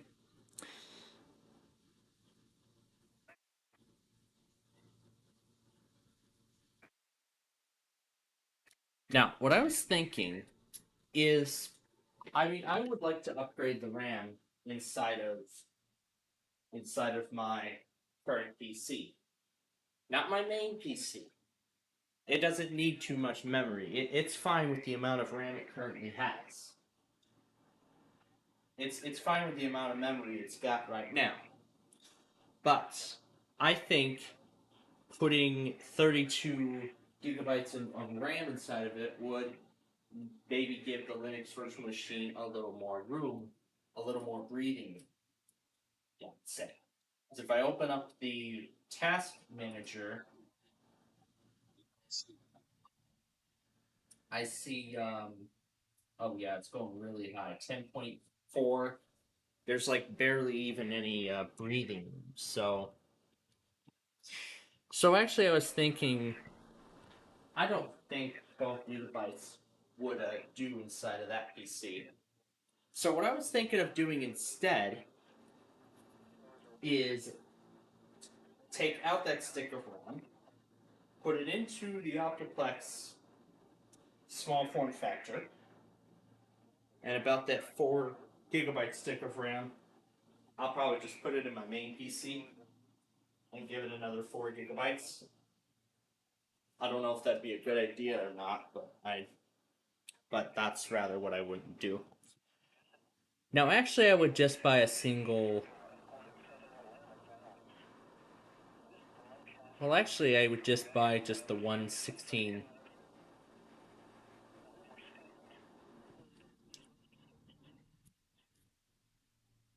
Yeah, I would rather just buy the 116 gigabyte stick.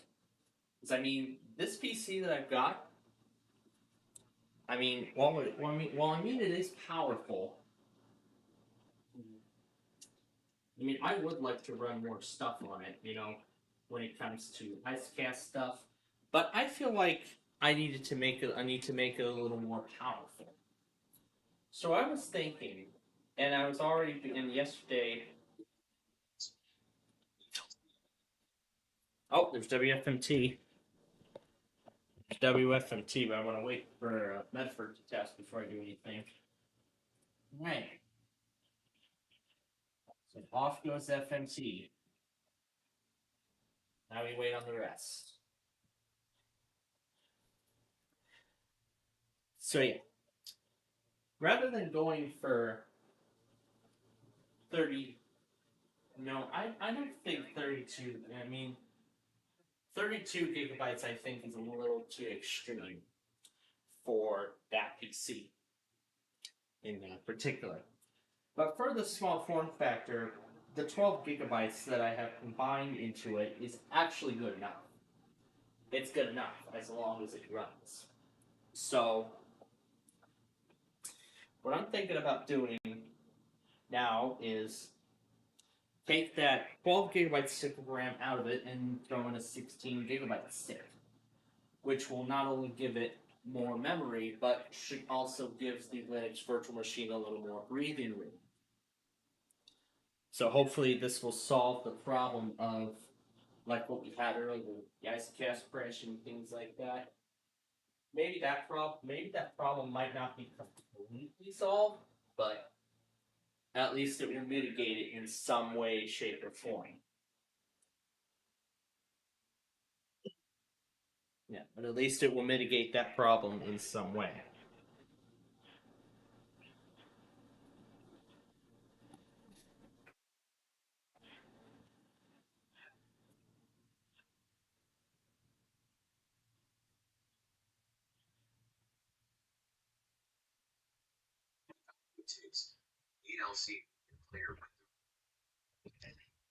So yeah, I'll just go for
So yeah, what I'm thinking of doing is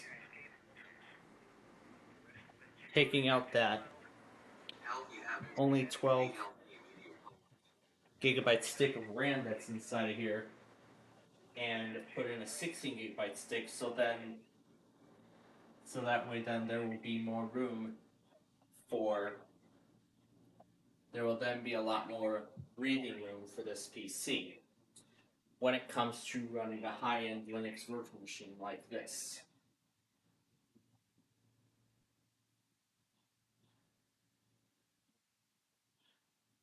So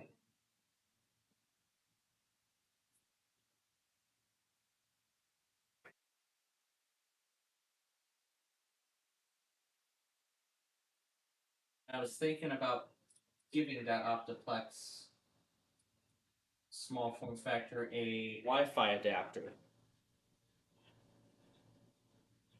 because I can't really seem to find any trace of a compatible Wi-Fi card for that PC.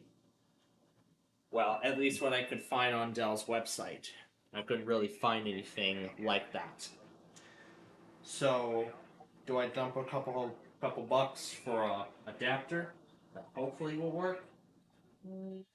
I guess I could. I guess I could do that. Yeah, I guess I could do that.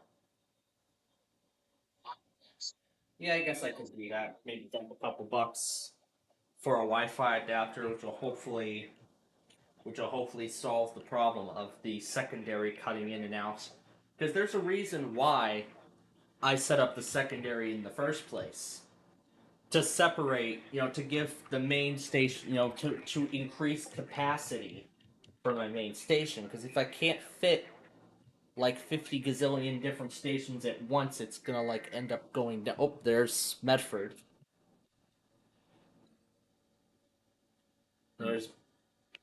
Yep. The tuner's busted on his WR100. Down arrow, down arrow, down arrow, down arrow, up arrow, up arrow, up arrow, up arrow, down arrow.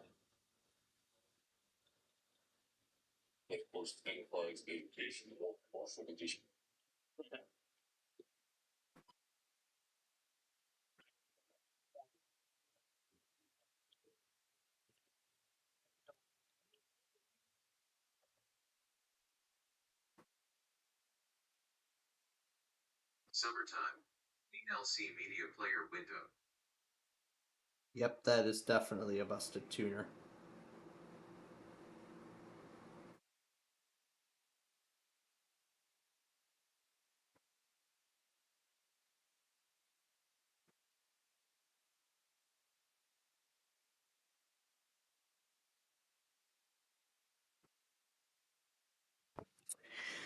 So yeah, this is one idea I have on my Christmas list this year, is to expand the RAM of my old computer. Give the Linux virtual machine a bit more breathing room when it comes to logging things. But too bad I can't put it. Too bad I can't use 32 gigabytes inside of it. But yeah, it's too bad I can't do 32 gigs of RAM inside that PC. That would be nice, but unfortunately, that's not the case. But I do have another idea. I mean, I already have like 6 terabytes of storage, on me at this point. I have a bunch of SSDs, so do I want to try and add another 6 terabytes of storage onto my other computer? The micro I'm talking about? I'd rather not. So, I guess I can go ahead and dump a couple bucks and do a Wi-Fi adapter for it so that I don't have to bridge the connection. So furthermore, that would prolong the life of this, of that Octoplex PC, and I could maybe potentially make it my main system if I put in another 32 gigabytes of RAM. No, the micro's kind of becoming my main system now. So I guess kind of like an upgrade, at the same time a downgrade in terms of processor generation. But as long as it meets Windows 11 requirements, that's what's good. And sadly, I don't think that Las Vegas receiver works anymore. Okay, so I guess that's it then. Let's make sure the update was successful. Yep, for 24H2. That was 23, so 24H2 is going to have a different number. 4946. Okay, let's do one more check. Yep. Oh, that's different. It shows the actual version number that it's installing. That's cool. Something that the Insider Preview does. Alright, so now that we're up to date on Windows, it's best that I check the drivers too. Because I'm not sure, because I'm pretty sure I'm falling behind on... Because I'm pretty sure I'm falling behind on drivers.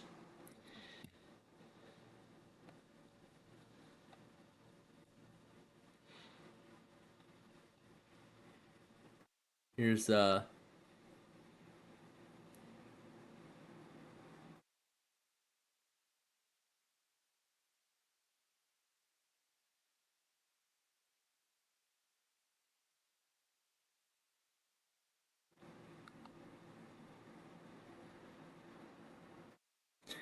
by here, I don't know if I'd like this chart that compares the mechanical hard drive, SATA SSD, and an NVMe SSD. But of course, I have the NVMe SSD, the one that's highlighted. That's the one I use as the primary boot drive on all my PCs. Then mechanical hard drive, that's what I use for like extra storage. So in the micro, there's a 1 terabyte drive that's in there. But then there's an extra 2 terabytes, which of course, as you all know, when you do the math, it's a total of almost 3. Application enablement services are unavailable. Is it because Windows Update is still trying to load after... Is it because that Windows Update is still trying to finish loading up and processing? I think it is. That's probably what it's doing. Let's give it some time and let it do its stuff. Oh, it's finished. Okay. And we are good. We are up to date now. We're on the latest build for Windows 11.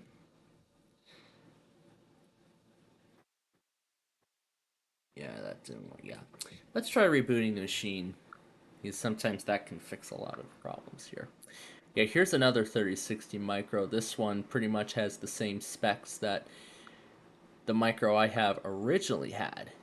You can see, I think this actually nearly matched, but the Kingston, that was not the brand of RAM. The brand that was SK Hynix. Here's a Micron a Micron NVMe SSD that is inside of it. Did I mute the PC speaker? Because I did not hear the boot ups. Because I did not hear the startup sound. I think this was the NVMe drive that was in there. No, this was an all list. No, this was an all SK Hynix. This was an all SK Hynix setup. Or maybe the volume was too low and I couldn't hear it. Oh well. Alright. Let's see if that HP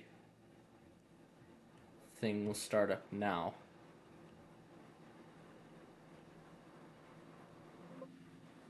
Okay, there we go. Now it'll start up. Because now I'd like to see if there's any updates. This one only has a quad core. But the quad core being an i3, the one I have has 6 cores, so that's why it's an i5.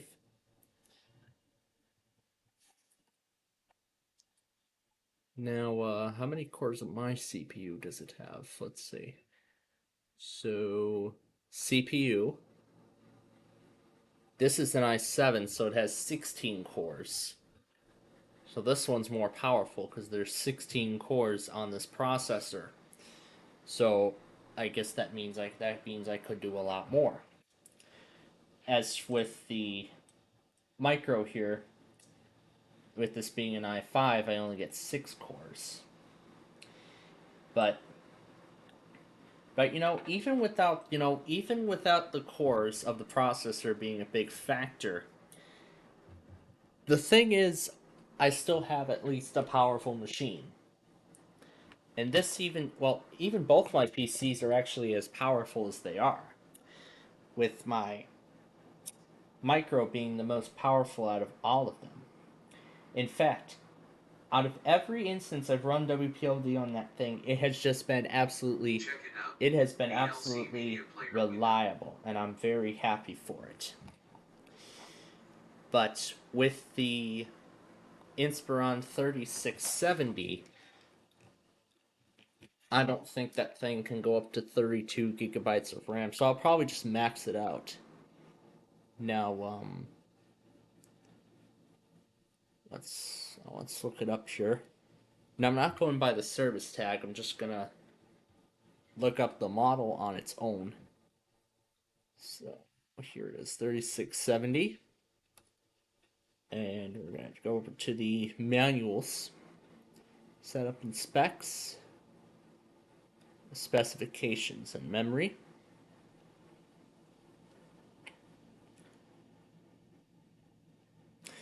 So it says the maximum that it can go is 32 gigabytes. 32 gigabytes is the maximum it can go.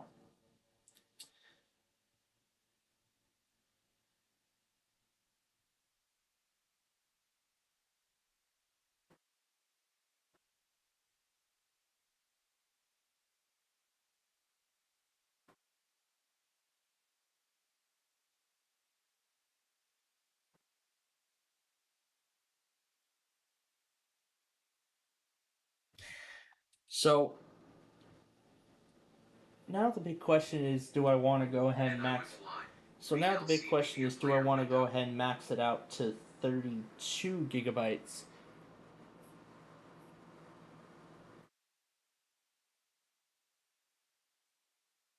It doesn't like 3200. So I would have to get the 2400 megahertz speed, which would of course be for a much cheaper price. But you can see it says end of life.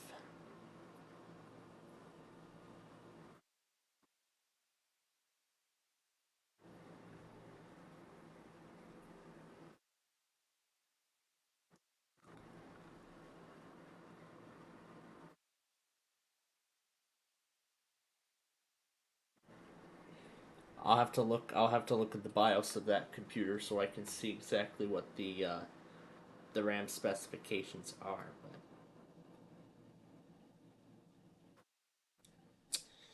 But at least the good thing is that I already have some ideas under my belt for Christmas list this year, because I've been asked about it several times this week in regards to that. Okay, so as we near the 2 o'clock hour, we are about ready to move on now to our actual fun stuff, the games. That's what we're about to move on to.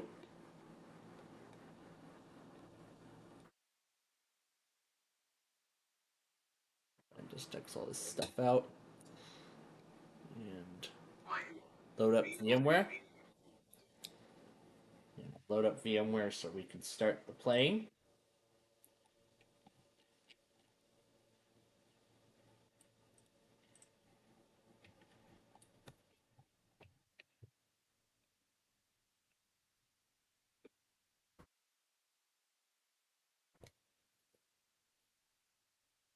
And then after Seattle does their test, I'm going to restart the station too.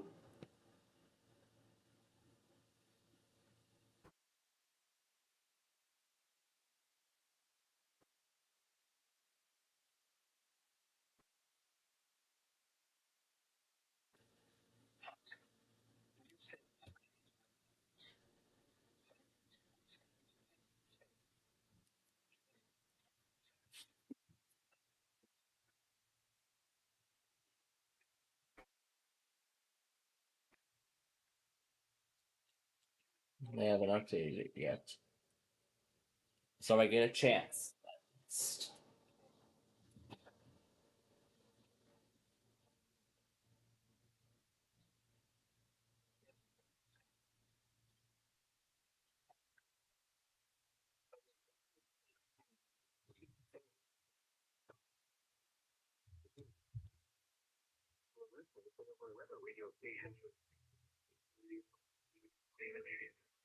Orca.org.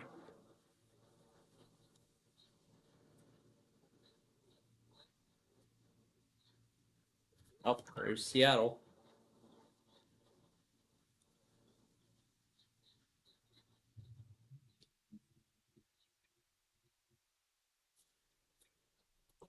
Well, let's see if I can find that Talking Friends clip of such. Alright. I believe we can run, yeah, if I remember, we can run the game without the disc. Yeah, we can absolutely run the game without the disc, so.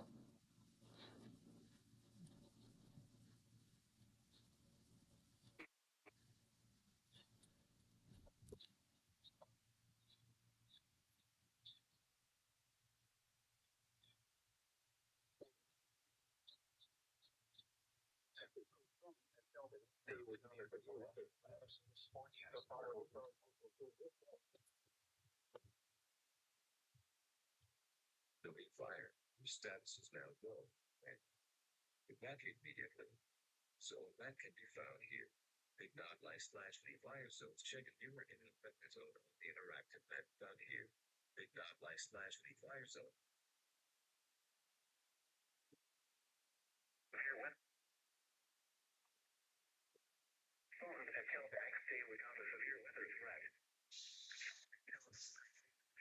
Okay, so I'll wait for everything to finish before I restart the station. I guess we'll take out AAO now, because they just went.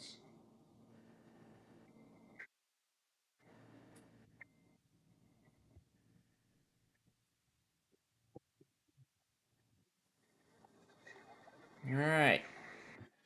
Got a lot of catching up to do on this game. Look at all this stuff. My god. Alright, so we'll play as much as we can in this hour.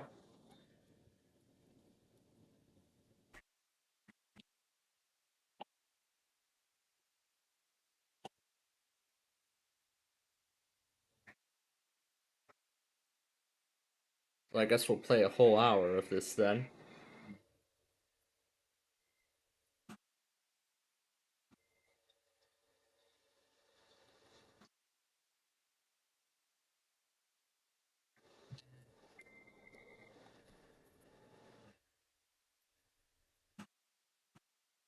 I guess start the narrator too. Taskbar page. Dollar sign. Windows Vista. Dollar sign. Dollar sign. Windows Vista. VMware Works. Dollar sign. Dollar sign. Dollar sign. Percent sign. Percent sign. Percent sign. OBS 1 point. Tap percent sign. Windows percent sign. Windows Vista. Percent sign. Caret. Windows Vista. VM at symbol.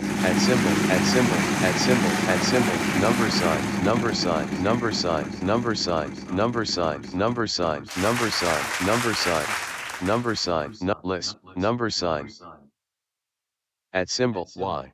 Message hashtag WP. Windows Vista. VMware Workstation window.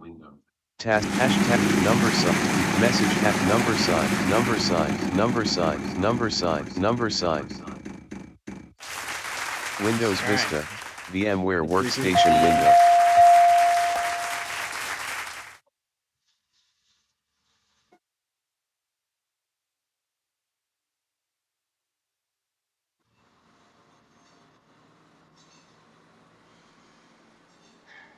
Alright, where's our mistake in the file?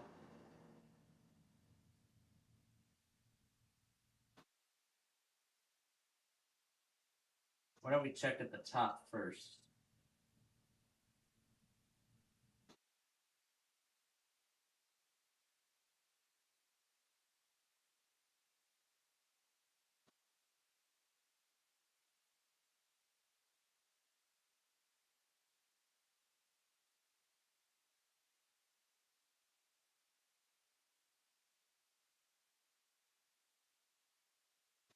I swear I put everything in the correct place.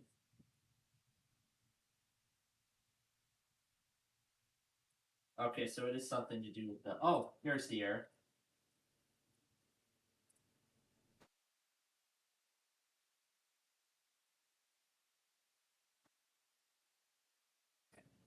Okay.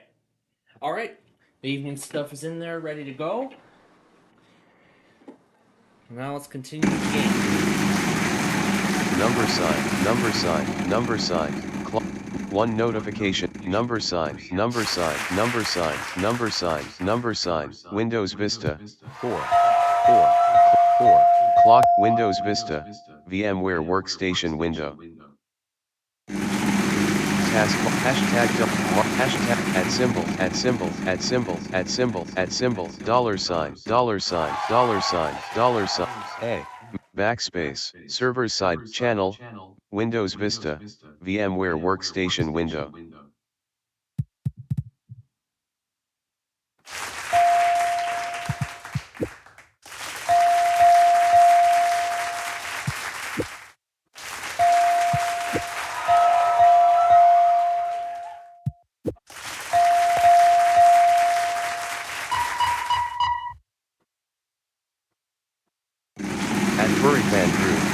Channel at member message at member message at Yelectlm member at member at member at member at member at mem at mem at mem at mem at member at mem at member mess a backspace Windows Vista VMware work task at Yelect at message at $$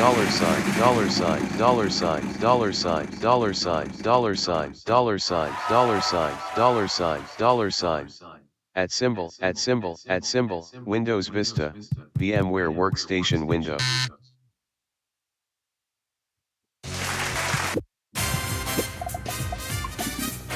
Number sign underscore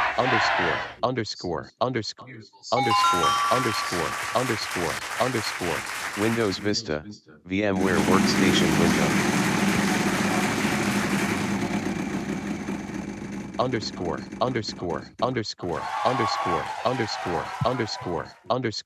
Windows Vista VMware Workstation window.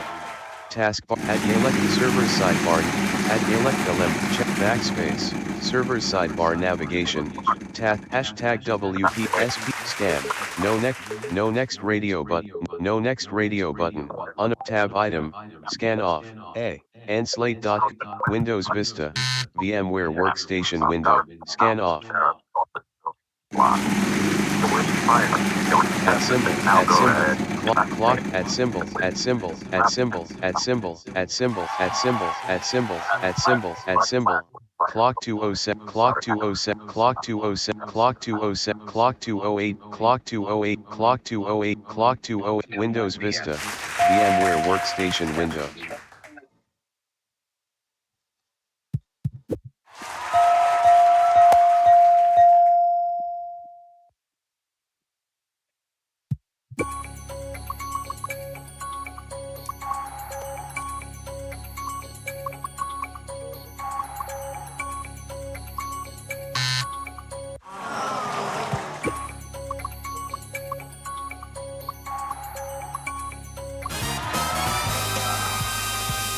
Hashtag Windows Vista, VMware Workstation window.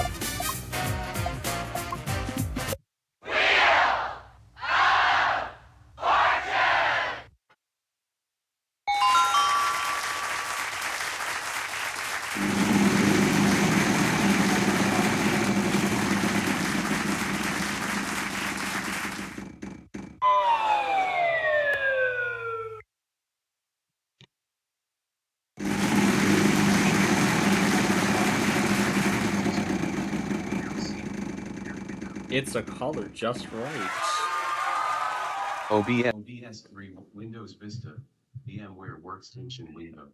Taskbar pane.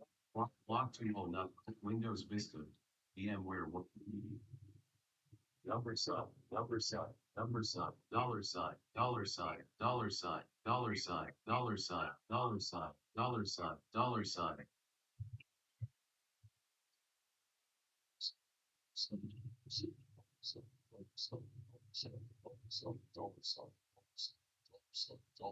Start with search window, search box, window taskbar pane. Windows Vista, number sign, dollar sign, dollar sign, dollar sign, dollar sign, dollar sign, underscore, underscore, underscore, underscore, underscore, underscore, underscore, underscore, underscore, underscore, underscore, Windows Vista, VMware, block containers, Windows Vista, VM task, exit 8 areas.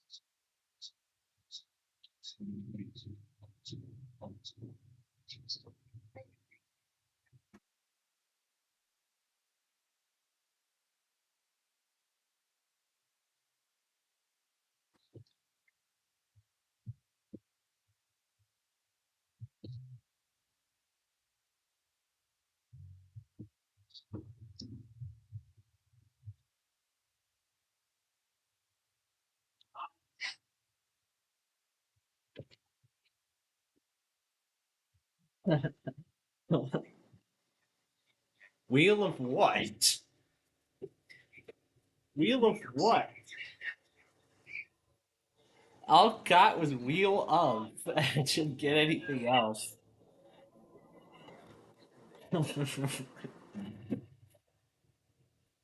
Wheel of.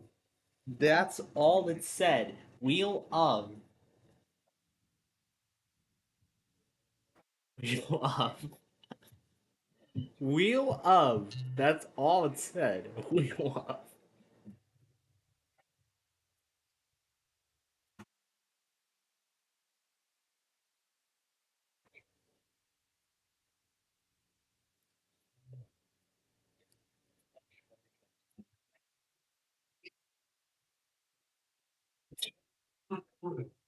Great. Just wheel of, and that's all it said. It just says wheel of and nothing more. All it said was wheel of, and that was it.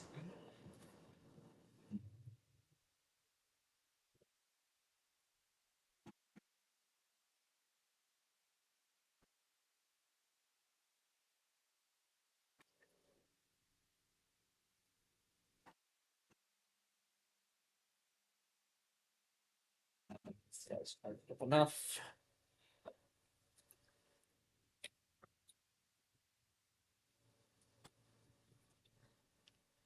Is there C media player window?